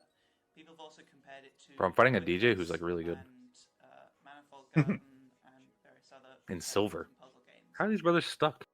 It's a puzzle game, but it's very sad. That's so cool though. When's this come out? I don't know. It's been advertised for a while. The whole concept of when we started is that when you actually create something, you do destroy a lot of things, and you know that's just a very important lesson in creation. Viewfinder is created by different people.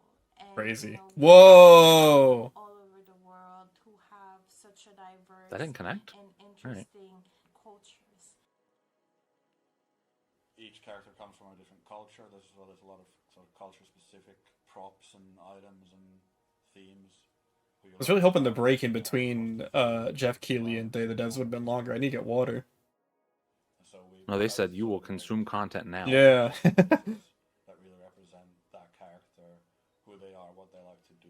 Quick, run and go get water. I'll entertain. I want to watch Viewfinder though. I mean, don't you want to get spoiled on the puzzles?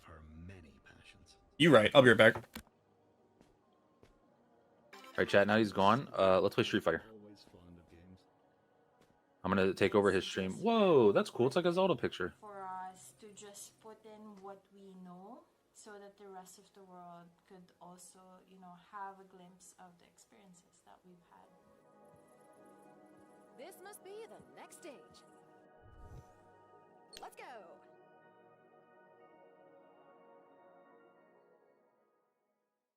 We received a record number of submissions for this Summer Game Fest edition of Day of the Devs, but this next game didn't actually come through that process. We have eyes everywhere, and the curation team is What's up, always Admin? looking for games.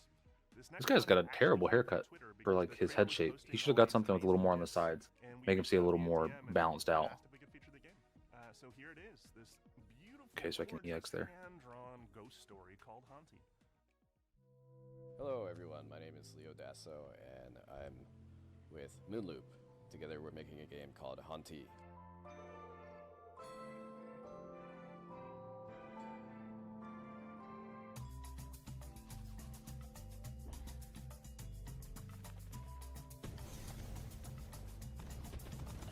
The main mechanic in Haunty is that as a ghost you can haunt things and get access to their abilities. There's a big variety of things that you can haunt in this game.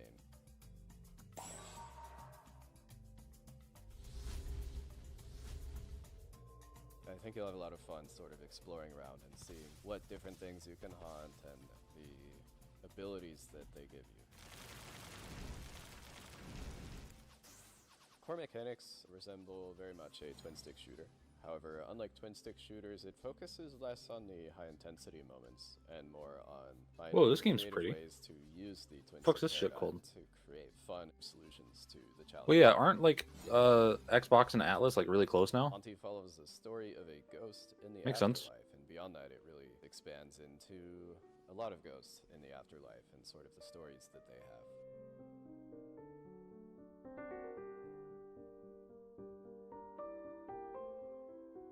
What up? There's some pretty game. Look at this. Center around collecting these stars, and the stars have this special. I really like this show because you actually get to hear like pieces of their past. What the devs are up to. Yeah.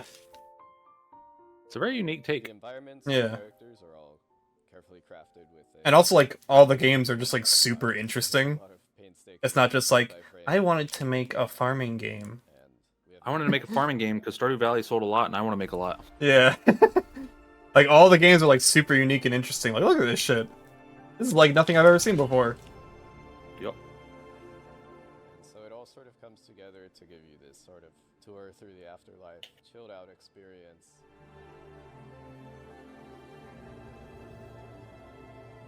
Old to unhaunt. Something you're interested in, be sure to wishlist it. I just broke a dude's 7-win streak, by the way. Let's go. This looks He's mad. awesome. I almost said this looks like shit based on like impulse. Cause I've said that so much today. I've done that. I've done that. Okay, so you really have to do like combos for her stuff. Both the game and its creator vanished. That game was Cart Life, a slice-of-life simulation game that put you in the shoes of various street vendors and tasked you with setting up a successful business selling bagels or newspapers. As the story unfolds, you'd soon find yourself making tough choices and trying to balance keeping your business afloat with the needs of your character and their families. It was a truly unique, powerful, and special game, and it's super sad that it's been unplayable now for the better part of a decade. But it gives me great pleasure to tell you that lovingly restored and better than ever. Yeah, Dark Fantasy I would say is more annoying because they don't feel like genuine. Dark Farming Fantasy is at sucks. least- yeah, farming's at least like, oh wow, we love farming. It's like, oh that's cool. I love farming. Dark Fantasy is always like, oh we're like edgy. It's like, wow, good for you. Hope you guys get better, I guess. Hi, I'm Nick Herman. I'm with Ad Hoc Studio, and we're here to show you Cart Life. I remember this. Cart Life is a retail simulator developed by Richard Hoffmeyer and was originally released in 2013, where it won a bunch of awards at the Independent Games Festival. For a variety of reasons, he ended up pulling it off Steam, but all of us at Ad Hoc are such big fans of Richard's work. Now we're partnering with him to help bring it back.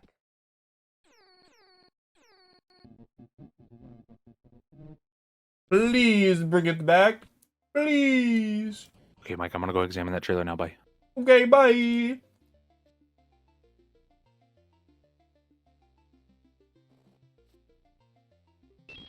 In Cart Life, you can play as 3 different characters in any order. Each have their own unique background and circumstances, but what they all have in common is that they're trying to make it as street vendors. Melanie is a recently divorced mother and has moved back into her family home with her daughter, all the while trying to establish her new coffee cart.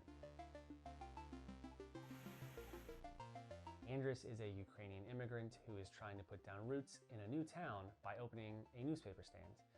And Vinny has big dreams, but never enough money to make it happen. So is this like a remake or a reimagining or Managing your a own port? I don't know what this is in relation to the original. In Cart Life, your resources are limited.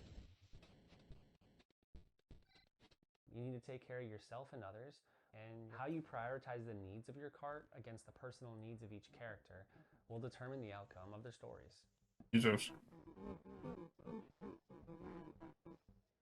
Depression game.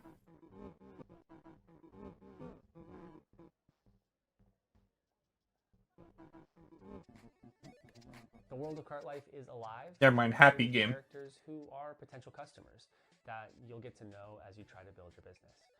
There's no right or wrong way to play this game. What players choose to do with the time that they have with each character is... Devolver's at 6, yeah. Everyone's experience will be different based on the choices they make, what they prioritize, and even the order in which they choose to play the character. Pray for Wizard with a gun, please. Please pray for Wizard with a gun. Updated controls and mechanics, and we really look forward to sharing it all with you on PC and console later this year.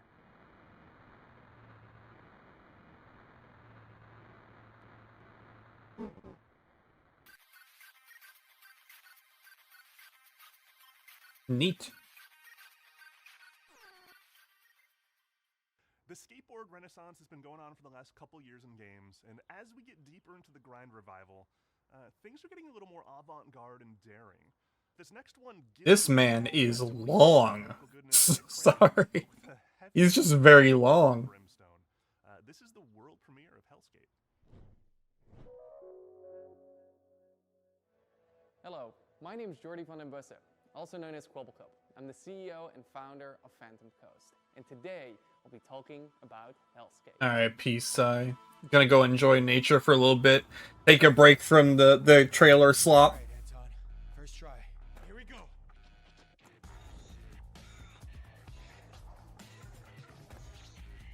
Okay, this kind of looks sick.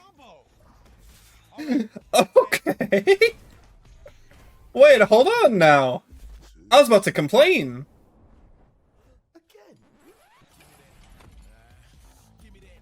Hellskate takes place in Wertheim.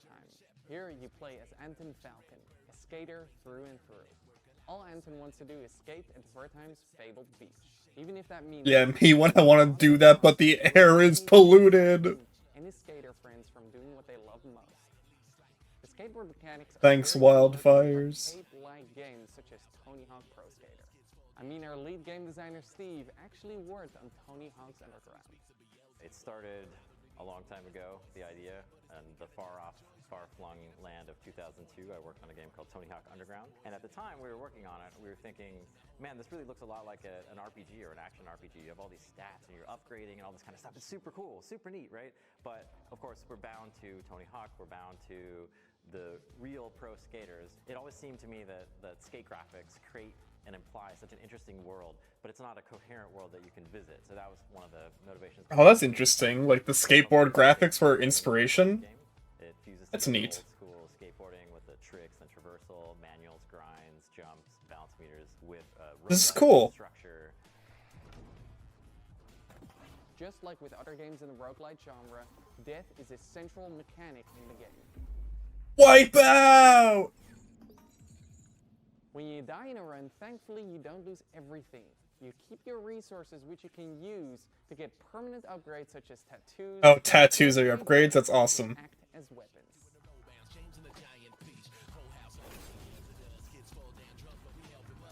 The combat in our game can be described as a fast-paced skateboard hack and slash. While you have your light and heavy attacks, the core of the gameplay revolves around your skateboarding tricks. The game should be quite easy for people to pick up and play. It has a combat system which is meant to be very friendly, very forgiving and rewarding, especially at the beginning, and then gradually... Oh, you can make a grind rail? This looks sick. Skateboarding where you need it, when you need it.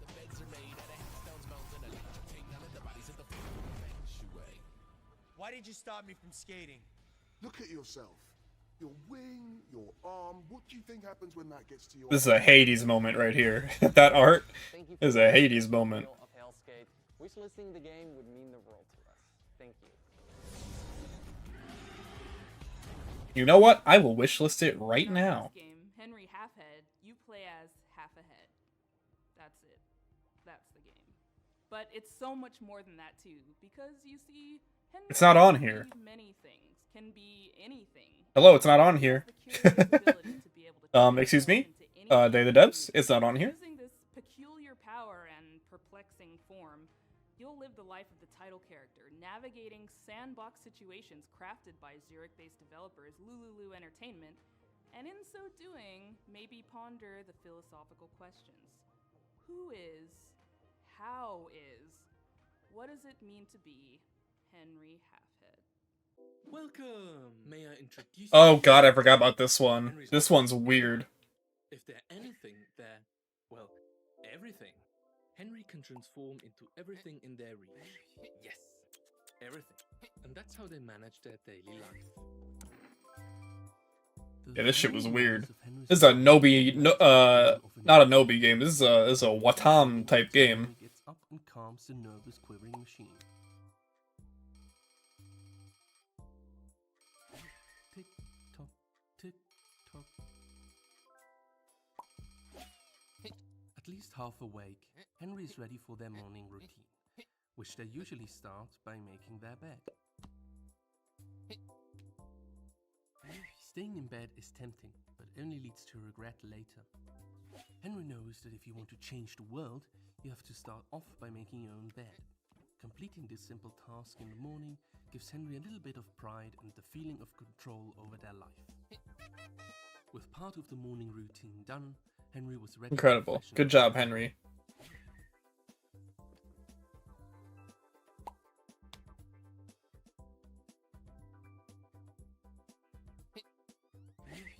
For hours, Henry could sit there, lifting the seat up and down, pretending it was a singing mouth. Not too hot, not too cold.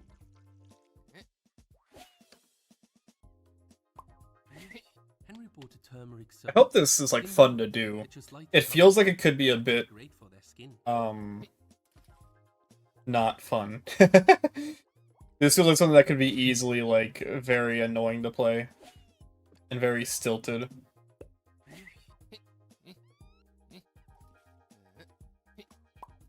That got all the dirt. Why is the rubber duck not floating? All clean and dry, Henry is now ready for a proper breakfast. Breakfast with a warm beverage is important, and so is keeping up with the news. This week. That's all for now. Have a wonderful day.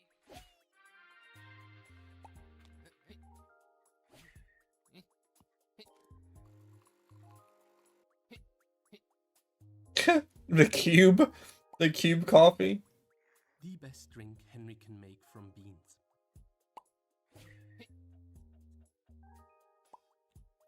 The candy of nature, delicious. Well fed and well informed, Henry has to get ready and pack for work.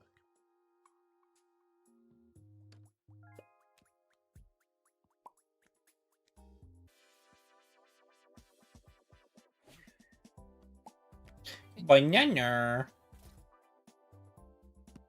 Banana. If Henry takes their lunchbox and leaves now, they can catch the 8 o'clock bus. Double the Henry, double the fun. Oh, I forgot this co-op. Henry's not so ordinary everyday life in co-op mode.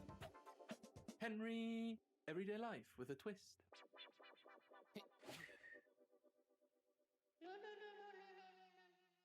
Yeah, such an insane thing.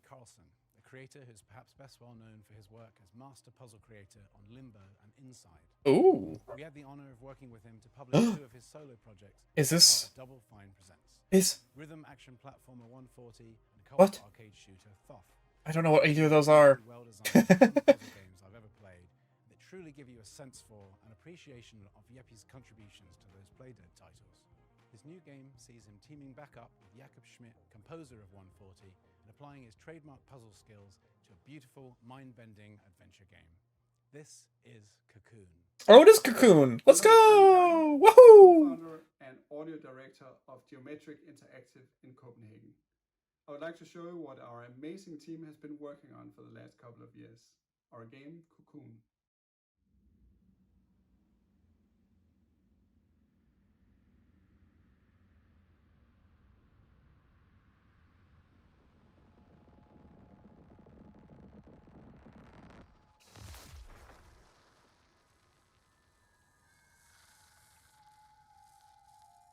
I always appreciate when they make something new. You know, it's never like, here, from the creator of so-and-so, here is basically the same thing. Post Keigh3 party annals would have went hard, it really would have. I can't believe they didn't shadow drop it. And that game's been in development for so fucking long, dude. Cocoon is an adventure game with multiple worlds, and each of these worlds are contained within an orb. Let me demonstrate by jumping out of the world which we are currently exploring. Oh. Just like that, we are now in a world outside. This is gonna get so fucked up. This is gonna be so mind-bending. Contains the world we were previously exploring. Let's jump out one more time. No way, We are dude. now in a world even further outside and can explore this world using the orange orb that we picked up.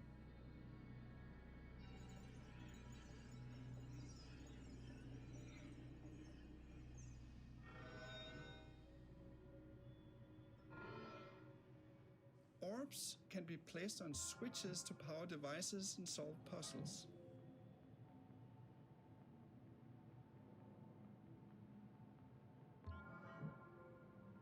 I will never finish this You can game. even throw them into pipes.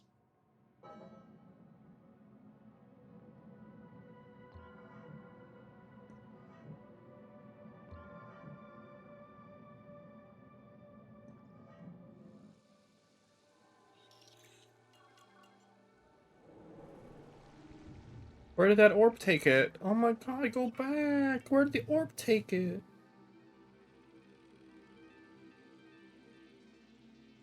I'm surprised they didn't show Sonic Frontier just like DLC. Interesting puzzles. For example,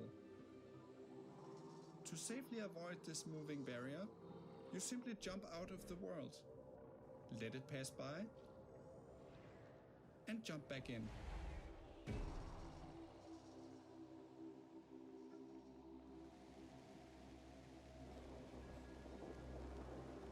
Now, Cocoon is not only about exploration and puzzles. Within each world, you have to face a mighty guardian. Here is a first glimpse of one of these encounters.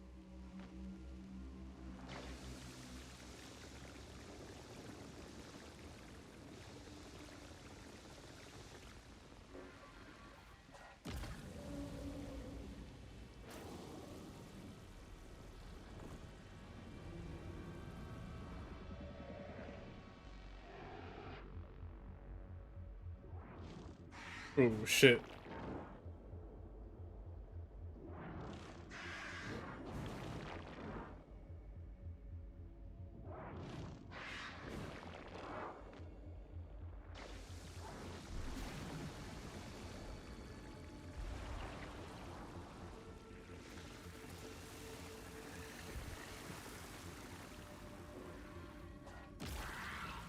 Ooh, got him.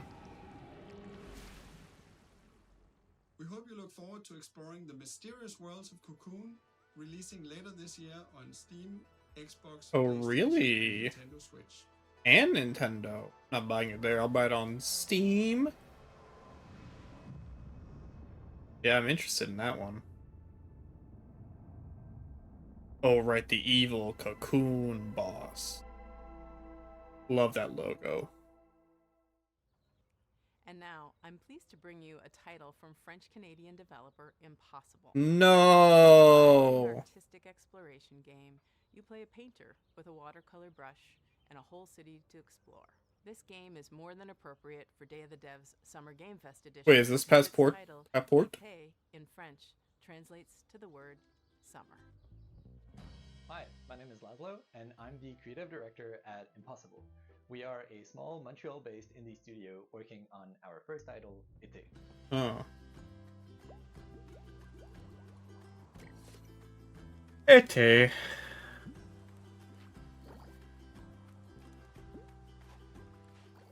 In Été, you see the world through the eyes of a painter, with every surface acting like a blank canvas, just waiting for you to fill it with color.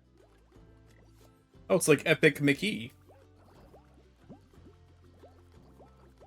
Été means summer in French, because it's set in our French-speaking hometown of Montreal, Canada, as you step into the shoes of a painter who's traveling abroad for, well, the summer. This is a game for people who love pure exploration. You're free to roam open city scenes at your own pace, following your curiosity, getting sidetracked, and discovering secrets along the way. Dog. Paint the dog. When you fill something with paint, You'll extract its color as droplets of experience. And Oh, as it's you like go, color splash, you'll become actually. able to unleash larger splashes of paint that reveal a bigger part of the world at once.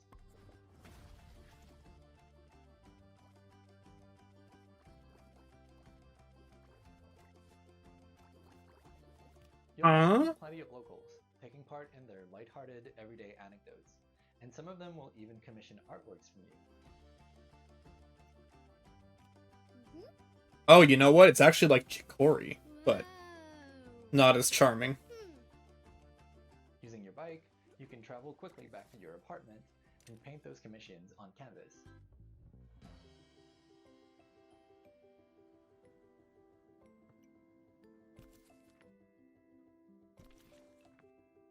That's where your creativity comes into play.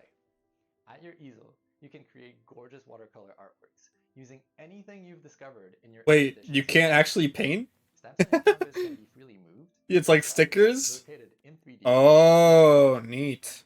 The canvas is pretty much your sandbox that lets you put your own spin on commissions. And if you're feeling inspired, you can paint as many creative artworks as you like without any kind of limitation. With hundreds of unlockable stamps at your disposal and dozens of commissions to inspire you, the only limit really is your imagination. Apart from living your best life as the friendly neighborhood painter, Now, if you could like also get to draw meet on other top of that, that would be artists, crazy. like Marianne, an ambitious photographer, and Theo, a talented musician, among many others. If you manage to befriend them, maybe they'll let you in on their best kept secret, an abandoned building that could become your very own painting studio. Not a secret anymore. You just spoiled it. For yourself. It is coming out in 2024, and we hope you'll enjoy your adventures as a traveling painter in this lovingly crafted, whimsical summer world. Hey, you know what? Good for you guys making a game. Hi everybody, how are you liking the show so far? This is the time where we take a brief break to talk about the long and complicated process by which we accept games into the nominating committee and all the legal ramifications and the technical rules that go with the accounting of the... Tim, sorry. I thought that, yeah, I thought I was doing something here too. All right. Hey, Kelly from Indie Mega Booth here with a very exciting announcement. We're back. What does that mean?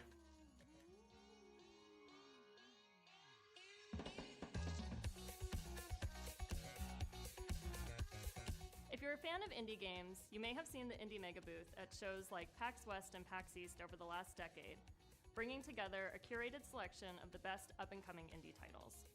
Games like Crypto the Necrodancer, Tunic, Disco Elysium, Spiritfarer, Celeste, Mini Metro, Astroneer, The Stanley Parable, God damn. and Papers, Please. Bangers, bangers, All bangers. part of the Indie Mega Booth community. If you're a dev, you'll likely know us from our industry work, such as our GDC showcases, our presence at Bit Summit, our global outreach and events, including Hi, our Hannah. scholarship and grant program. And We're watching Day of the if you're Devs not now. into this, well, that's fine. Just think of us as like a stepping stone into the games industry, where folks who love indie games can connect with each other, discover new games, and be part of a welcoming, diverse, broad, creative community. Indie Mega Booth has been in hibernation during the pandemic, but we are so excited to announce that we're finally waking up from our big long slumber, and we're ready to move forward with IMB 2.0.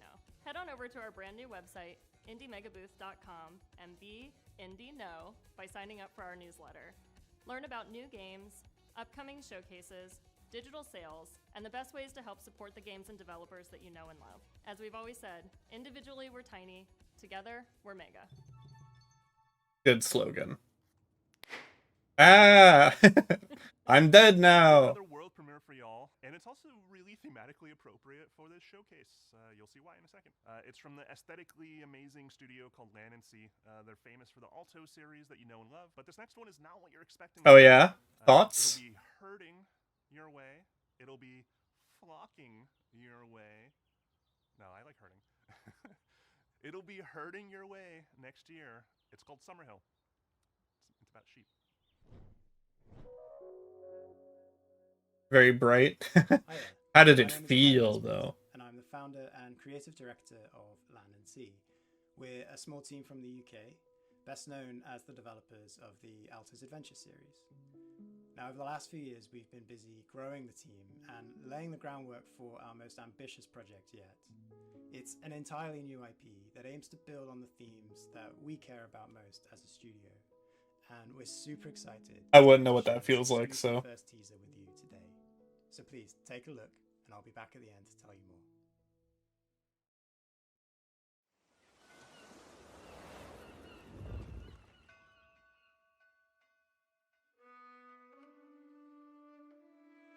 Alto's Adventure and Alto... I don't know what either of those are.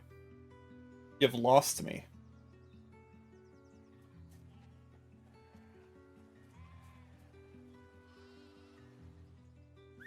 Alright, this is a sheep herding game.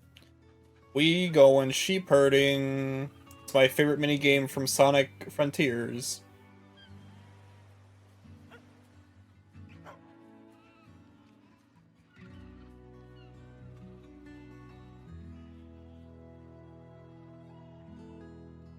This, that isn't a fun thing to do in video games.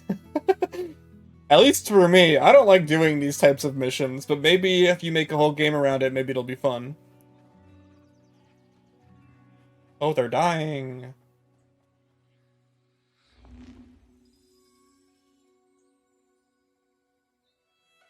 Yeah, you can't just show that. I'm not interested.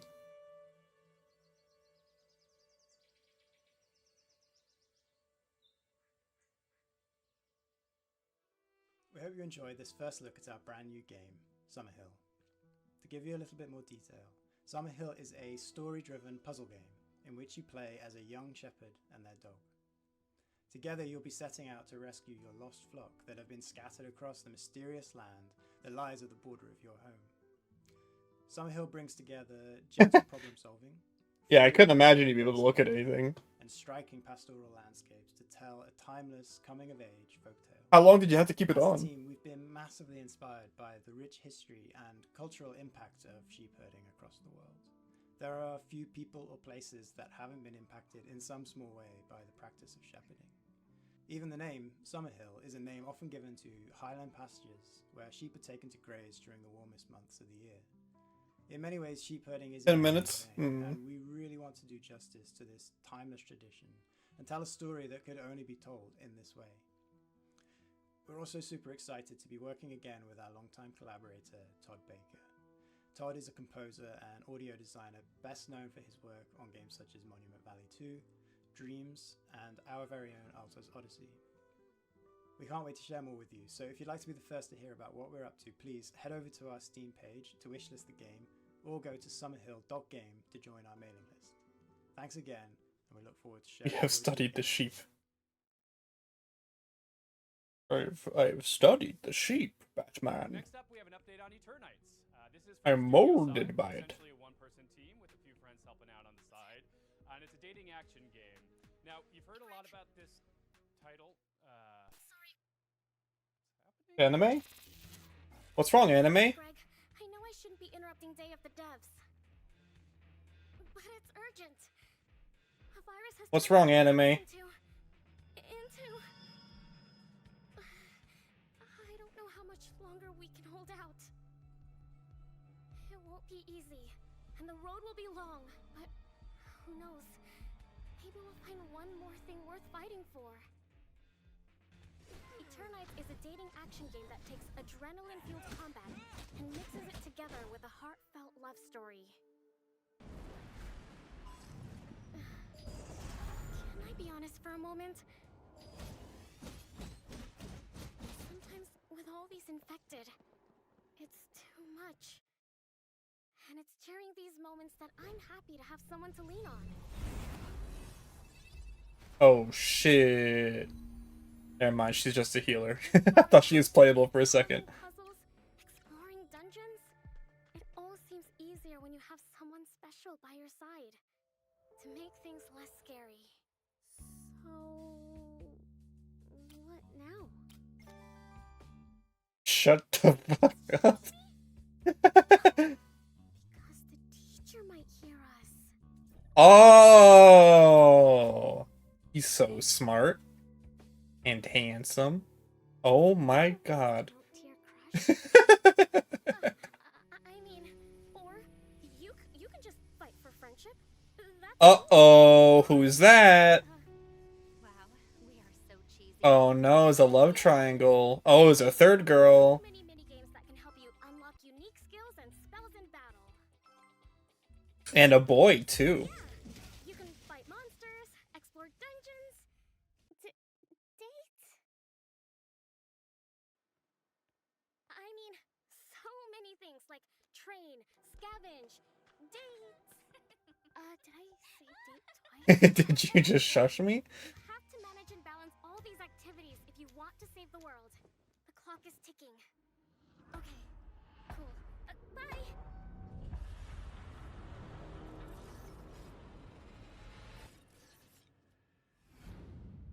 Wishlist now. Okay, back up. Developer Evil Licorice comes a nostalgia-fueled gadget-building sim that demystifies electronics engineering and allows you to share your creations with the community. Hello everyone, I'm Marco Bancale from Evil Licorice, and I'm one of the designers of Retro Gadgets.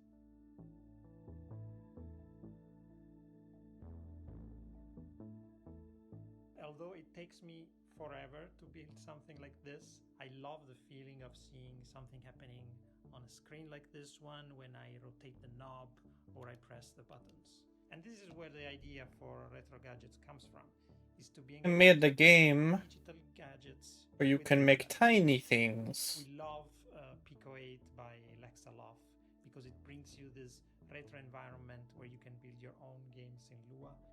And we also love Shenzhen.io by Zachtronics because it managed to teach you low-level programming effortlessly. And Retro Gadgets tries to take the best of both worlds and adds a layer of hardware building and customization. All this is packaged in a cozy and retro-inspired environment. We have a fantastic They're trying to make you become the next person to make a portable GameCube. I see. There's a portable GameCube-ass thing. So please join our Discord server and check them out. Retro Gadgets is in early access on Steam, and we have big plans in store. Bye. It'd be crazy to get into this stuff. I'm not If you've ever a watched the handy Mars person. Curiosity rover on one of its missions, you very well may have become fascinated by one of the hyper-specific contraptions and gadgets it keeps on board to measure soil samples and hunt for traces of water. Our next game poses a very important question, though. Sure, Curiosity can tell us the weather on a planet millions of miles away, but can it deliver a pizza? In Mars First Logistics from Shape Shop, you'll be given the task of carrying awkwardly shaped objects from point A to point B by assembling and piloting your very own Mars rovers. And in doing so, perhaps you will solve the pepperoni-based problems that truly matter. Hello, I'm Ian McClarty from Shape Shop. We're a small team based in Melbourne, Australia, and we're making this game, Mars First Logistics. In Mars First Logistics, you'll be helping to establish a colony on the surface of Mars. You'll do this by transporting often awkwardly shaped objects between A and B, using vehicles that you design and build yourself.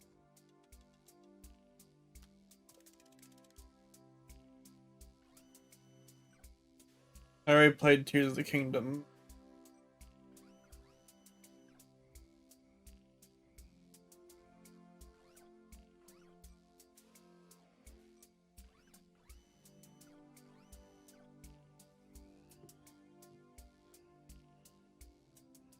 As you complete deliveries, the game will give you new toys to play with. Oh, it's a Strand type game.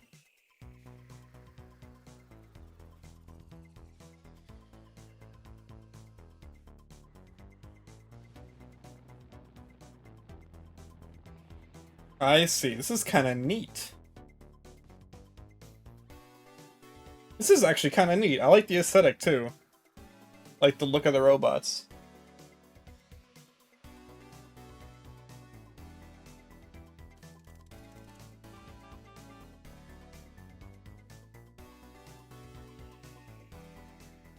The game is set in a vast open world, and you're free to pick and choose which jobs you'd like to take on. There's a mix of procedurally generated side jobs and handcrafted main contracts. Usually generate In the side main jobs. contracts, you'll be helping to Build construct forever. buildings in the game's world. Neat.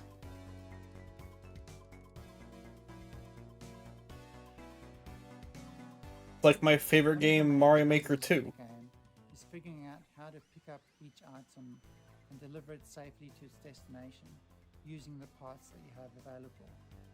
Oh no. No, my bridge, baby! How could this happen? Oh, this is cool. This is too big brain for me, though. Oh, that's cool.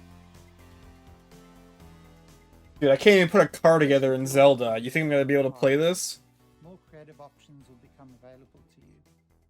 And I think a lot of the fun in the game is just messing around and getting creative in its editor. That's cool, though. Oh, shit.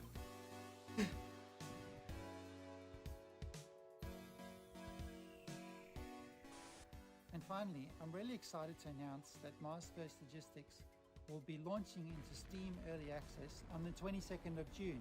That's just 2 weeks away. And we're really looking forward to seeing what everyone builds in the game. Thank you.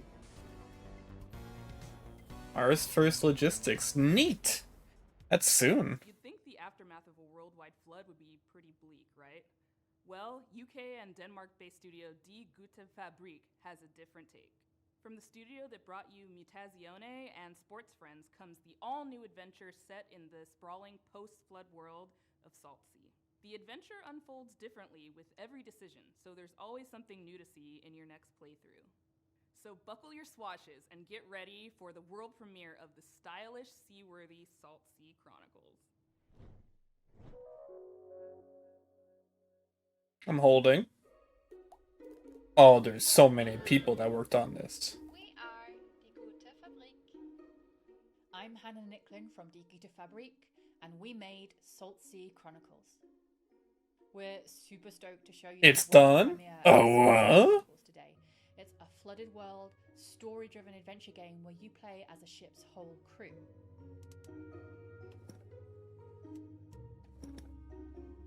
Oh, and we're all very silly.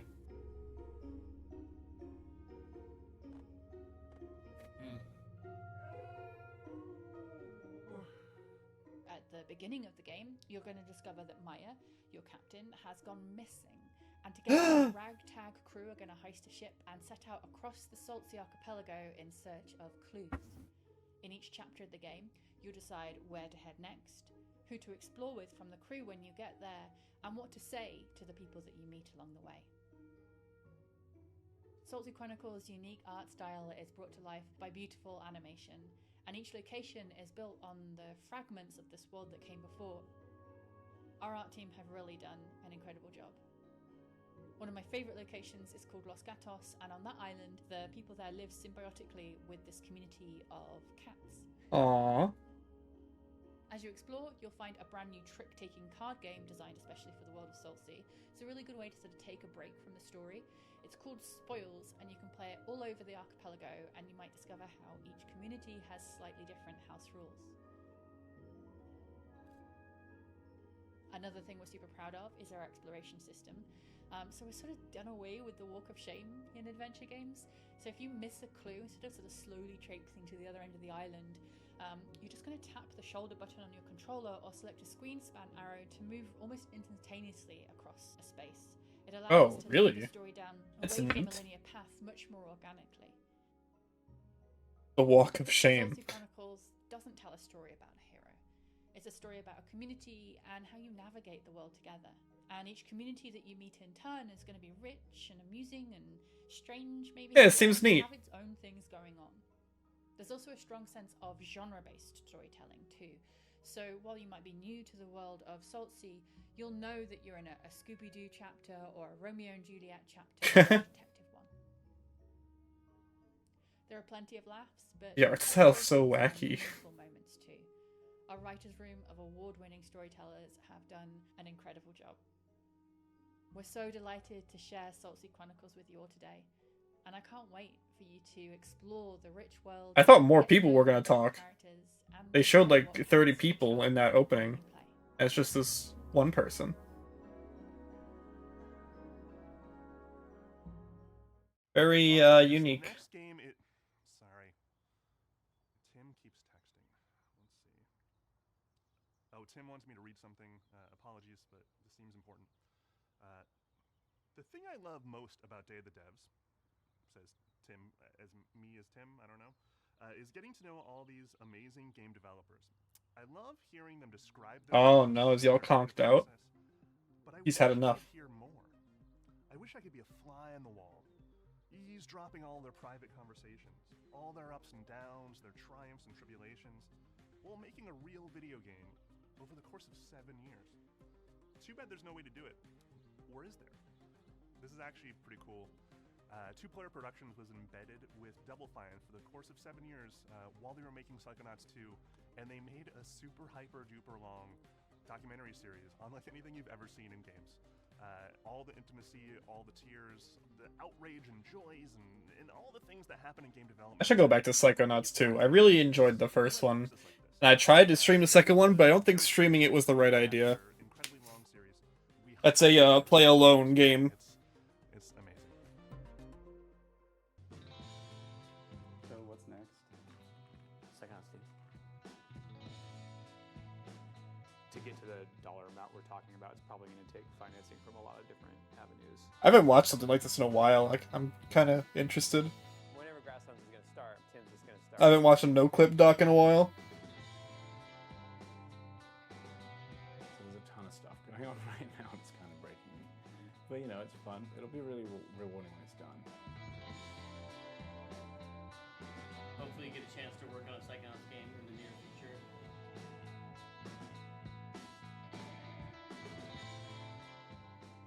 Thank you for helping us bring back Psychonauts. Thank you. Aw.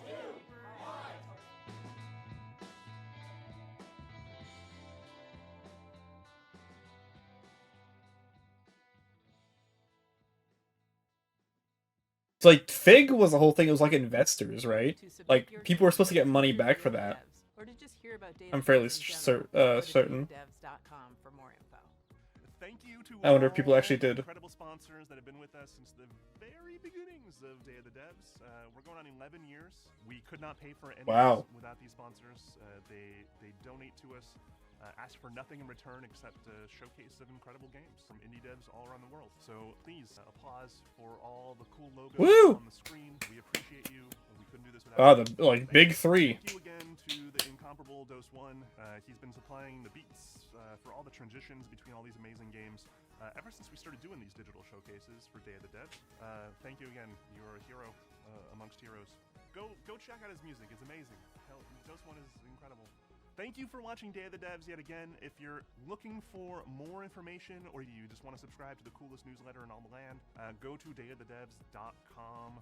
The URL on your screen. Follow us on social media. We got more coming up this year. Thank you to our friend Jeff Keigh3. The Summer Game Fest showcase was amazing. We're so happy to be a part of Summer Game Fest. You don't know that. This is pre-recorded. We're not completely done yet. We have a musical performance featuring the sounds of New Caledonia, thanks to our friends who made the game Chia. It's worth it. It's really f***ing cool. Happening right now.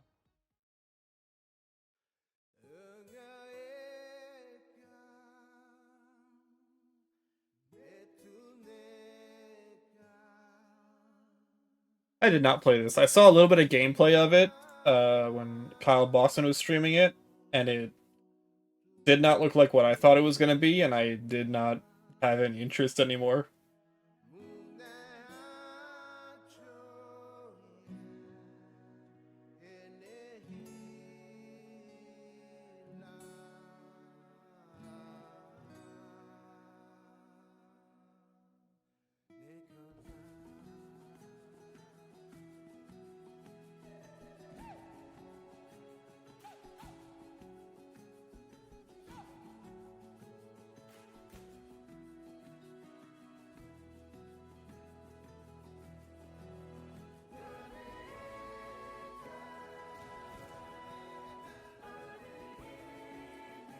You're back and ready for more slop?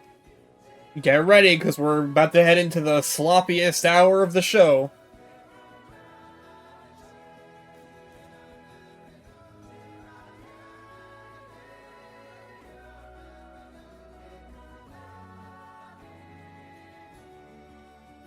Hopefully it's not an hour. Hopefully it's not an hour long, dude.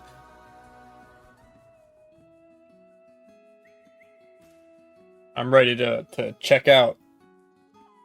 This has been too much slop, even for me.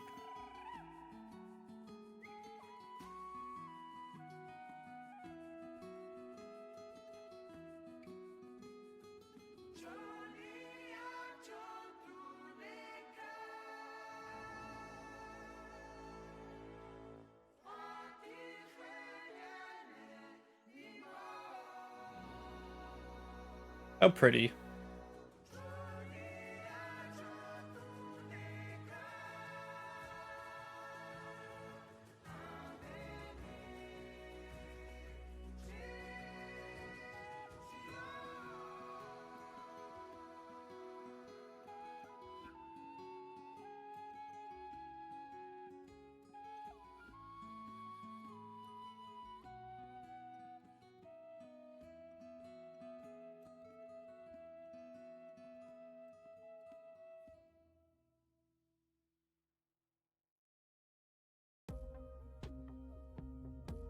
Thank you, Day of the Devs. Thank you.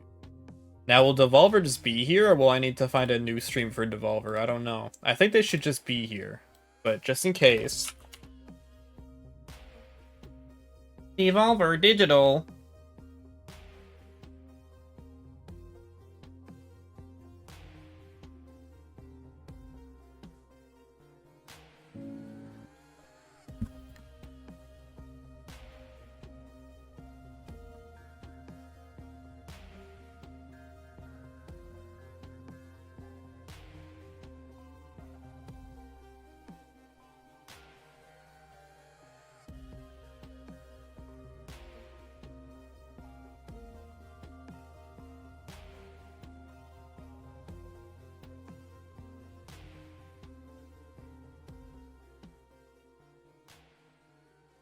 I found a link, I think. I see I have died. Oh yeah, it's gonna be on here. Okay. It will indeed be on here. See, they already have it up.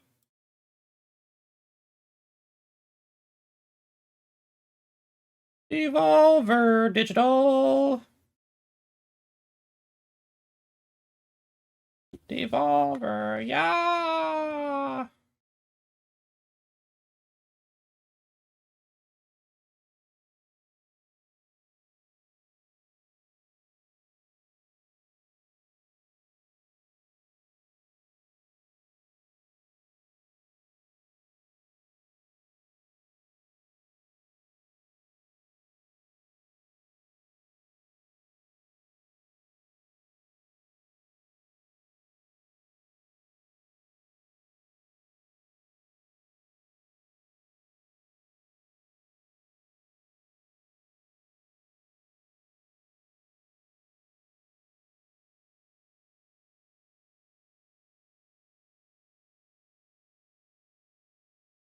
Yeah, like, yeah, in 5 minutes.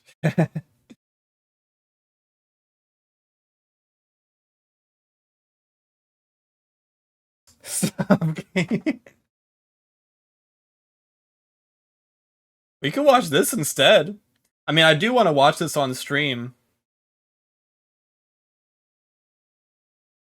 It looks like a good video. We might roll right into it after this, actually. This might be an 8-hour stream, baby! Peace!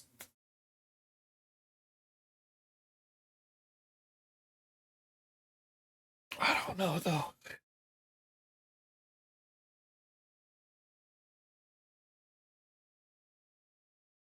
They're calling it a direct again, I just realized.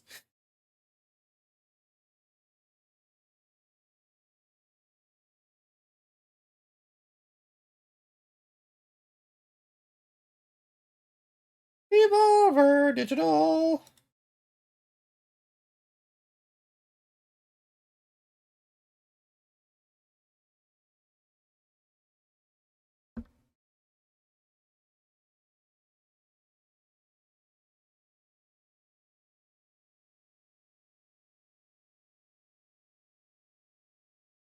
I enjoy this rat. This is Volvi, the iconic Devolver Digital mascot.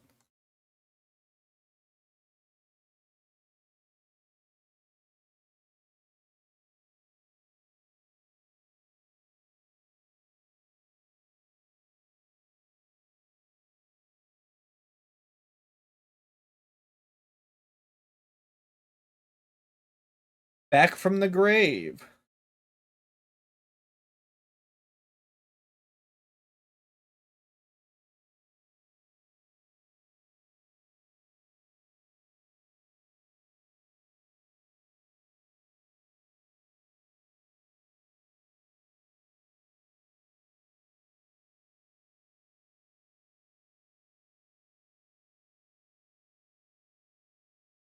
What's up, Ava?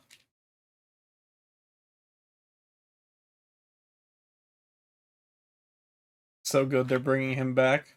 Volvi, the classic Devolver Digital mascot? Yeah. Everybody remembers Volvi. Why's this shit gotta be silent? I wonder how many people are still watching this. 47,000? God damn. People are cooking on that, Day of the Devs.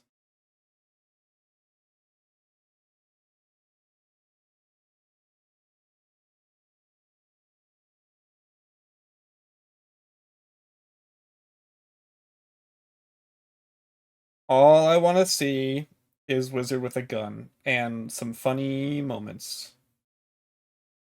That's all I hope and expect from Devolver Digital. And also not to be an hour long. I'm kind of over the hour-long shows, 2-hour-long shows. Wrap this up in like 30 minutes and I'd be happy. Come on, wrap it up. Wrap it up. Show Wizard with a gun. Show some crazy new shit I never expected. Show Hotline Miami 3. And then get out of my face. What? No!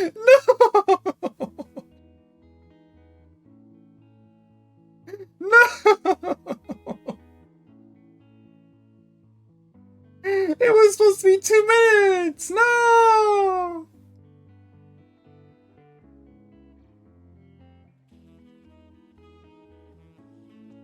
Ugh.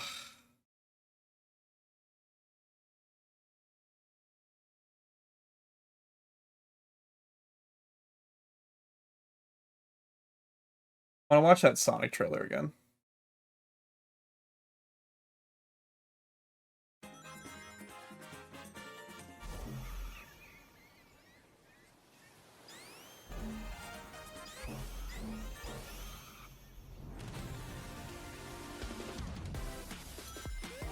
Damn, they really I like that. They really transitioned right into gameplay. That was kind of clean. How they did that.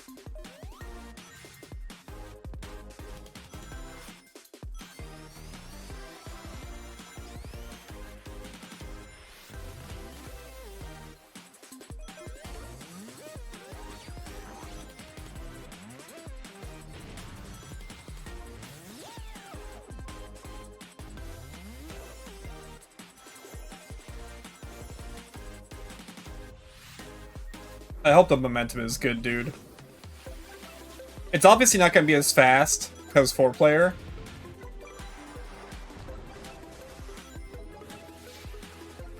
It looks cute. I don't know. I think this looks cute.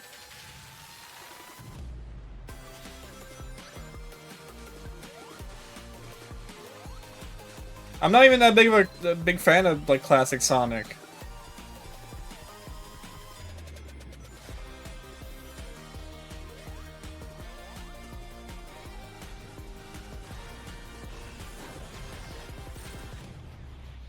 They've got trailers, I think? What are you talking about?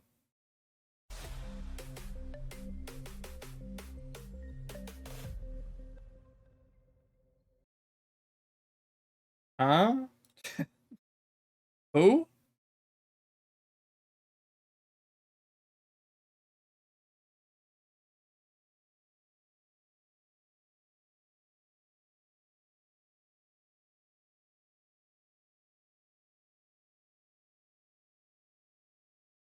We could watch 10 minutes of the mascot horror video, but that will probably make Kragon explode.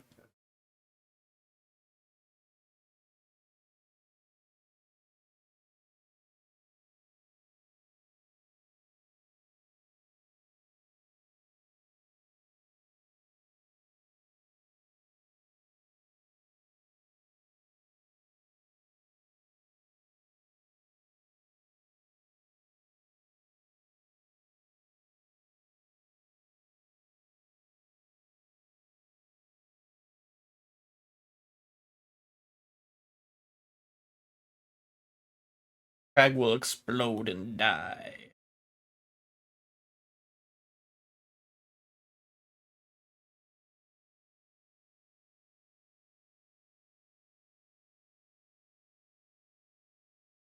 Olby's got something to say.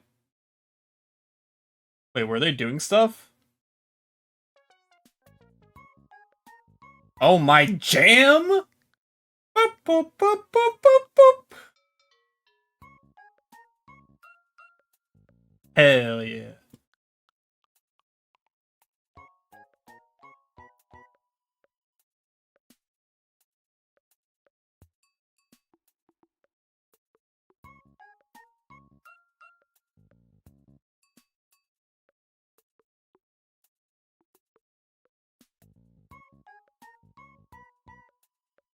Hmm.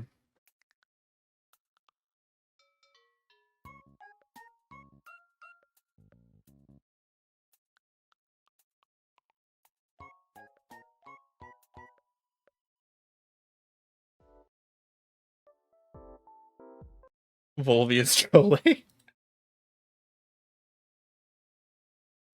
Oh, trailer coming up in 10 seconds.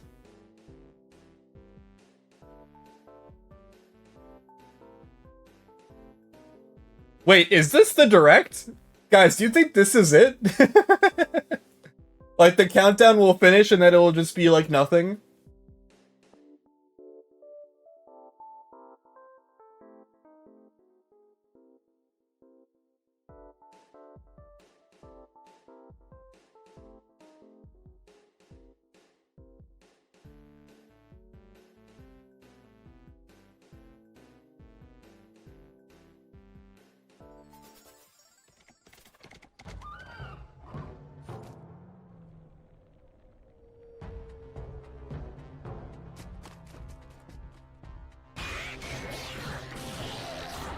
No, but I believe this is stuff we've already seen before.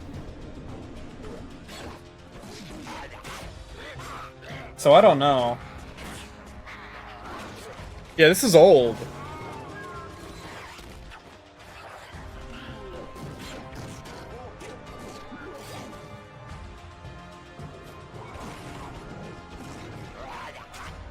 I think the other trailers they showed were old too.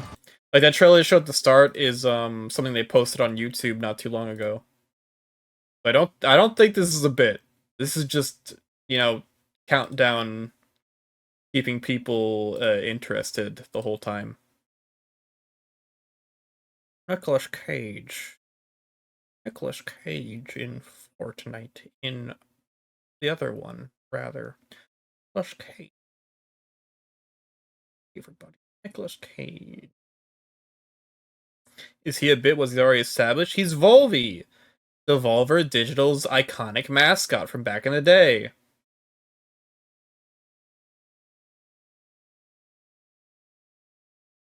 They haven't used him in a while. They just brought him back for today.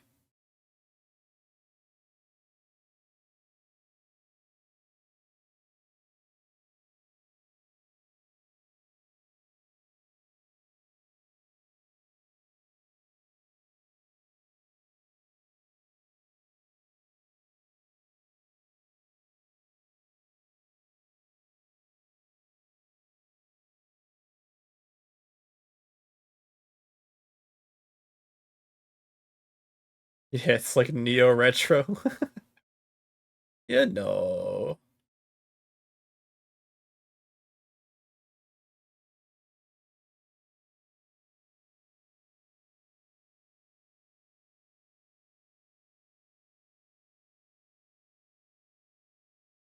Hey, you know. Honkai Star Rail.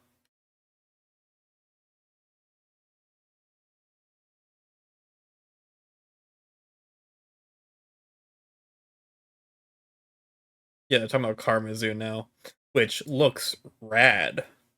I'm excited about Karmazu. Karmazu is my kind of game.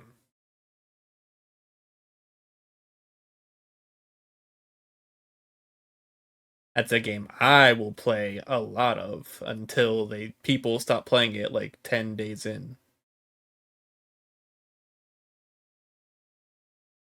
Do I have that wish listed? I should. Ramazu. Yes. What was that other? Skate? Hell Skate? It's still not on Steam. How am I supposed to wish list it if it's not on Steam? I'm pissed. Oh, Riders Republic is on Steam. Yo, $15 dues for Riders Republic? Dude, I've been wanting to play that for so long, but I didn't want to buy it at full price. Yo!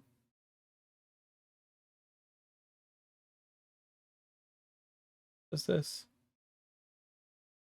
Oh, Digo. People be making games.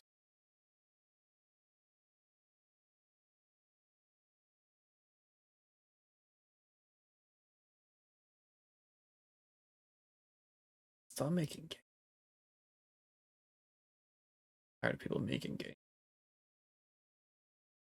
Roger Space reacts to Final Fantasy VII Rebirth. Check out all new Roger's Base reactions. Oh! Right, Lies of P. Lies of P. Demo. I will play this later. Off stream by myself. I have to download it. Lies of P gonna go crazy.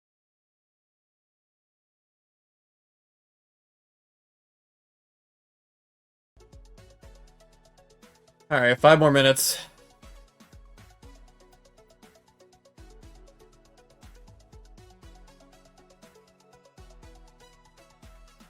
You know what? 5 minutes, I'm gonna go to the bathroom.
Hey everybody, this is James Mountain, Community Manager here at Grasshopper Manufacturer, and today for our 25th anniversary... So when do I get to light up some demons? Hey, what the hell, man? Hey, what the fuck? Bullet train is here. Hell, monkey. And maybe I will blow your head off nicely. No, no, no, no, no, no, no, no, no, no, no, no. Hey, every demon has the right to pick the music for his own funeral. I do love a party. Demon Hunter, your bullets have no bite, no penetration.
What did Volvi say? What the hell did Volvi say while I was gone? Why are you so truing?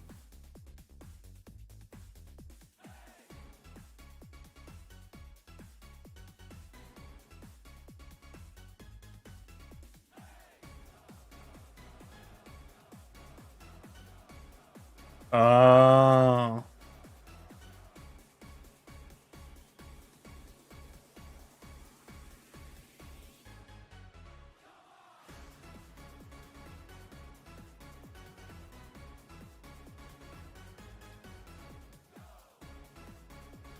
Hey kids, it's me, your old pal Volvi, your favorite video game character. Remember me? I'm back. 10, 9, 8, 7, 6, 5, 4, 3, 2, 1. Let's play.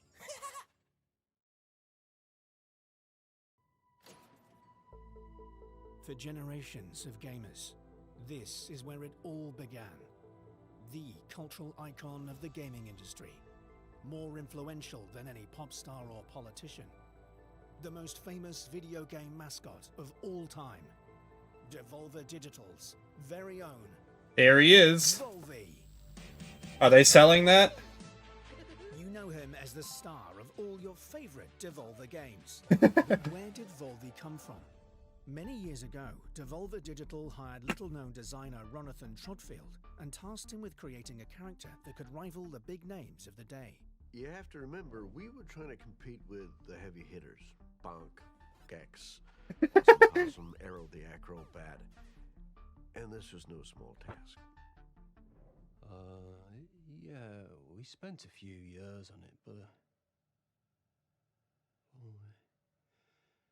to be honest, I don't really remember drawing it. I remember Ronathan showing us that final design. It was a beautiful moment. That face, those smart brown shoes, and of course, the master stroke. His one big hand. For gaming. I'd just never seen a character land that big. We knew straight away we had something special. Volvi was introduced to the world in his first solo game, Field Run. Which Oh, yeah, I remember that one. We were seeing the sales numbers going up and up. We couldn't believe it. The demand for the character was insane. I think it's supposed to be a rat. And so Volvi went on to star in a string of hit Devolver. Oh, I remember when he was in Hotline Miami. Cult of the Lamb. Oh yeah, I think we named Mr. Soul after that. Ape Out. My Friend Pedro. Piku Niku. Enter the Gungeon. The list goes on and on. Oh shit, Wizard with the gun, we got it! Popularity had skyrocketed. He was an icon, not just for video games, but pop culture in general.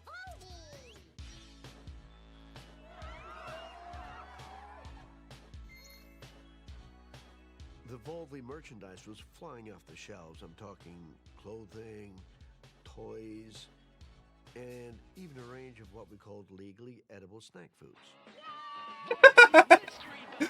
What? You solved the riddle?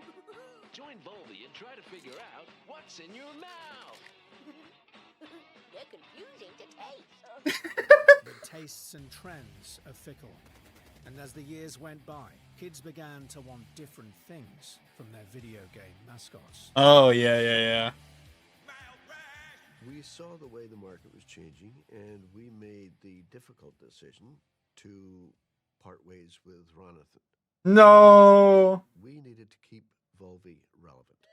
It's Volvi 2.0 in the new game from Devolver Digital. Oh, God, I remember when they fucking did that. Smile. I don't need your permission to eat a meat burger. Even Worse than Barman Act Zero. for gaming. In favor of something with more attitude. Guess what? I have an earache, and I don't care. It's graffiti time. Looking back on it, maybe we went too far. Volvi 2.0 performed poorly, and the character began a slow but steady decline. Yeah, I think Scott the Waz did a video on that game. The decision to quietly discontinue the Volvi franchise. It felt like I was losing a family member. Well, a distant family member, but it was still quite horrible. And nobody's seen him since. Until today. Until now. Yes! Woo! To a very, very special night. I'm your host, Chris Jake, and you heard it right, folks. I am so proud to present the launch event for the reboot, rebirth, and return of the world's greatest video game mascot, Volvi! Let's go! Oh yeah, oh yeah. Okay, settle down, please, because it gets even better. Ladies and gentlemen, please welcome back Volvi's... Oh my god, he's here! They got him! Come on, Ron! Yes!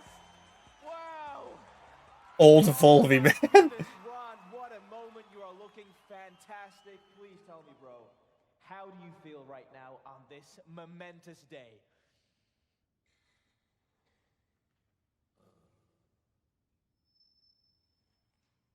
Very nice. Wow, that is beautiful. That is amazing. And I, for one, cannot wait to see what you and the team at Devolver have come up with. So, what do you say? You want to see him? I want to see Volvi! Show Volvi! Ladies and gentlemen, without further ado, may I present to you the new and improved Volve E! Oh. Oh my god! What is that? Oh my god, he is back! Incredible! But how does he work? I'm glad you asked, Chris. Well, we've taken the heart and soul of what made Ronathan's character so lovable, but we've given him a very important new update. With the latest... Where's his big hand? Biotech and machine learning, Volve E fuses the DNA of a real vole with today's most powerful AI technology. That's impressive, yeah. Why is he a cop? Is he? Oh man, he might be. Brand new, fully playable games based on... Alright, they're doing an AI bit. Everyone's got to do an AI bit this year. Prompts, you say? That's right. The consumer no longer has to wait for a bunch of slow programmers and stinky developers to be inspired. No, they can use Volve E to play what they want, when they want. Here, let me show you. Hey there, Volve E. Generate a game for me. How about one that, oh, I don't know, is a cooperative survival sandbox, but with wizards? Wizard with a gun?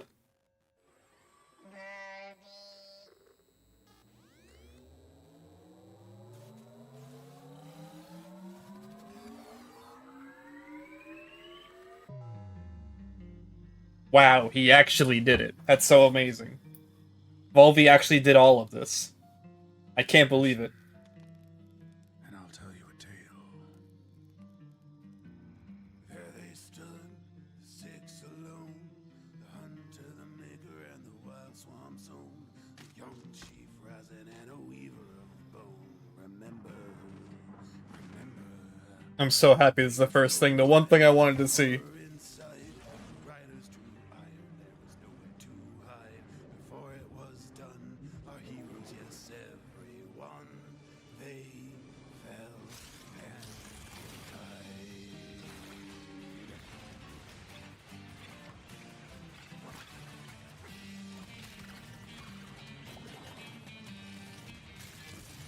God, the character design is so good.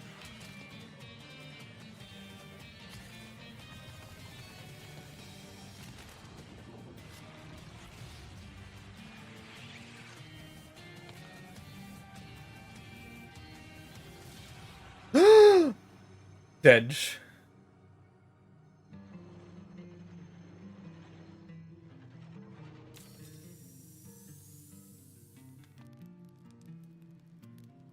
It's up to you now, kid.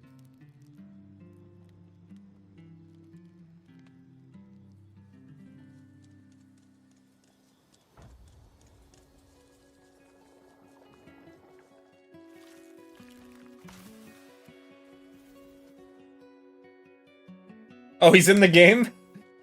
The guitar man?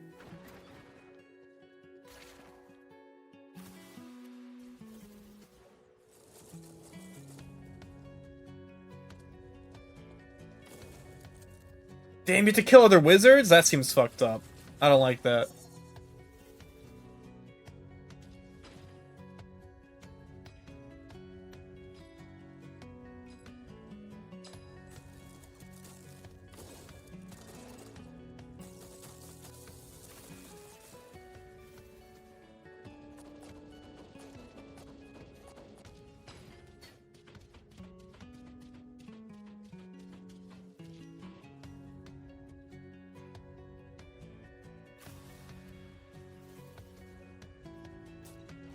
Chaos.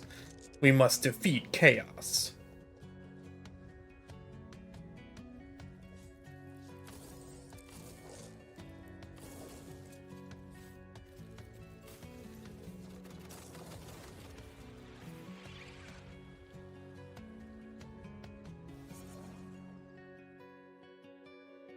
When?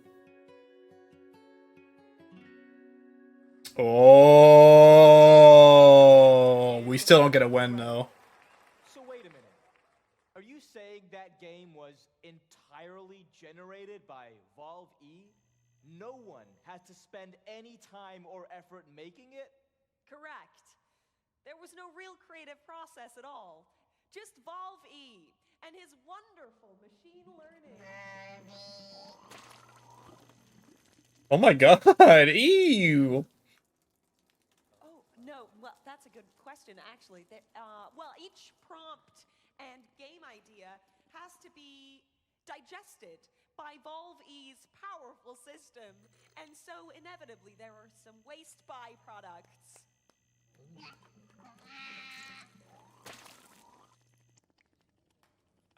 So back to the games.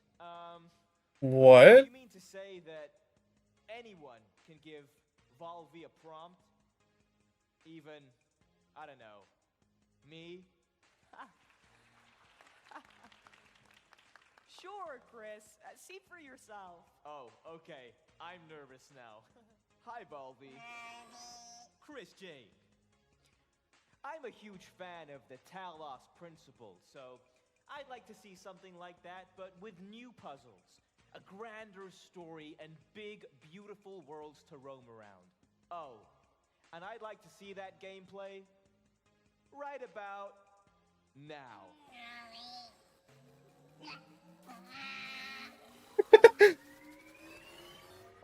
I didn't know Devolver published Talos Principle. I can't help but notice that many of these structures are not strict. Yo, Tetris? There's a sense of aesthetics, of beauty here.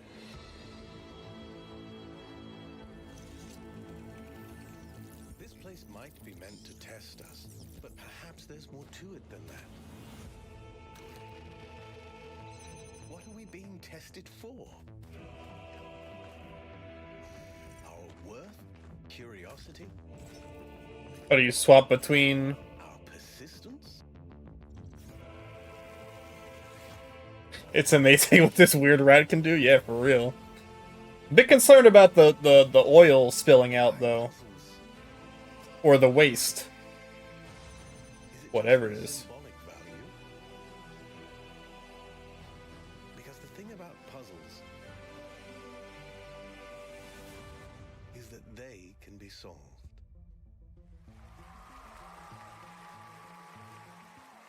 Yeah. Oh, yeah. Wow. Now that looks like the kind of game I could really spend my disposable income on. Thanks, Baldy. Yes. What happened to his big hand?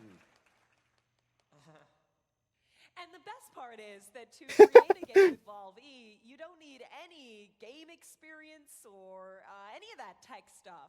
Who here hasn't dreamt of creating their own Leaked game? again? What is it? You there? Yes. You have a game idea? Yeah, come on up here. Oh, okay. Is it gonna be the Xbox showcase? That's interesting. No, please be careful. Sorry, I'm such a big fan. I've been you'd like Valve E to generate? How about a super weird walking simulator where you control the character's legs independently from his body? Maybe there's some guys in horses' heads, and possibly there's even a mountain? Right. But let's see, Valvy, what could you rustle us up? Don't touch me. Keigh3 Tactics? What?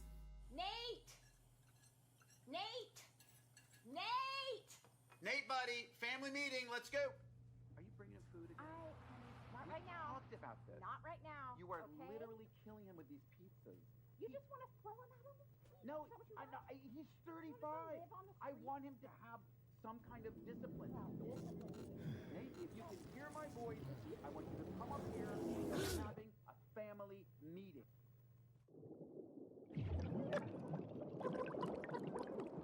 Oh. Very different. What the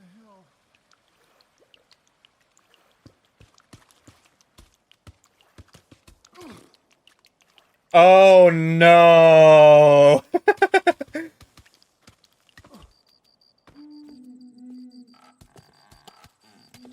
Oh shit, it's a Strand type game from the Getting Over It.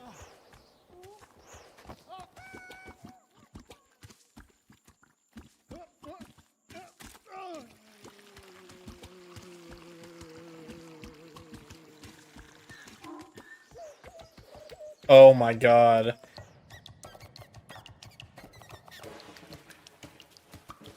Kojima. Look at what you've inspired. This looks fun, actually. I'm gonna play this.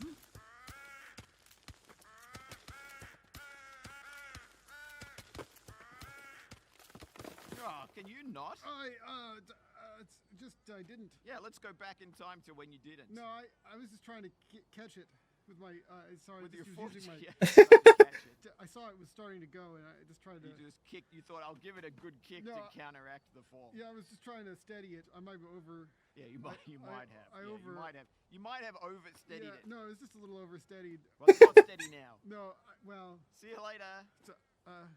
Wanker. Yeah.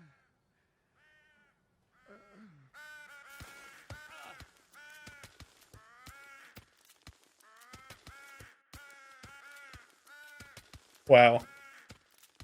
Yeah, that's I'm definitely interested in that.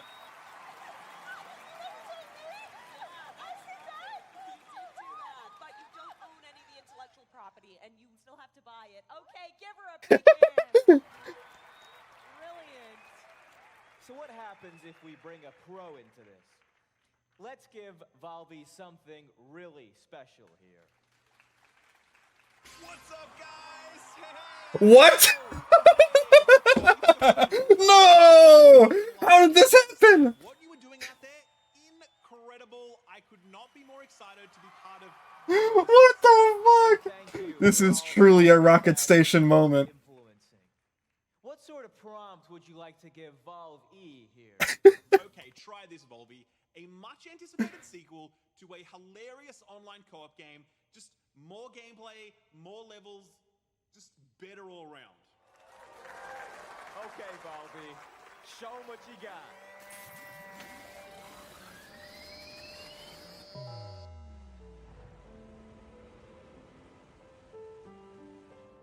Human fall flat? I don't know.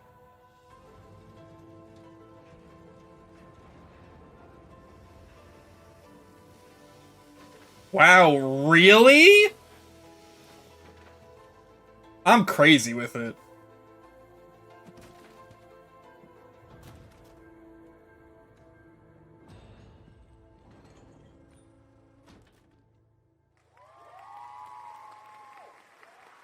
That's wild. One of the highest grossing games of all time, by the way, somehow. Well, ladies and gentlemen, now that you have all met the new and improved Valve E, it's time for him to meet with you as we connect him to Devolver's global network of gamers. Yeah, that's right. Come on. Once connected, his powerful technology will be an open source tool free for us all to use. Wow. That is generous. Here we go!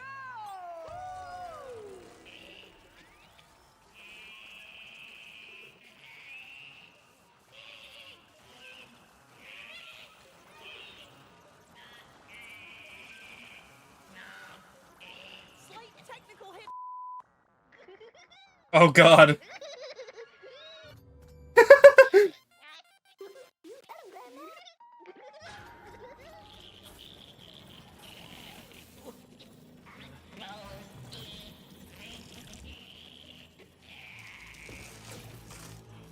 Oh no.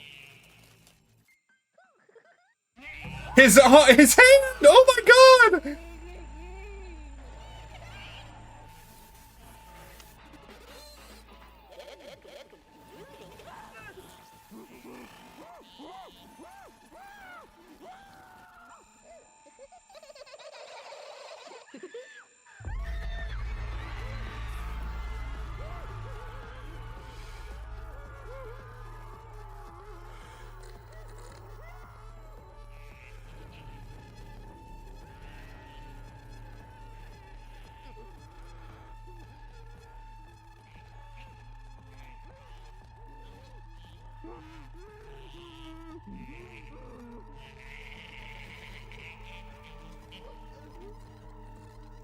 Volby is not bad.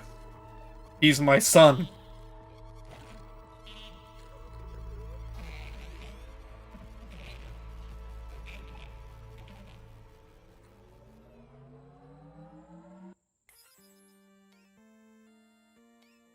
Wow.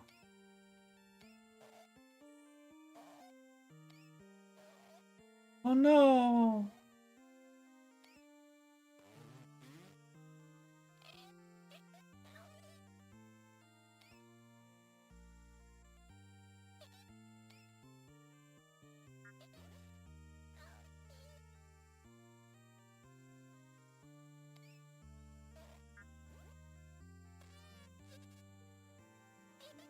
Oh my god.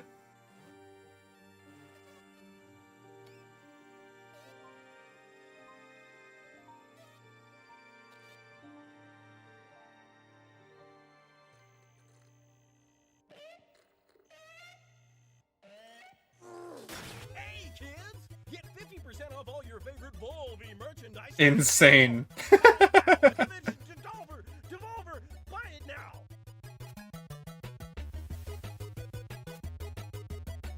Wow, thank you! Like 20 minutes, that's what I wanted.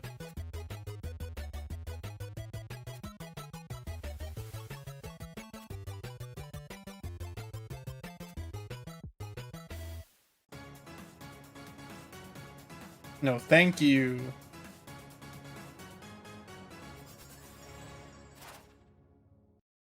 Wild, so like Human Fall Flat 2. Out of nowhere.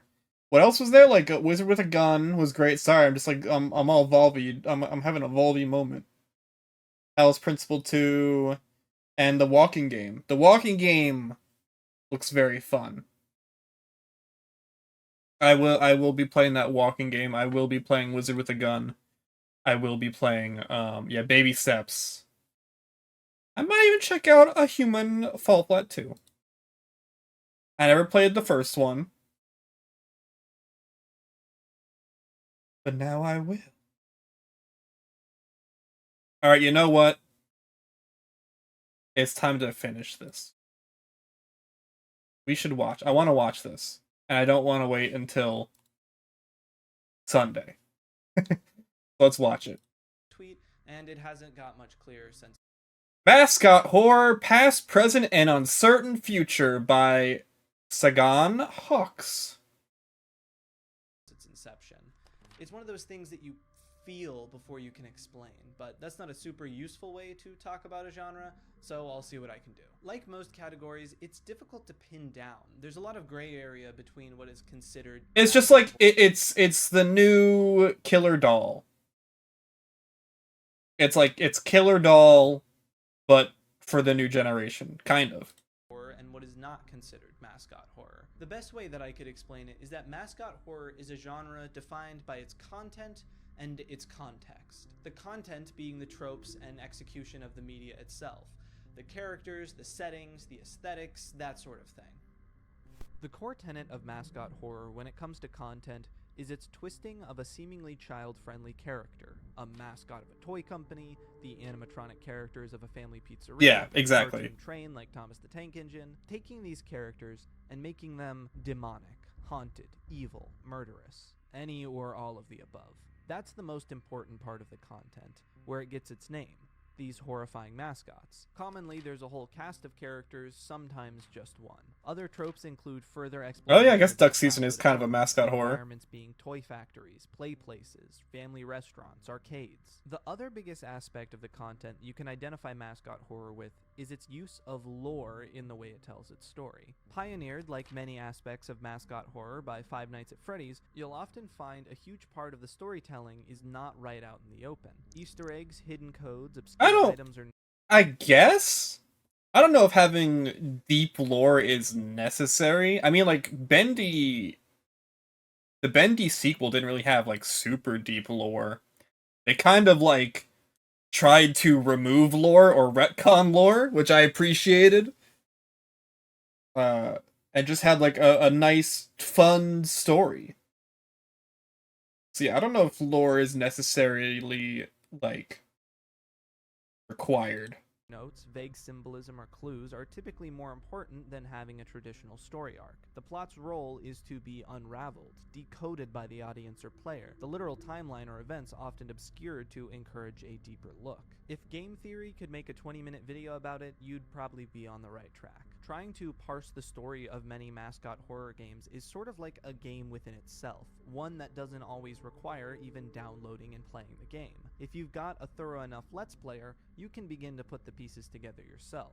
Speaking of Let's Players and audiences, the context is the next important part of defining a mascot horror project. The cultural niche it resides in and how that niche interacts with it is especially key. Guess to New Bendy's an understanding exception, why it's not a become so rule. popular and how its evolution led it to where it is I don't today. know. It's horror that widely appeals to children and teenagers. This makes sense. Despite its twisting of the mascots, these are still characters designed to be appealing to those audiences in the first place. Speaking of, while this isn't true of all mascot horror, the marketability of these mascots and their IPs are often heavily utilized, especially with their young audience. Often, you'll see these series created out of the gate with an intent to sell merchandise, and usually stuff that will appeal to younger fans. Plushies, figurines, Legos. Because a core aspect That was not of a the Lego. horror is turning a childhood mascot into a villain, the marketability of the design isn't affected. Most 21st century children's media, from Transformers to Frozen, are built with their ability to sell merchandise for the company in mind. Naturally, if you're designing a character with inspiration from these, even if it is to make it terrifying, the marketability will bleed through.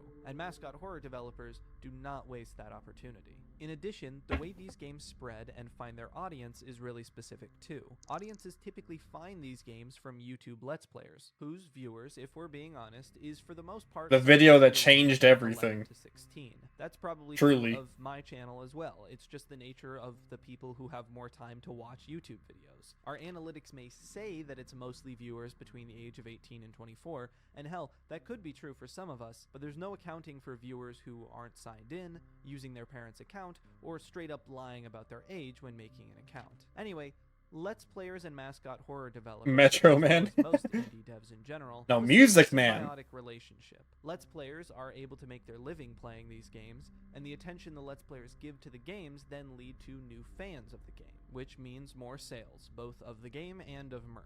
The communities around these IPs also tend to stick together because they're all interested in the same niche. Fan art often depicts the spooky mascots in what would be their normal kid-friendly state, and there's often a lot of fan content crossing over different series. And in the same way that they're marketable for merch, these series really hit with the algorithm, meaning they'll likely be promoted more than any artsy experimental horror game. That is my best, concise breakdown of what makes the genre. The intersection of both the content itself and the context it exists within. Mascot horror, a subgenre of horror media popular on the internet, characterized by its twisting of children's mascots and aesthetics, ambiguous storytelling, and marketable characters, often geared towards children and teenagers. Probably not perfect, but I gave it my best shot, and it works for what we'll be talking about today. It's important to note that while some media may have a passing resemblance to mascot horror, this term doesn't apply to everything. The I've heard algorithm. some people use it to describe Bum, like bum, teeny bum. toys, and to me that just doesn't seem to fit. It's a useful term, but be wary of using it in places where it doesn't fit, especially because it's used as such a derogatory term nowadays. toys. That does open Teeny up an interesting toys. I don't know what that question. is, but that looks These kind sort of of cute. tropes have been used throughout horror media decades before the term mascot horror and before Five Nights at Freddy's itself. What makes this phenomenon different? To kick off our look at the evolution of mascot horror, let's talk about the time before. Yeah, talk about Chucky. Earlier I mentioned a tweet by John Wolfe initially discussing this idea of mascot horror, and it was met with some initial criticism. Hasn't this always kind of been a thing? What about slasher villains and similar tropes? They're not wrong. The tropes seen in mascot horror are not new, and the audience isn't really new either. When it comes to the idea of twisting a children's mascot, horror has been doing that for decades. One early example I found in the deepest depths of my research was something called the Advent on Channel 12 on a mascot horror iceberg post. It took me a while to find it. Whatever it was definitely deserved to be at the deepest level. Eventually, I did find it. It was a short story published in 1958 by C.M. Kornbluth shortly before his death, published in a collection titled Star Science Fiction 4. So I bought it. The story in question, Advent on Channel 12, is only 3 pages long. It details the rise of a children's television empire similar to Disney, starting with an animated show titled Poopy Panda Pals, which oddly enough sounds like one of those strange mascot horror games you'd find on page 400 of the FNAF tag on GameJolt. It depicts the children enraptured by this brand, this mascot, as it Not the cyclically Poopy promotes its own Pandas. products into oblivion like a consumerist Ouroboros. And the Poopy Panda Pals plug the Poopy Panda magazine, and the Poopy Panda magazine plugs the Poopy Panda land, and the Poopy Panda land plugs the Poopy Panda Pals. This was probably Kornbluth's jab at the Walt Disney Company, recently having taken the world by storm with the Mickey Mouse Club and the opening of Disneyland. The story portrays the titular character as a sort of unsettling god, rising to power and control over the helpless public. And certain unclean ones which had gone before turned unbelieving from their monitors and said, "Holy gee, this is awful." While the story functions more as a critique of the homogenous and all-consuming feedback loop of branding that Disney was pioneering at the time, and the character of Poopy Panda is never explicitly described as like a monster or anything, it still takes the concept of a marketable children's character and turns it into some sort of dark, almost demonic figure. When's the Poopy Panda FNAF fan game?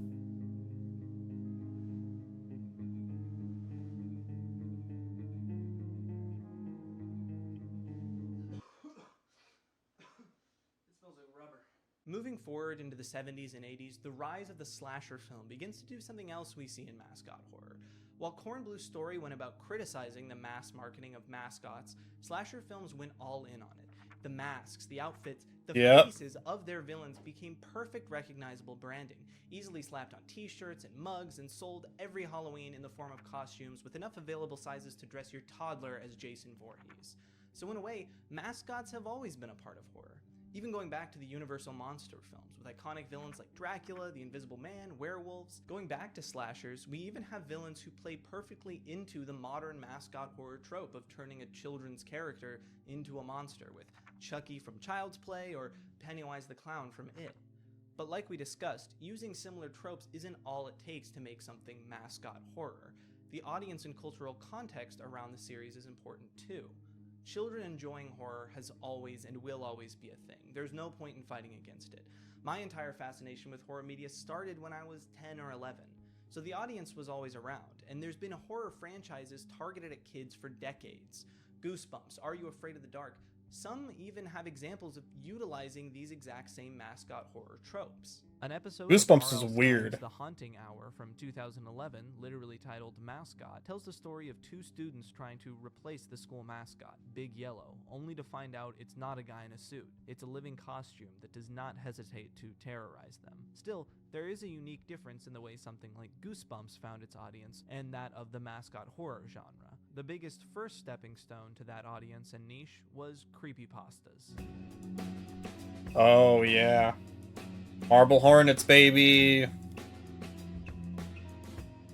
So pretty early in the internet's Classic. lifespan, a phenomenon known as chainmail became a thing. Emails and messages created with the intent of being sent along in an unending chain. The classic, send this to 10 of your friends format. Some of these took the form of scams asking for money under the guise of charity, joke posts, and some were meant to scare you. If you don't send this message to 10 friends, a demon girl will appear in your closet tonight. That kind of thing. Similarly, the term copy pasta was later used to describe messages or copy pasted, see where it got its name now, across the internet, either verbatim or slightly altered for comedic effect. Short horror stories and internet urban legends were spread this way too, earning them the name creepypasta. Quickly, this became a popular internet niche, a community of horror writers creating and sharing their own little urban legends. And with more and more children and teens getting internet access, a whole new world of horror opened up to kids online.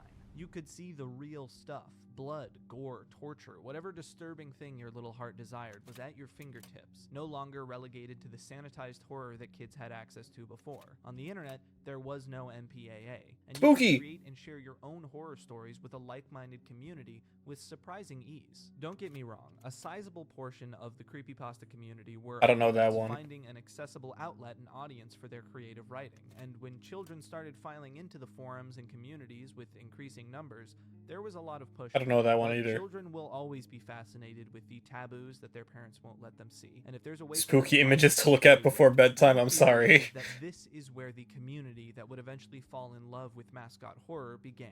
Pretty early on, creepypastas began forming their own subgenres and tropes. They created their own versions of slasher villains like Jeff the Killer and Tiki Toby, and your monsters like Slenderman, your rituals and summonings a la Bloody Mary, and then you have your lost episode and video game creepypastas, and this is where we begin to see something interesting. Lost episode creepypastas typically involve a narrator detailing a lost or I was a little scared of Slenderman. episode of a television show with some disturbing aspect. Much of the time, these I was so into these two. The Lost episode, like Ben Drowned freaked me out. on children's television. Squidward's Suicide, a mysterious episode of SpongeBob a Nickelodeon intern finds, which featured images of murdered children and ends with Squidward shooting himself in the head. Most famously, Candle Cove, which takes the form of a series of forum discussions, where users discuss a television show they all remember watching, and their memories get growingly more ominous. Video game creepypastas, like the famous Ben Drowned freaked me the hell out. EXE, show haunted or anomalous copies of popular video game titles like Majora's Mask or Sonic, not only telling a horror story, but often accompanied by footage, screenshots, or even a playable version of said game, sometimes including a distorted or malicious version of the game's characters, and often including a mystifying backstory. Are you starting to see the similarities? Adjacent to creepypastas in the internet horror landscape was the rise of indie horror Let's Plays, YouTube personalities like Markiplier creating an audience drawn to their commentary, and importantly, their reaction to jump scares and spooky games. Games like Amnesia and Slender the 8 Pages are what really kicked this style of video off, and was the introduction to online horror, be it indie horror games or creepypastas, for a lot of young people, myself included. The community around these games also led to an explosion of new indie horror devs, and soon, a thriving horror ecosystem was spread around the web, right alongside creepypastas. In conjunction with that, Yo! How is this not available? I've already made a whole video about the series before, but there's no denying, the series almost feels like outside UK. horror, and in some ways, one of those lost episode creepypastas come to life. It features puppets in what appeared to be your average children's television show, but every video would have some sort of demented twist that slowly takes these puppets down gorier, more horrific avenues. On top I actually of didn't that, watch much of Marble Hornets. and symbolism, audiences also began picking up on repeating patterns and characters, and began crafting their own theories about what the secret story being told through these surreal videos was. That is really important because alongside creepypastas and indie horror games, the hidden story revealed game theory type content around online horror was also gaining a footing, with the likes of the game theory and film theory channels and independent web series like Marble Hornets, Oh, there it is. based on the Slenderman creepypasta, boosting the web series and ARG style of storytelling. A little bit of Marble Hornets I did watch did freak me out though. Watch or playthrough would reveal. Oh. I'm Scared specifically feels so ahead of its time in that respect, combining so many elements that nowadays are practically required to make a successful independent horror project, and doing them incredibly well. Fucking Back to creepypastas for a moment. These Lemon Party? continue with the most popular creepypastas. The aforementioned Dude. Candle Cove and Ben Drowned, but also in stories like Abandoned by Disney, which is still probably my favorite creepypasta. The Abandoned by Disney series, which takes place over a series of blog posts, tells the story of a photographer going to Disney's abandoned Mowgli's Palace Resort, and encounters a number of unsettling things, including the climax, in which the protagonist finds a color-inverted Mickey costume, and it comes to life. The story has since been inspiration for many Five Nights at Freddy's fan games, and I'm sure you can start to see why, right? Moreover, I think what we're seeing is an audience of horror-loving kids and teenagers primed for the advent of a game that's going to take over the scene. Children's mascots turn haunting stories. I'm gonna grab some food.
Dude, I saw Lemon Party when I was little because I was playing Maple Story, and someone was just saying, I forget where it was.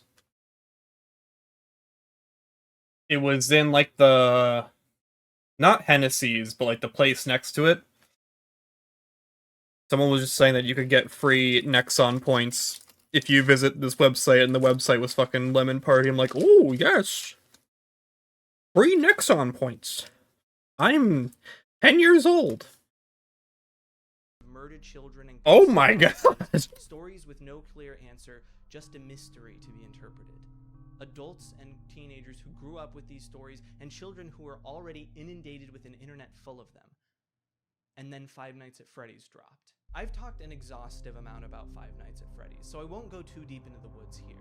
Needless to say, the game made a massive splash when it released, with every popular internet gamer hopping on, holding it up as the scariest game in years. And it makes sense why. Its style of gameplay was really different from anything else coming out at the time, sticking you in a claustrophobic office and forcing you to wait for the It was so good. The way it played with revealing the story, What a time. subtle supernatural events occurring as you played, the way it capitalized on the fear of animatronics in a way that hadn't been done before, the way it created a unique and engaging balancing act of a gameplay loop. It did a lot right, and it captured the internet audience. It also helped that it was incredibly accessible, with its cheap price and mobile versions. Everyone from your little cousin on the iPad to your favorite online gamer had access. Only a few months later, the sequel was released far ahead of schedule, doubling down on so much, and in my opinion, being the best of the entire series. He's a FNAF 2 truther. Okay. We know. We know about the FNAF 2 truthers. At this point, many of the tropes that would encompass mascot horror were standardized.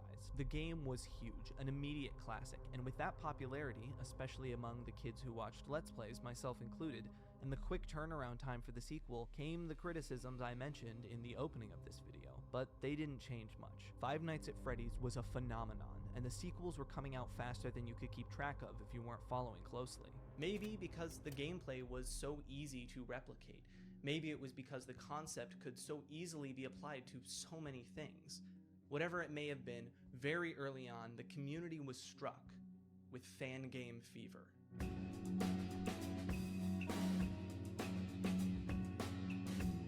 Setting up his sister location for it, yeah. So the earliest fan game that I was able Who will defend it with me? Called Freddy Fazbear Pizza Massacre, released in November of 2014, just a couple months after the original game. It is really strange. It is a profoundly janky FPS. What the hell? Where you mow down a They look like lag-inducing Gmod. amount of soldiers with Freddy Fazbear's texture plastered onto them. I genuinely cannot tell how much of this is ironic or satirical. Maybe it's all just going over my head, but whatever it may be, it was the first. So it's a fun little piece of history. One really interesting thing about this is that it was apparently made using FPS Creator Reloaded, which I didn't think was a thing. I used FPS Creator all the time when I was a kid, even up to 2014, and eagerly awaited Reloaded when they announced it. Eventually, I stopped following it, and then Game Guru came out, which I assumed was what Reloaded turned into. But apparently, there was a brief time when FPS Creator Reloaded was actually a thing. Cool. So that's probably not the first game your mind goes to when thinking about early FNAF fans. I think about Five Nights at Candy's. Treasure Island, Five Nights at Candy's, Yeah. Mario's, Five Nights at the Krusty Krab, One Night at Flumpty's.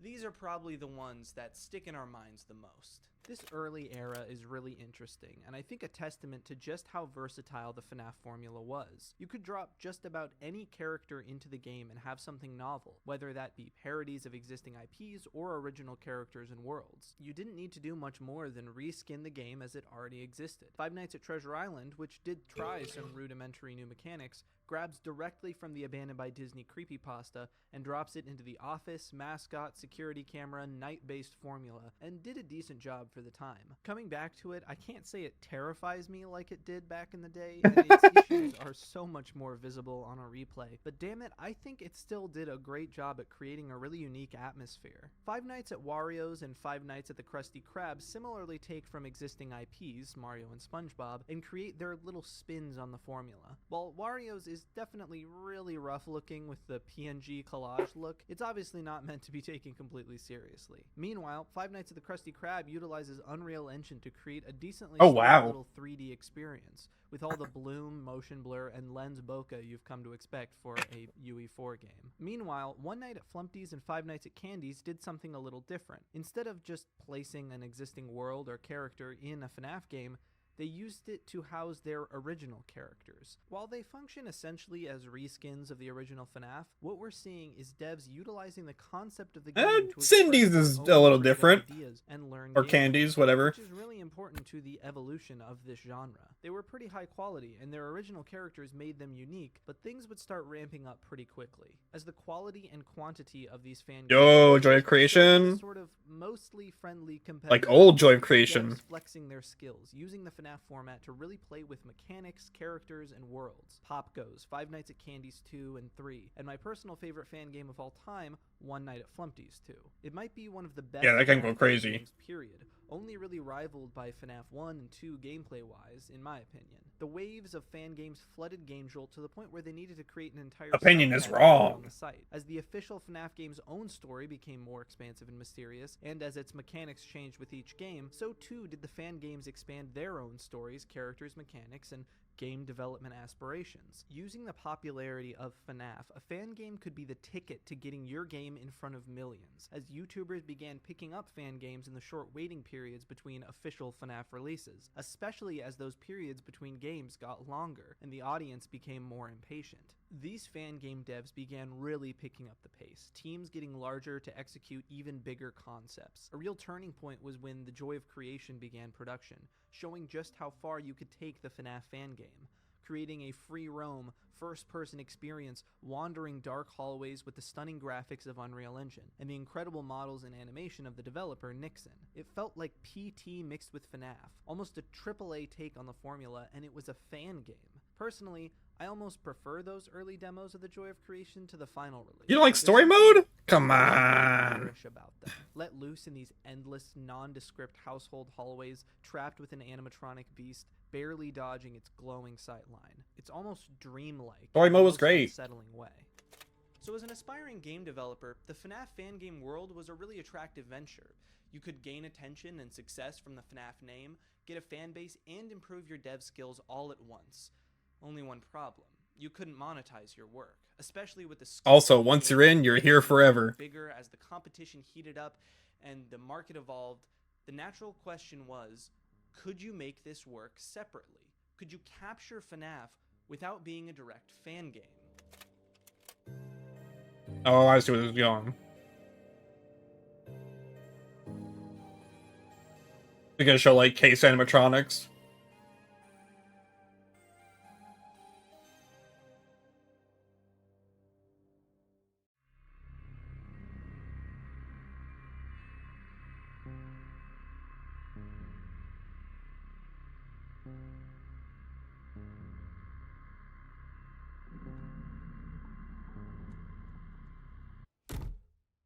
So it's probably important to note that while I have these sections separated into distinct eras, there was a lot of overlap when these games and changes were happening. But from my memory and looking at the release dates of these games, early fan game works and projects were beginning in early 2015. And original IPs trying to make something of themselves using the FNAF formula, these early days of mascot horror, really started coming about in the late 2015, early 2016. With that said, that's so long ago, dude. Trying to take the FNAF formula and turn it into a standalone IP, although I'm sure it wasn't the first, was 123 Slaughter Me Street, released in September of 2015. Instead of animatronics, it was Tim Denson's terrifying puppets. Not so I don't remember subtly these. Inspired by This one. Jim Henson's puppets. While still opting for a gameplay style of limited movement, instead of sticking you in an office, it had you continuing down the hallway, using a flashlight and checking doorways. Instead of the night-based progression, you progress through. I mean, the old school dungeon crawler style actually works really well Back and forth for this. balancing act gameplay loop with the different puppets interacting with the player differently to create tension. This looks kind of neat, mechanics-wise. Function similarly to knights in FNAF, and of course the puppets and animatronics are an obvious parallel. 123 Slaughter Me Street to me is a perfect encapsulation of what I find so fascinating about this era of mascot horror. These early attempts to understand what it was about FNAF that captured people. Was it night-based gameplay? Was it the gameplay loop, the way that each character had different patterns, rules, and weaknesses that had worked for so many fan games before? Was it the use of childhood robots and toys? These early attempts fascinate me because while the formula of modern mascot horror seems so familiar now, these early games were the testing grounds, trying different things and seeing what would stick. For instance, the game Sophie's Curse decided to do away entirely with the mascots and focus on the point-and-click style and resource management aspects, Ooh. aesthetically and story-wise, going for the haunted house, creepy girl trope. Going back to play it, I'm almost surprised by how much I actually liked it. The gameplay loop is really engaging. The sound design This looks is cool. it captures a really This looks really nostalgic cool. feeling for me. I've always been a fan of old first-person point-and-click adventure games like Myst and the Nancy Drew games, and something about the low-resolution, pre-rendered look is just really appealing. Yeah, it looks really And when it nice. comes to the execution of the horror, there's a lot of little touches that I think were pretty effective. That portrait of a man in the dark can really startle you at times, and some of the animations are actually unsettling. For what it was attempting, I think it did a Damn. good job, but unfortunately it wasn't able to find that perfect formula that would later launch other FNAF-inspired games into the stratosphere, though it did have a brief moment in the limelight with some Let's Players. Oh god, On the flip spooky. side, Telltale did away with many of the gameplay aspects of FNAF and opted for a focus on the nostalgic childhood robot angle, jumping ahead from the golden age of animatronic pizzerias in the 80s to the era of the Furby in the late 90s and early Tattletale was funny. Tattletale, all in I all, didn't- is a really effective. I didn't love Tattletale as much as like a lot of people did. I think just like the gameplay mechanics weren't all there. I think the whole like making sure you keep your tattletale like satisfied so they don't freak out and call Mama is interesting. But Mama's AI is a bit too random for my liking. I didn't really understand like how the hell you were supposed to win against her. So yeah, I wasn't too into that. Also, I didn't really like the whole. I never really liked the satanic ritual angle. A lot of this stuff goes for. It's not my jam. But yeah, it was interesting. Little horror game. It utilizes a nice retro VHS aesthetic that would later be synonymous with FNAF media with the advent of FNAF VHS videos. It uses night-based progression and, of course, the little robotic Furby motherfuckers. Otherwise, though, the gameplay is a lot more in line with what you'd expect from a typical indie horror game. Wandering in a dark house with a flashlight, avoiding the detection of a terrifying antagonist. And while it didn't quite ever reach the incredible heights of later mascot horror like Bendy or Poppy's Playtime, it's interesting to note that Tattletale, at least in my experience, lasted longer in the minds of horror fans than, say, Sophie's Curse. It almost feels ahead of its time in the specific aspects it drew from Five Nights at Freddy's to utilize for itself. Sophie's Curse as a game is much Yeah, it's very funny how Freddy's, but the Tattletale people went on to make Neon White. Liked about Five Nights at Freddy's. And I have a when is Tattletale 2? Of the game matter more than the game Bring it back. itself, but I'll get into that later. Other games didn't find the balance quite as well, or didn't catch on in the same way. Boogeyman and Emily Wants to Play come to mind.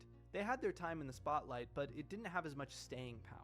Boogeyman played essentially like a FNAF fan game, but this time set in a child's bedroom. For the record, we had seen that in FNAF at this point, fending off the Boogeyman with a flashlight. The game did have a following for a bit, I think mostly because it had a good amount of effort and quality behind it, consistent updates, something we'll see utilized later by other games too, and it played so much like a FNAF game that it was able to grab the attention of Let's Players. I think I remember Markiplier playing this. Five Nights at Freddy's 4 and Sister Location. FNAF World was coming out, sure, but I think that's why people were especially craving that FNAF gameplay formula, as FNAF World was completely and utterly different.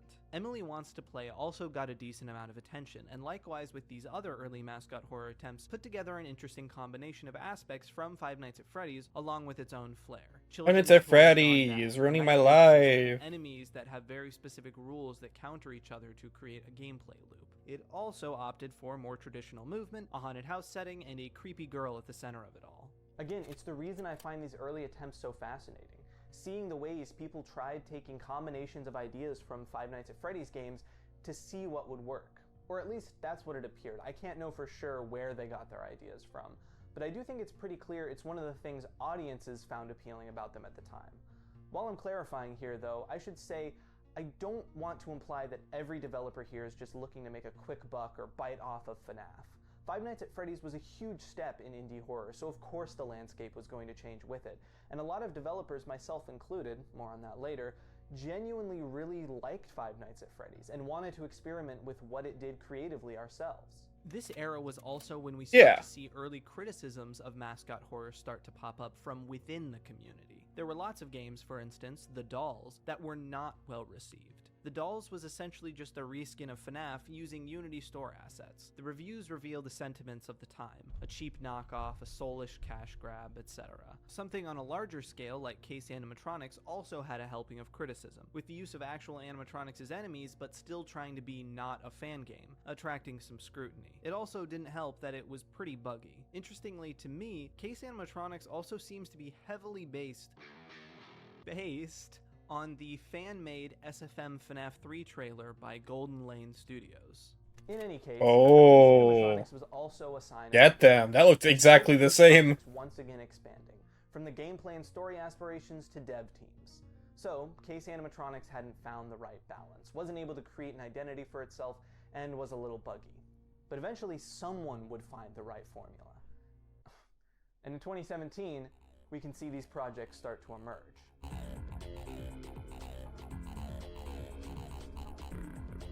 Bendy. Show Bendy.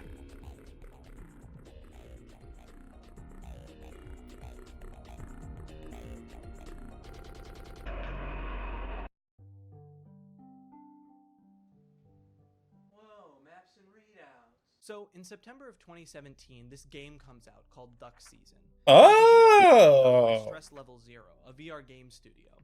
It's a horror game, but you wouldn't guess it at first glance. The horror is just under the surface, something darker underlying the cheerily stylized 80s childhood world and the smiling visage of the duck season dog mascot. That mascot ends up being a murderous virtual cryptid, but many of the story's details you'd only be able to find through careful observation of various Easter eggs and items. Despite a few moments of bloody horror, it's fairly tame and humorous too, and its style is pretty appealing. Now, VR Yeah, this game horror was still very is a cool. pretty financially restrictive medium. To even play, you'll have needed to invest hundreds to thousands of dollars into a VR setup.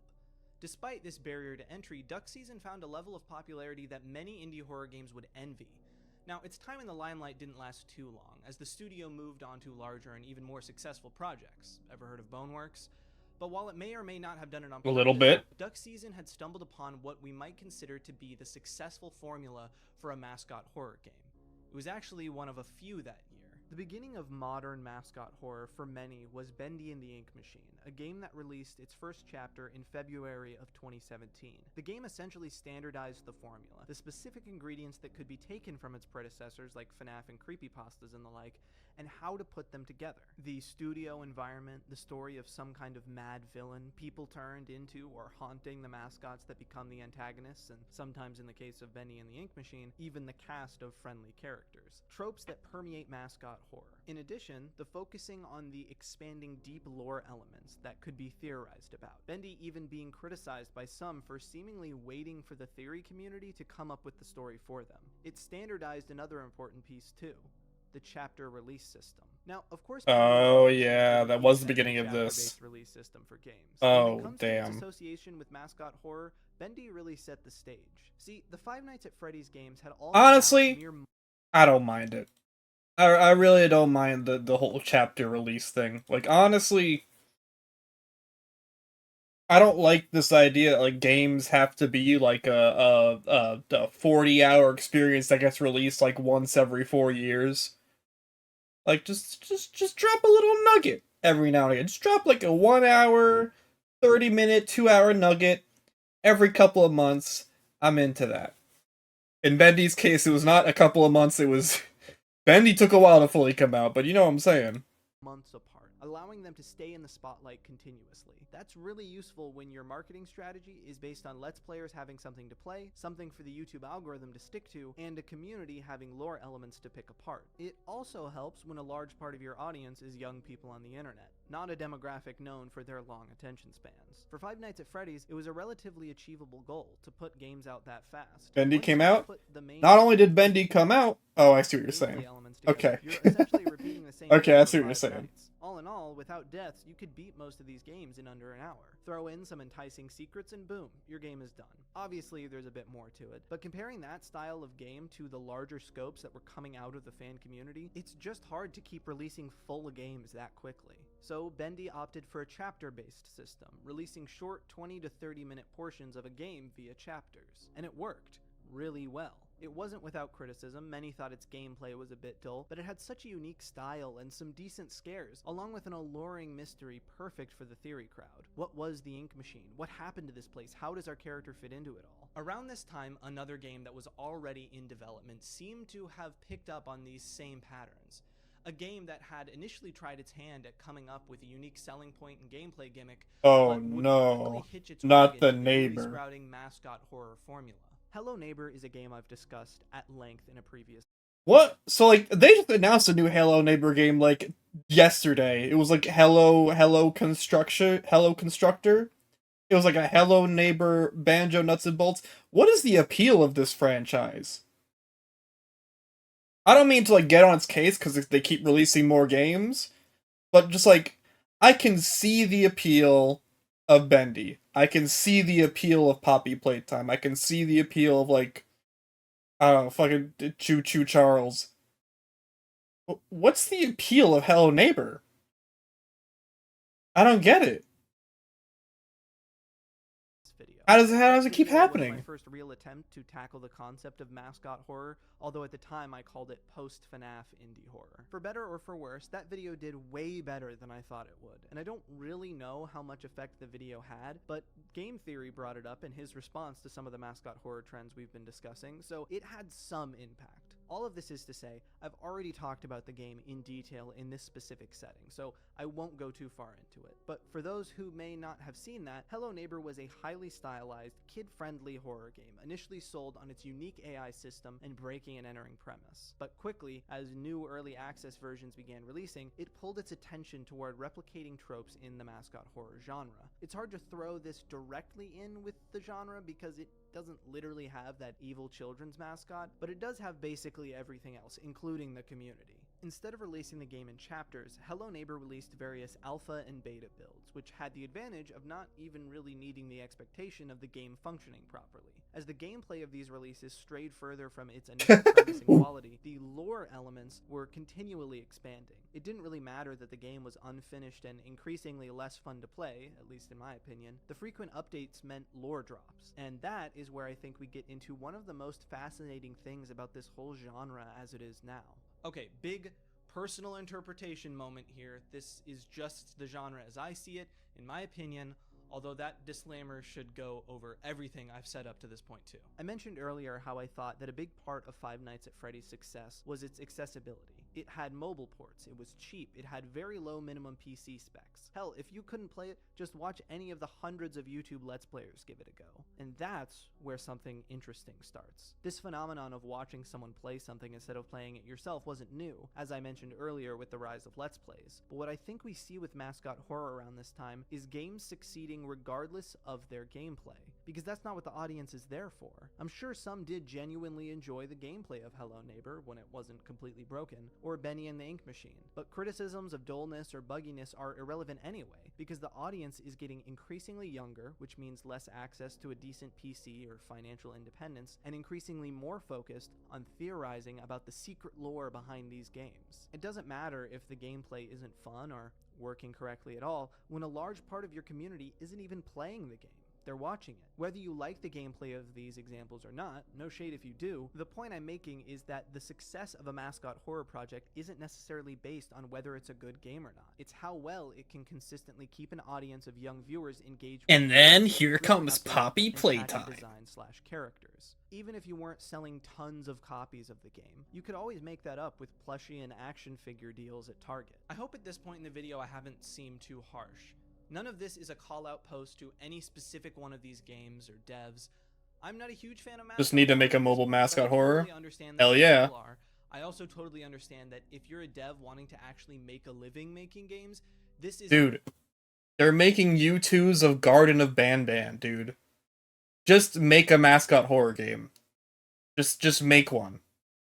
A totally appealing venture. There are some other games around this time that fit the bill. Baldi's Basics and Granny come to mind, but they're a little different, I think. I think Granny caught on with this audience because of the aforementioned accessibility with it being a mobile game. Sure, you could consider the Granny character a mascot, but the game to me always felt more like a puppet combo game than anything else. But because of its easy access, I think it found its way into the young, horror-loving audience. Baldi's Basics is kind of similar. It does fit the bill in some aspects, but its lore is always played as... Baldi's gameplay always seemed interesting to me.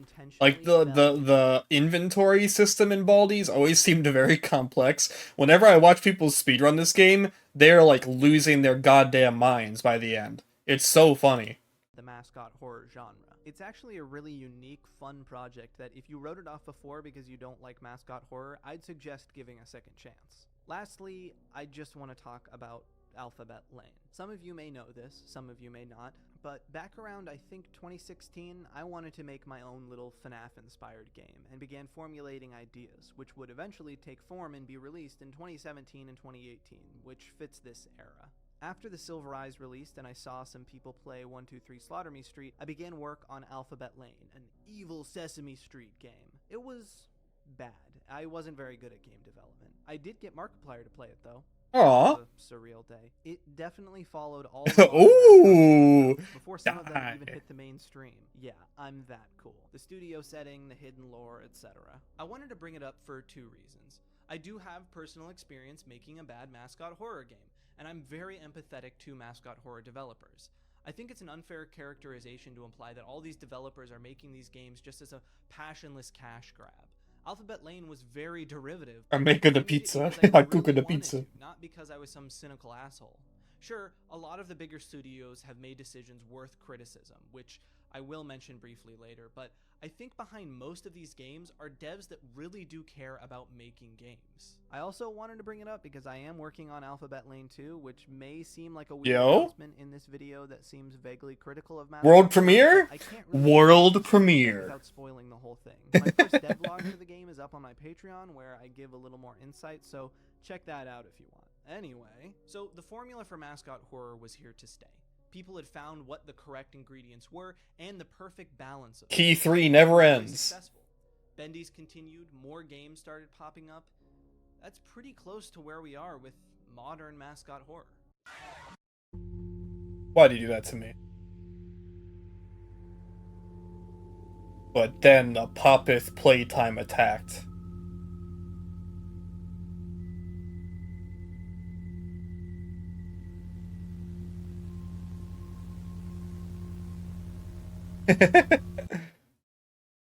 So, Bendy and Hello Neighbor continued. Bendy eventually releasing Bendy and the Dark Revival, and Hello Neighbor... And it was good! Dark Revival was awesome. And the reception continued to be fairly mixed. A pretty dedicated fan base, but some discontent and criticism growing as well. Some other notable games came out during this time. Choo Choo Charles comes to mind. I actually really enjoyed it, taking control of a battle train to fight off a demonic Thomas the Tank Engine on a moody, rainy island. I actually have a review of that up on my Patreon if you want to see that. But the game that I think really propelled us into this modern... Why would I pay for a review?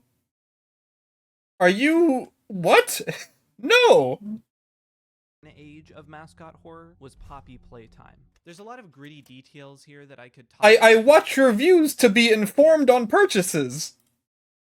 About when it comes to Enchanted Mob and Mob Entertainment and the creation of Poppy Playtime, and there have been numerous videos about this topic, but I'll try to simplify it to the best of my ability. Enchanted Mob, also Zamination, but whatever, is an animation channel that specializes in high-quality Gen Alpha sensory crossover videos. Minecraft-themed skits that are essentially Friday Night Funkin' Boyfriend, FNAF Freddy, Bendy and the Ink Machine among us. Having watched a few of these videos, it's not the worst thing a kid could be watching on YouTube, and there are clearly some talented animators behind it, but I can't help but get the feeling it's just algorithm fodder for children to turn their brains off to, with some honestly pretty abhorrent clickbait in the mix. The popular sentiment seems to be that their earlier work was a channel genuinely just participating in fandom, but became more corporate over time. Anyway, clearly there was some talent behind this team that didn't have a fantastic outlet for that. So, Enchanted Mob is already in the fandom surrounding Mascot Horror, has a lot of experience in finding what succeeds in the online horror Sensory video horror. and they've got yeah, that's what Enchanted Mob is. Animation studio behind them at this point.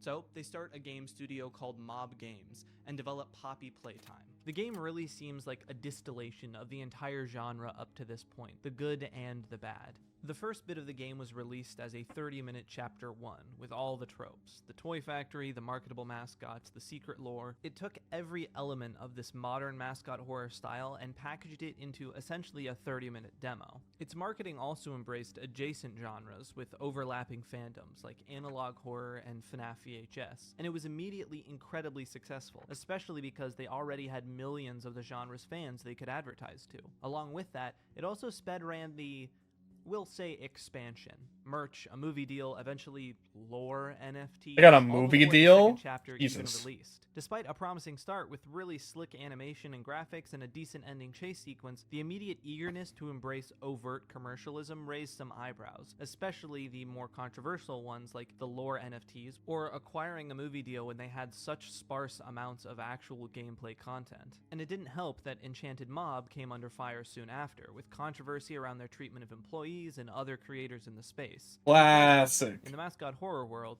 they weren't the only ones. Between 2019 and 2021, the mascot horror world felt like it couldn't catch a break. It felt like one controversy Oh god. next relating to Oh god, we're getting into this. Studios to game delays and quality issues. For those of you in the community at the time, you'll be able to count off the top of your head at least enough to fit on 2 games. And it was every major mascot horror IP, from Five Nights at Freddy's officially, to the FNAF fan game world, to the team behind Bendy, to previously mentioned issues at Mob Games, and so on and so on. I debated how much I should get into any of these, but I think getting too much into the details would just distract from the main point. I don't want to completely derail the comment section. There's a lot of nuance and detail in each one of these that I could not do justice in this video, so all that's really important here for the sake of this video is this.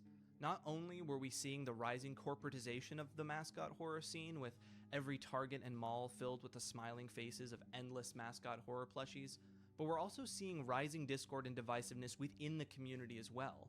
It just wasn't as pleasant a place to be as it once was, and it was becoming harder to view the niche with the same rose-colored glasses.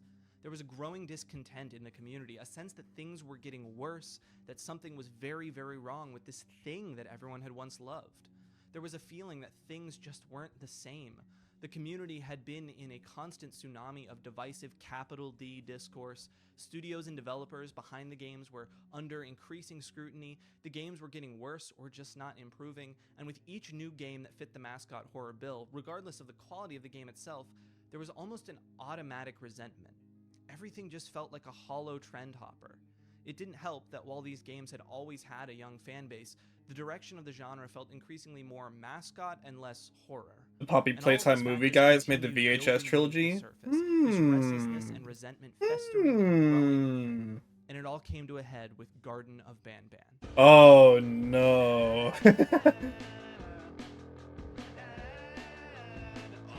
So, Garden of Banban on the surface seems like your standard mascot horror game. It's got the colorful children's mascots, the facility, this time a kindergarten, the mysterious lore and backstory and chapter system, in this case just making super short sequels really fast. It's pretty easy to tell by playing the games that it's really Garden of Banban. Created by the duo dev team the Euphoric Bros, its issues range from gameplay to optimization to a whole host of other things. Nonetheless, it looks like it would fit right in alongside, say, Poppy Playtime. When I first saw it, I didn't really have a second thought. It felt like just another mascot horror game. But something was different about this one. Its time in the spotlight didn't peak with a screenshot of a wacky dog thumbnail come and on. a collage of others to be gawked at and then blown over in a week. This game festered in the minds of Twitter user and YouTuber alike, eating away at the public psyche, the spark that set the smoldering frustration ablaze. And suddenly, the heat became too much and it boiled over. Video after video, tweet after tweet, Garden of Banban wasn't just a game, it was an omen. The death of mascot horror, the worst indie horror game ever made. Rolling tidal waves of critique and hatred and anger and mean-spirited comment and joke, flooding the replies of the devs' Twitter, flooding the YouTube upload feed. The growing pains of a genre in an evolving state, laser-focused into a single source, a dark mark on the horror landscape, a symbol of the lowering standards and the increasing greed of untalented devs looking to make a quick buck. It was just that bad. But was it? Yes. Was it really? Looking at the reaction It the was- internet had it to was Garden of bad. Banban, I couldn't help but feel like I was going crazy. The reaction to the game compared to others for what it was seemed completely out of proportion. The needle of the discussion kept pushing further and further until people were saying and doing things I don't think they would have otherwise. It went from a passive sort of shocked amusement to flooding the devs' every tweet with "make better games" or "just stop, bro," far outweighing whatever small, mostly ironic niche of supporters there were at the time. Even real critique was packaged with this hurtful language. It eventually led to the devs leaving Twitter. This could have been a pause for self-reflection, but most of their worst critics just called them babies and not worthy of respect for blocking them and eventually leaving.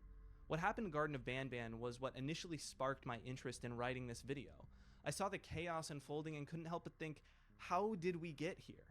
What I think I found while making this video is that it wasn't about Garden of Banban specifically. The controversies leading up to the game's release had primed and normalized the community to this kind of discussion and content, and it just was an easy target for the building resentment towards the trends in mascot horror, because it didn't have a lot of the redeeming qualities in terms of animation or gameplay quality. It was doing all the same things that everyone else was doing. It just wasn't doing them well, because it didn't have the same money or crew behind it. While many very popular projects like Poppy Playtime or Bendy and the Ink Machine did the same things or worse with merch or development conditions, Banban got the worst of it because a fun game didn't come out of it. In the end, its greatest sin was that it just wasn't a very good game. And that's where my real problem with how the community reacted lies. There's a lot of objectionable behavior I saw while watching the Banban swarm. I don't want to make a list of every Twitter post or YouTube video I didn't like, but for instance, I found the trend It of wasn't a good speedrunning the game. game to refund it or sending your refund screenshot to the devs on Twitter particularly bad. First of all, there's no reason to do Yeah, that. don't do that to like a developer ever. Do not do like even like the games that I don't like. I don't go into fucking Steel Wool's Twitter and be like, "You guys smell like shit. Fuck you." You know, I don't do that. Just don't do that. It's not worth it. Other than to hurt the devs, and it creates a really bad atmosphere between developers and creators/audiences. Of course, if you didn't get what you paid for and you'd like your money back, you absolutely have the right to use the Steam refund. But if you knew what you were getting into, and especially if you were a YouTuber or streamer who made back many times the amount you paid, it's just a bad look, especially if you're bragging about it to your audience or to the Euphoric Bros themselves. In my experience, and importantly in my opinion, I've noticed a phenomenon when these large online movements start pushing the boundaries as to what might be acceptable and what's just mean-spirited bullying. People who would generally frown upon the behavior they themselves are now exhibiting tend to either disengage or continue to get swept forward by the momentum of the community and start to justify their actions backwards almost. Find reasons that the things they've said or been thinking are okay in this instance. Well, it's clear the Garden of Bandman devs are just cynical grifters making shitty games with no passion just to squeeze money out of children. First of all, that kind of characterization is really hard to make with complete confidence unless you're talking about like a corporate entity and not two brothers. But also, I don't think much of the justification holds up once you see how the discourse has shifted as the Euphoric Bros have slowly been improving with each subsequent game. As each new game becomes slightly more playable and fixed more issues, all of a sudden the game has some redeeming qualities and might actually be worthwhile. No! Really? Sure, it's... I don't think I've been seeing any of those comments. Those games still look very bad. Becoming less rough around the edges, and I mean there is some goofy stuff in Chapter 3 that I did think was fun. There's stuff to like about it. But many of the issues people complained about haven't changed, because they're issues with the genre as a whole. Again, it feels like the only logical conclusion you can reach when looking at how the internet treated Garden of Banban is that the game deserved to be bullied because it just wasn't very good. And personally, I don't think that's a Is that a bad thing to do? Like, yeah, don't bully the developers, but like, what's so wrong about shitting on a bad game? Like, you gotta have feedback, dude. Garden of Banban's worst crime was being a bad game. Like, yes, that is a bad thing for a game to be. A game shouldn't be bad. What are you talking about? Good enough justification for some of the ways people acted. And that leads me to the thing that worried me the most about this whole situation. The most concerning thing about this whole situation has been seeing how some other small developers are taking it. It's a growing fear that if you don't make something good right out the gate, if you are perceived as making a cash grab or something uninspired, that you are opening yourself up to becoming Twitter and YouTube's next laughingstock. That content creators will make many times your salary off dunking on you, and you'll be swallowed whole by this online machine. It doesn't just affect indie devs either. I've seen developers to writers to pen and paper artists voice fears about sharing their work in the increasingly harsh landscape, especially after Garden of Banban. And you see this shared all over the independent horror niche, in places like Analog Horror or This Game I Found, related, see There Will Never Be Another Petscop. So far, these have been my thoughts up to this point, the things I was thinking while watching this whole thing unfold. I felt like I mean, yeah, the internet machine, the internet, like, that they will dogpile anyone and anything they can get their hands on. Like, what just happened with Kane Carter? Like, Jesus fucking Christ. Like, can people just get out of their own fucking ass, dude? Like, I also don't like the Twitter mob, and I feel this as well with, like, whenever I think about this, I think about, like, Mighty Number 9 and Bound Wonderworld, where it's like, people will forgive shitty things if there was a good thing before, but if it's something shitty right out the gate, then it's like, oh, irredeemable, go away, forever, fuck you. Like, Sonic can release whatever fucking bad game he wants, and his fans will eat it up and like call it peak or whatever. But Balan Wonderworld gets trashed as one of the worst games ever made. It all comes back to Balan Wonderworld at the end of the day. For me. It pisses me off. How many fucking garbage games get praised just because of they're part of an established cool franchise. Watching something special, something unique to Garden of Banban. But eventually, things died down with Banban. Oh yeah, I remember when I saw,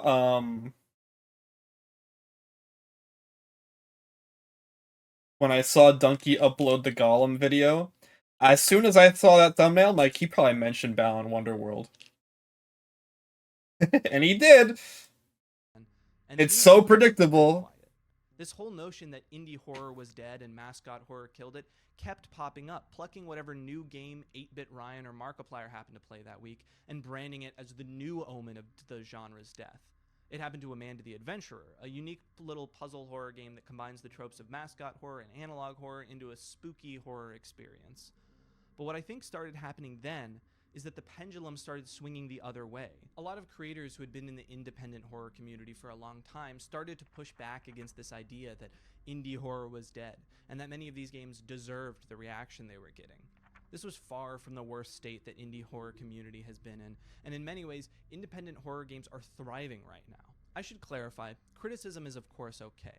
It's not usually my thing, but I've made critical videos in the past. While there's aspects to some of them that I may have done differently now, I mostly stand by them. Genuine constructive criticism can also be incredibly important in the evolution of a developer or artist's work. But even if you're just a random Twitter user or YouTube commenter, and especially if you're someone with an audience, the way you criticize and the context in which you do matters if you care about creating a positive environment for artists. It's important to understand what direction you're punching and how your actions may affect the people watching. The developers themselves, your audience, other independent artists who may be terrified of what will happen to them. Taking shots at the big fish in big studios is one thing, but is the precedent that we want to set really that any random indie game made by a couple students can be plucked from the nearly infinite library of poorly made games online to become a target until we've... This argument he's making all goes out the window when you charge money for it. All of this, everything he's saying right now, out the window once you ask me to pay money to play it. I'm sorry I have to be this way, but like, that's just how it is.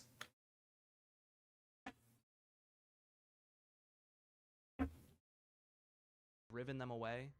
I don't think it should be the standard that to be treated with respect, you not only have to know how to make good content, but also how to deftly navigate a sudden spotlight of criticism. I imagine that if Alphabet Lane had been the focus of something like this, I wouldn't have had any clue how to navigate that kind of negative attention. And I think people should be treated with decency even if they aren't great at taking criticism. The way the community sometimes reacts to games like Bandan or Amanda the Adventurer, in the end I think is counterproductive. No problem was fixed, nothing of value was gained, and the problems with mascot horror as it is today are the exact same, except maybe there's a few developers who would have made something really cool who are afraid to put it out there now. Because the problem of mascot horror isn't down to the individual developers. They may not know it, but all of the Twitter users and all of the YouTube commenters, all of the Twitch streamers and YouTubers are feeding into the exact same issue. By even making this video, I am too. Because it isn't about any specific game or developer. It's about a much bigger beast. Me? He's talking about what's Poopy Panda Land? Yo! No, but I understand what he's saying, and I get it.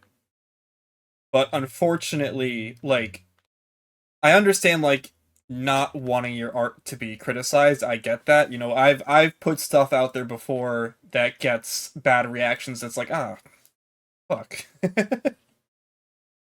Unfortunately, though, that's just kind of how it is.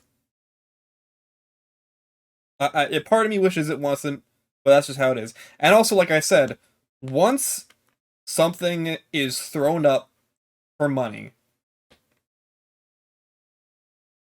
all like the warm, huggy, kissy feelings, like oh, ooh, so wholesome artist. Like I have to spend money on this.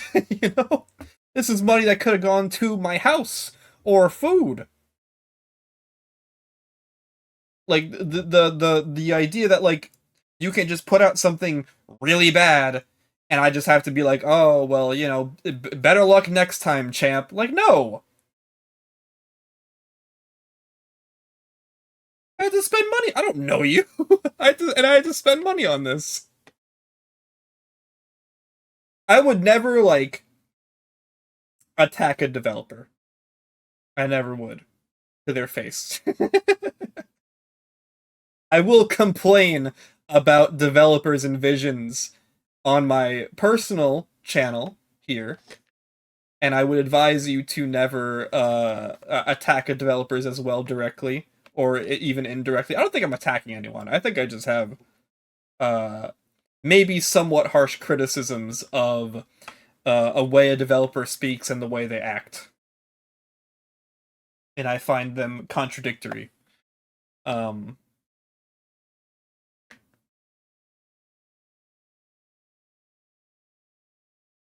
but yeah, like once money gets involved, everything is out the window. That's unfortunate. It's the way things are. It's the world we live in. You know, you need money to live, and if you're spending some of that money on things that don't actually help you live, uh, I think criticism, even harsh criticism, is warranted. Even like large swaths of direct criticism. You know.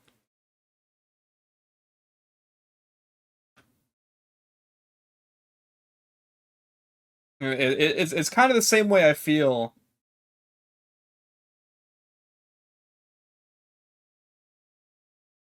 Yeah, exactly, Tibet, exactly.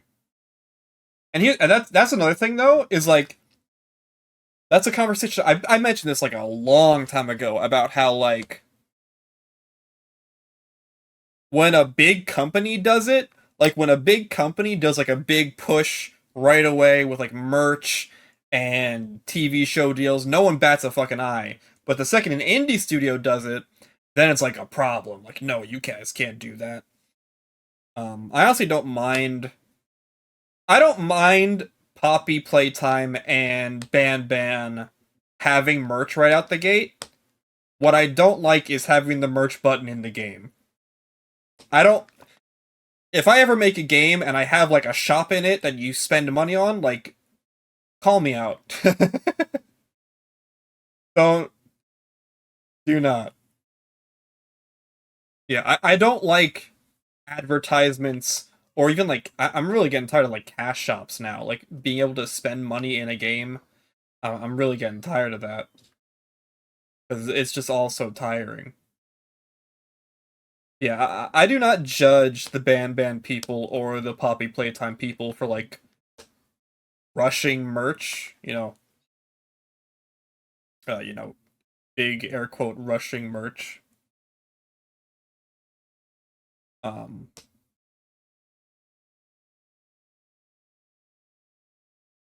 yeah, just like it's weird. It's weird to throw that up in your main menu because it sets a weird priority for why you're doing this. You know what I'm saying? Like I feel like no artist who wants to create something out of passion would be like, hey, buy my ice cream. Buy my character Poppy Playtime ice cream. It's right here at the start of the movie. Here's my advertisement for my Poppy Playtime ice cream.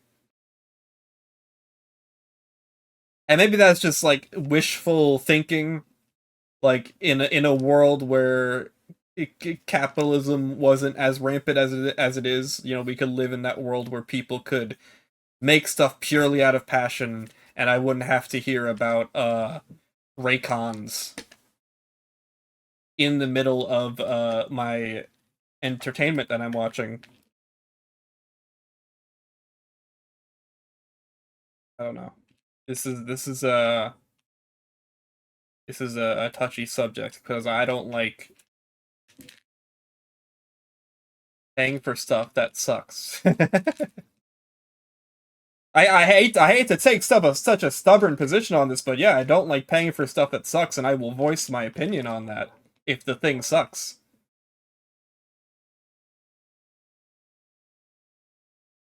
And sometimes that might involve, like, questioning someone's character, because that's just how it is, you know?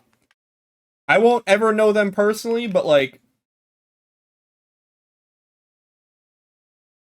you can't say one thing and then do the other. You know, it's like when the fucking CEO of EA comes out with the "We Are Gamers" t-shirt. Like, shut the fuck up.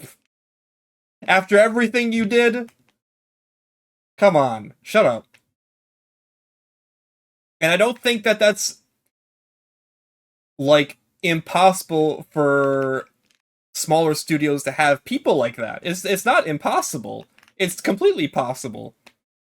You know, indie games now more than ever are becoming more like the AAA market. With unfinished games and battle passes and microtransactions, like it's all bleeding together so much. Like Fall Guys is an indie game and yet it functions just like Fortnite.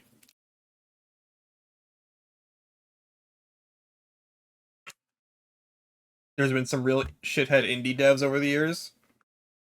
Yeah.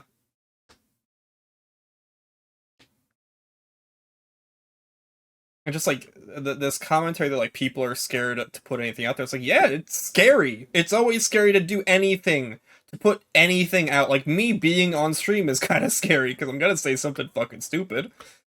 I've said a lot of stupid stuff on this stream that maybe I wish I didn't.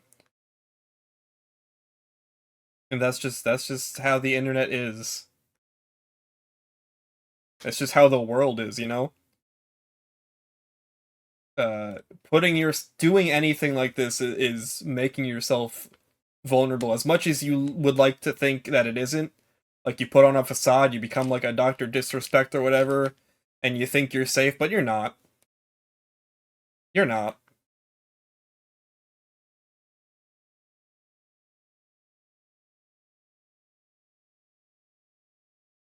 But then what are you gonna do? Like not put yourself out there?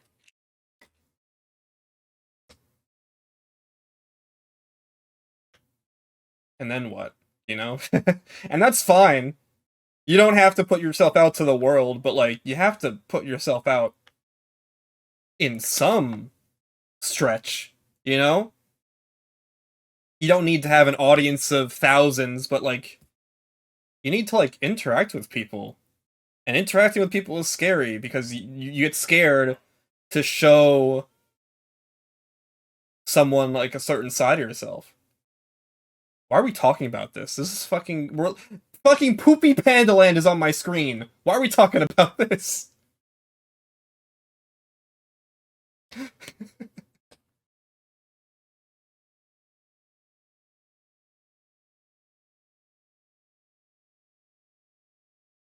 Anyway, if you're scared of putting out your art into the world, that's normal. You know, that's very normal. It's normal to be scared, but you just kind of have to do it. You have to do it, dude. And if the reception is bad, always remember, No Man's Sky, baby.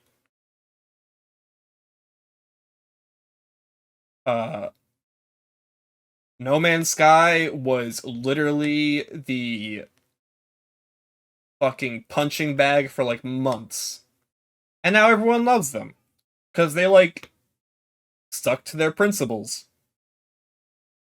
And made something really good.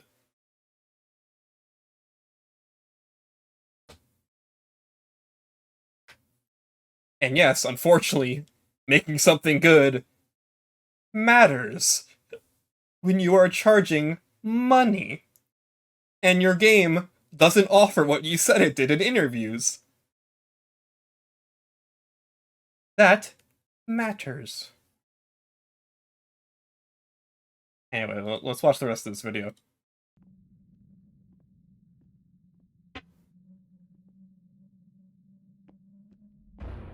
Oh, Poopy. worst horror game I've ever seen. Hey YouTube, what's up? Mr. Geeky here, and today...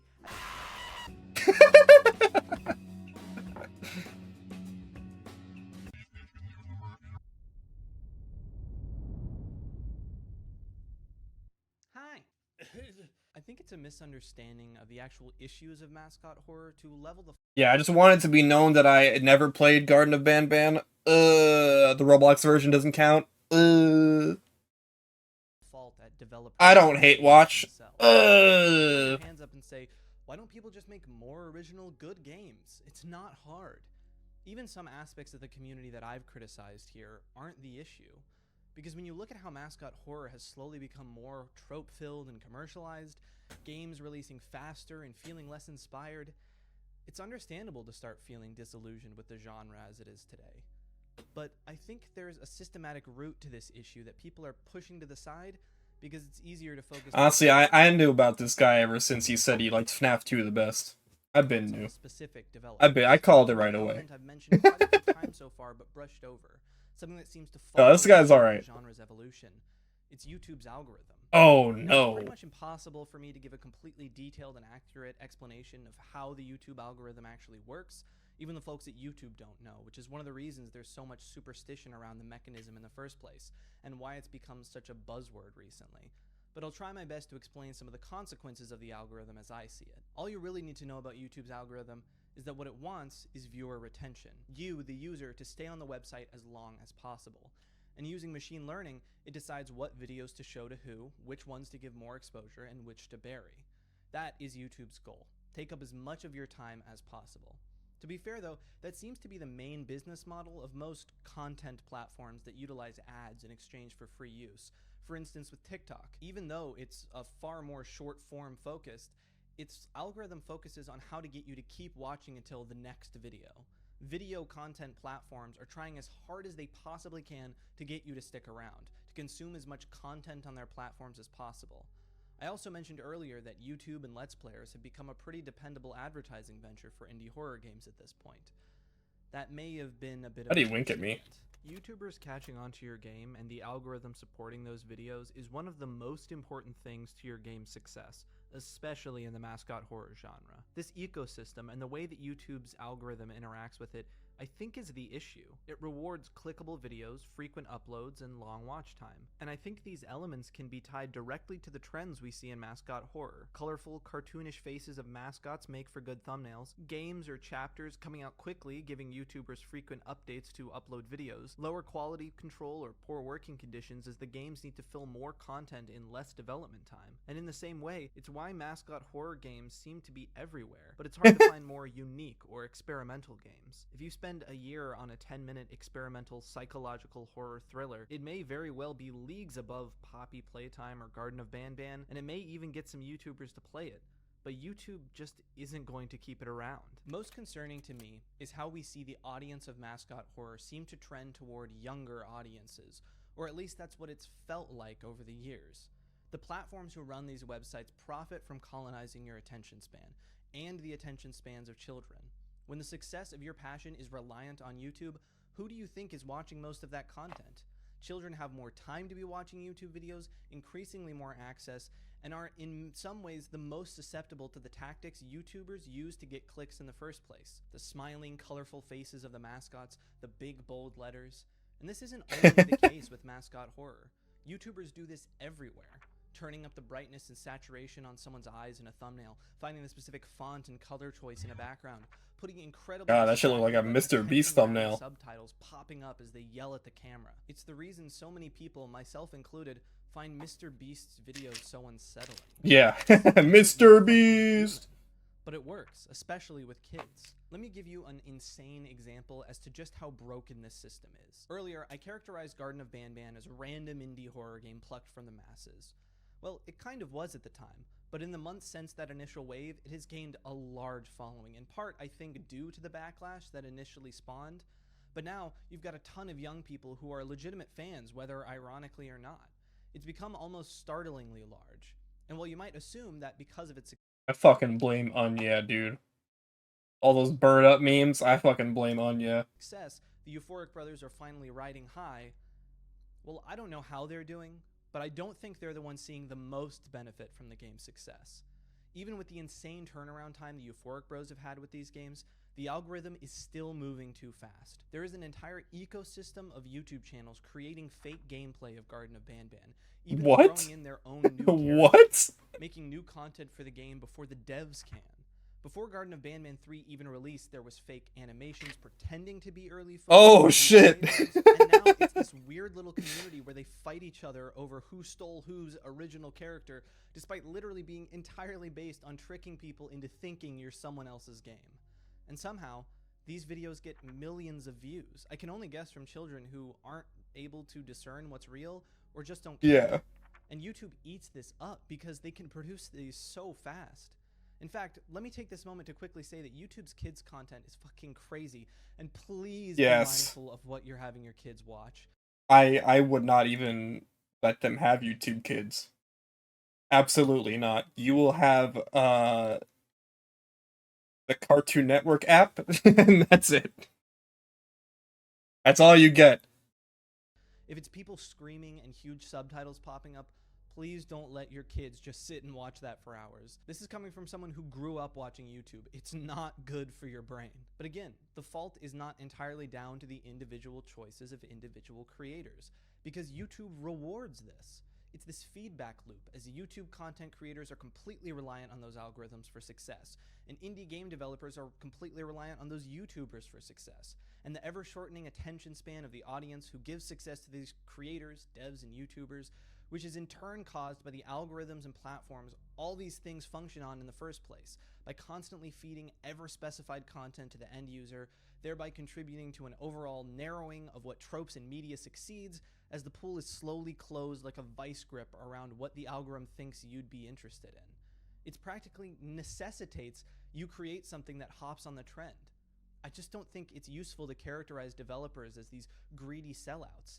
I think what's really happening is developers who want to do this for a living being stuck in a really shitty system to get that done. If you're somebody who really wants to make YouTube videos or indie horror games for a living, and you're stuck in this system, you can start to see why developers and content creators would Nah, not me, I'm different. Scott Cawthon saw it too. Remember, the story goes that Scott Cawthon was working at a dollar store, and FNAF was his last-ditch effort at making game development a career. And then, when he struck gold, he grabbed a hold of it, releasing multiple sequels in under a year. And he was called out for it, criticized for making cash grab, lazy games. And guess what? They were cash grabs. The attention span of relevancy was short, and he didn't let that slip through his fingers. No. Scott has always made games fast. He released like 20 games in like 2006. Let's not forget Legend of Flan 2 and Legend of Flan 3. This is just how Scott makes games. Let's not call them cash grabs. Come on. This is the same guy that refunded everyone on FNAF World and gave out FNAF 6 for free. And UCN. Come on. So he pushed out 3 sequels in less than a year. Now, I'm not saying that every random Game Jolt mascot horror Spinky's Special Daytime Care game is the same as those first FNAF games. The first FNAF games are, in my opinion, really incredible and groundbreaking horror media. But they were coming from a guy many decades the senior of this wave's devs, who'd been making games since before they were born. And since 2014, the algorithm and content sphere has changed drastically. The speed of relevancy has increased. People are holding on for dear life as the machine churns us at breakneck speeds. Sure, you could argue that Scott Cawthon's creation of FNAF only exists because of a harsh review of a previous game, and it is admirable to be able to take critique in such a way. But should he have listened to his critics in that first year, who said he was milking it and making uninspired cash grabs? Well, it seems like he made the right choice now. He saw the audience he had, and he took advantage of it, specifically giving early versions of the game to YouTubers. He knew what he was doing. And other big names in mascot horror... And like I said, this is just how, like, Scott has gone on record saying he doesn't like spending a long time on a project. So, like, this is just how he works. He's made a lot of games and a lot of sequels to his games before Five Nights at Freddy's. So I think it's a bit disingenuous to say 2 and 3 were cash grabs. I mean, obviously he was excited because they made money, but I don't think he went into it being like, money! You know? I don't think he went into it like that. Like a fucking Avatar villain. Charles do the same thing. It's just the reality of the system we work under right now. Actually, kind of on the note of Choo Choo Charles and expectations of developers and creators, I want to quickly mention something else here. I think we need to understand that these young, one-dev teams creating insanely good pieces of horror media like Kane Pixels, 2-Star Games, Tony of Petscop, they are not and never will be the norm. How does Sturgeon's Law go again? 90% of everything is crap? When you level criticism at small developers, one sentiment you'll often see is that we can see examples of single developers or creators like 2-Star Games and Kane Pixels creating media of extreme quality. So being young or a small team is no excuse for making something bad. Except being a young single dev is absolutely an excuse. That's incredibly difficult. It's difficult for even massive studios to make a halfway decent game. If you're going to be interacting with independent media online, you have to hold room for the fact that not everything is going to be as amazing as the outliers, and meet them where they're at. Backrooms, found footage, Petscop, Choo Choo Charles are exceptions, not the rule. Anyway, so if this is the predicament we're in with the current ecosystem, is that it? Is mascot horror doomed to hollow trend hopping and indie horror in general under the crushing weight of mascot horror? I don't think so. I think there is something that can be done. I think the way to solve the issue of unoriginal or cash-grabby games first is to actually understand why this stuff is happening, and instead of blaming it on specific developers, understanding why the current landscape encourages these things. Then we can try to encourage and support projects that break this cycle. There are literally dozens and dozens of incredible and unique indie horror games releasing all the time, and just because the YouTube algorithm doesn't like them as much as Poppy Playtime Chapter 114 doesn't mean they're not worthy of being talked about. If you're a creator or just a Twitter user, I promise you there's incredible art out there whose creators and niche would love some extra attention and discussion that you could spend your energy on instead of, say, part 25 of why mascot horror is killing horror. I see there's a little hypocrisy in that statement coming from me, who just spent the last hour talking about mascot horror, but I don't have a butt. I'm sorry. Also, I think allowing No butt. Points at him. No butt. sometimes failing is important. And if we're going to critique, have empathy and understand that we're all in the same boat here. I would also like to quickly mention a secondary issue that is popping up that I think may be another reason people are becoming disillusioned with modern mascot horror and even other genres like analog horror. A lot of people are tired of modern mascot horror, citing how it's overrun with stuff made for kids and uninspired, not like the good old days. Five Nights at Freddy's is PG-13. Remember when it was a scary gore fest that would definitely be rated R? Look, the genre has definitely evolved. But I think what people aren't realizing is they've evolved too. We've grown up. Most of us were kids when that first FNAF game came out. It was already appealing to children, no matter how much we want to claim it's gory and dark. The truth is, that stuff has always appealed to kids. And there's nothing wrong with that. If you want something kids don't like, it'll probably be a lot more boring than FNAF or existentially terrifying. We don't need to be embarrassed by liking things that also appeal to kids. There should be a market of horror for kids to be able to explore. It's a powerful genre. But maybe we can recognize that some of these issues just come with the territory. Of course, Rainbow Friends or Roblox horror games aren't going to be masterpieces of challenging gameplay and terror. If you find yourself in And you know why I didn't care about Rainbow Friends and didn't get mad about it? Because it was free to play. Dab. In this position, the same one I found myself in over the past couple years, as I saw mascot horror changing and my own tastes changing, the thing I'd really suggest more than anything is explore outside of mascot horror. Hell, outside of your standard online horror formats. Find a niche you really love. Find some topic that just draws you in. The truth is, indie horror is thriving right now, and there have been some big hits that are completely... Yo, any Signals fans? If you'd like some help with where to start, I figured I'd end the video with some personal suggestions. Yo, Signals? Wait for Signals? Stand tall for Signals. I want to name some games that I think might technically fit the mascot horror bill, but seem to be pushing the genre in really interesting ways. Input 6 is a really interesting horror game that plays with time and perspective in a VHS aesthetic as you're hunted by uncanny robotic maids. It's doing something really cool with the visuals and mechanics, Neat. and I'd definitely check it out if you're into mascot horror or analog horror. Claytown Horror is a stylized horror experience that visually feels like a child's reconstruction of a nightmare. While the Look at this! Hook me, the style and horror set pieces are definitely worth giving a shot. I haven't seen much of My Friendly Neighborhood, but it feels a bit BioShock Oh, this game is inspired, good. balance of horror This game is really and fun, good. utilizing friendly I love the puppets demo of with this. some nice stylization and what seems like a pretty ambitious scale. On the topic of puppets, Hello Oh. Puppet seems to take a note from Oh, I've heard this game is bad. and creates a frightening VR horror experience with a hand puppet literally sewn to your hand. I've heard this is Outside of bad. Mascot horror, here are some other indie horror games I've been playing or keeping my eye on. Endoparasitic. I have not finished Oh. it yet, but I am a decent way through the game. Armed with literally only one arm, you navigate a research base overrun with mutated monsters. Also, you have a massive parasitic bug in your spine crawling to your brain. It's a classic Oh my god. survival horror style game that also Oh my kind of god. feels like an old Flash gimmick game like QWOP in the best possible way. Oh, it's scary. Very well may be the topic of my next video. She's an indie dev who makes these really atmospheric and effective games, from the Haunted Cities volumes to the House of Leaves-esque Anatomy. What was the name of the developer game you were excited for?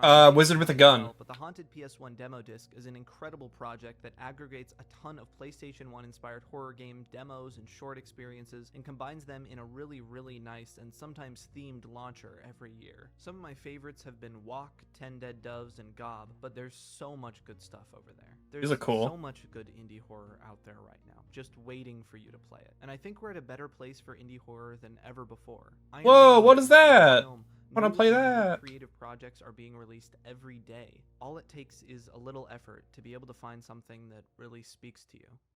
Thank you all for watching. I've got a sources document in the description below, and the music for this video Love that. is Love on source Spotify documents. and my newly created Bandcamp. Let me know what indie horror projects you've been into lately. I genuinely love getting to discover new hidden gems. I'll see you all next time. Alright, good video. You know, obviously, I'm gonna keep it on this frame while I talk. Yeah, good video. A lot of interesting perspectives from him. I don't, agree with a lot of them. Obviously, I went on that whole spiel about how I feel about criticism. I obviously have conflicting feelings myself, as a fan of a certain game. Not because I feel like I'm dumping my personality into it. Obviously, I don't give a shit if people like a game or not. It's just that, like, how that conversation kind of makes it so I can't talk about why I like it without being, like, drowned out by, like, all the negativity. So that always is shitty. And I don't like seeing things dragged down while other things that are just as bad or even worse are propped up.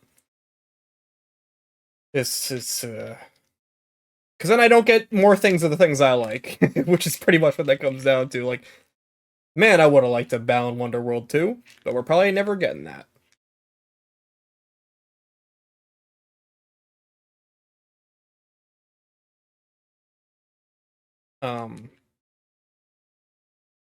And yeah, I don't exactly agree that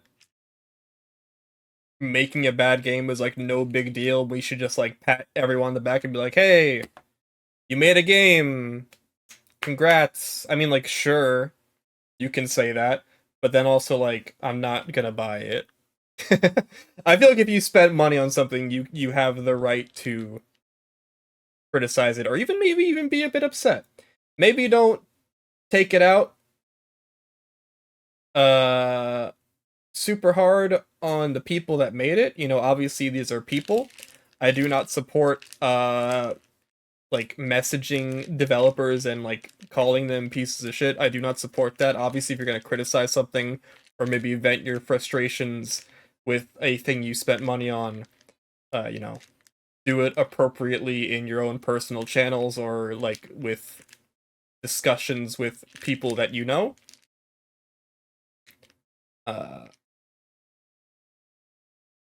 You know. Otherwise, I do agree that like the internet fucking witch hunts are always so annoying, dude. Like I was upset with how, you know, Hello Games falsely marketed what No Man's Sky was gonna be. And it got to the point within the No Man's Sky criticism like discourse where even I was just like, dude, can everyone just shut the fuck up? Like, yeah, we get it. Yeah. They lied, okay? They did a little bit of lying, alright? Can we move on?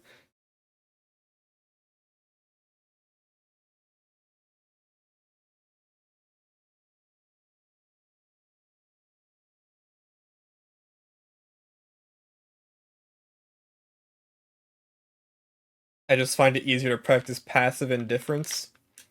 I don't even know what that means.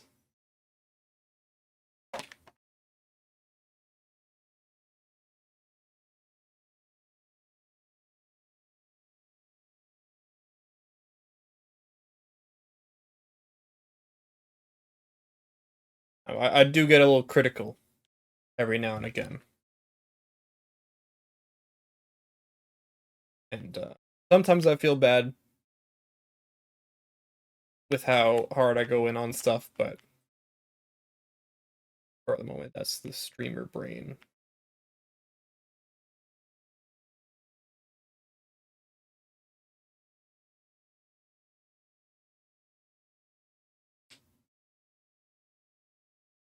Fun day today.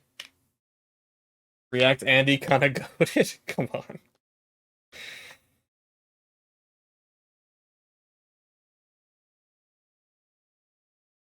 Hey, when I put out my first game, when I charge $7 for it, none of you guys be mean to me, okay?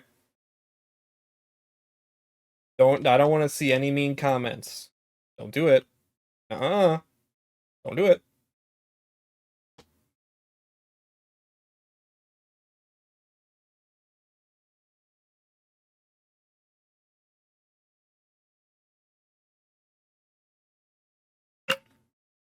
Alright, I'm going. Good video.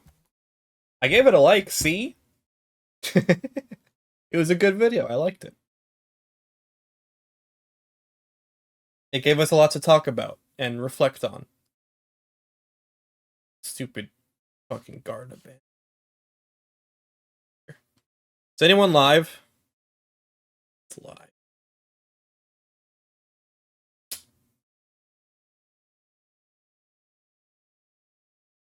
Alright, I guess see you guys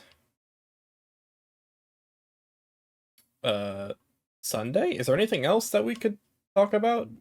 Or that's coming up? I don't know if there is.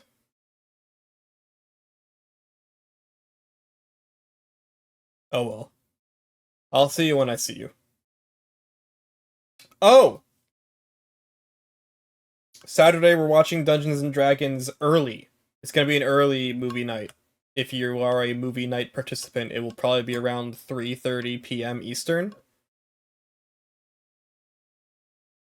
there any worthwhile shows between? I think Xbox is on Sunday, yes, so that'll be normal stream time. I don't think anything is Friday or Saturday that is too interesting.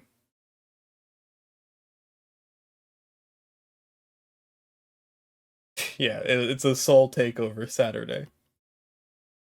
Get hyped. Oh my god, it's 8 o'clock. Okay, I'm going. Goodbye. Hey, this was really fun. We hope you liked it too.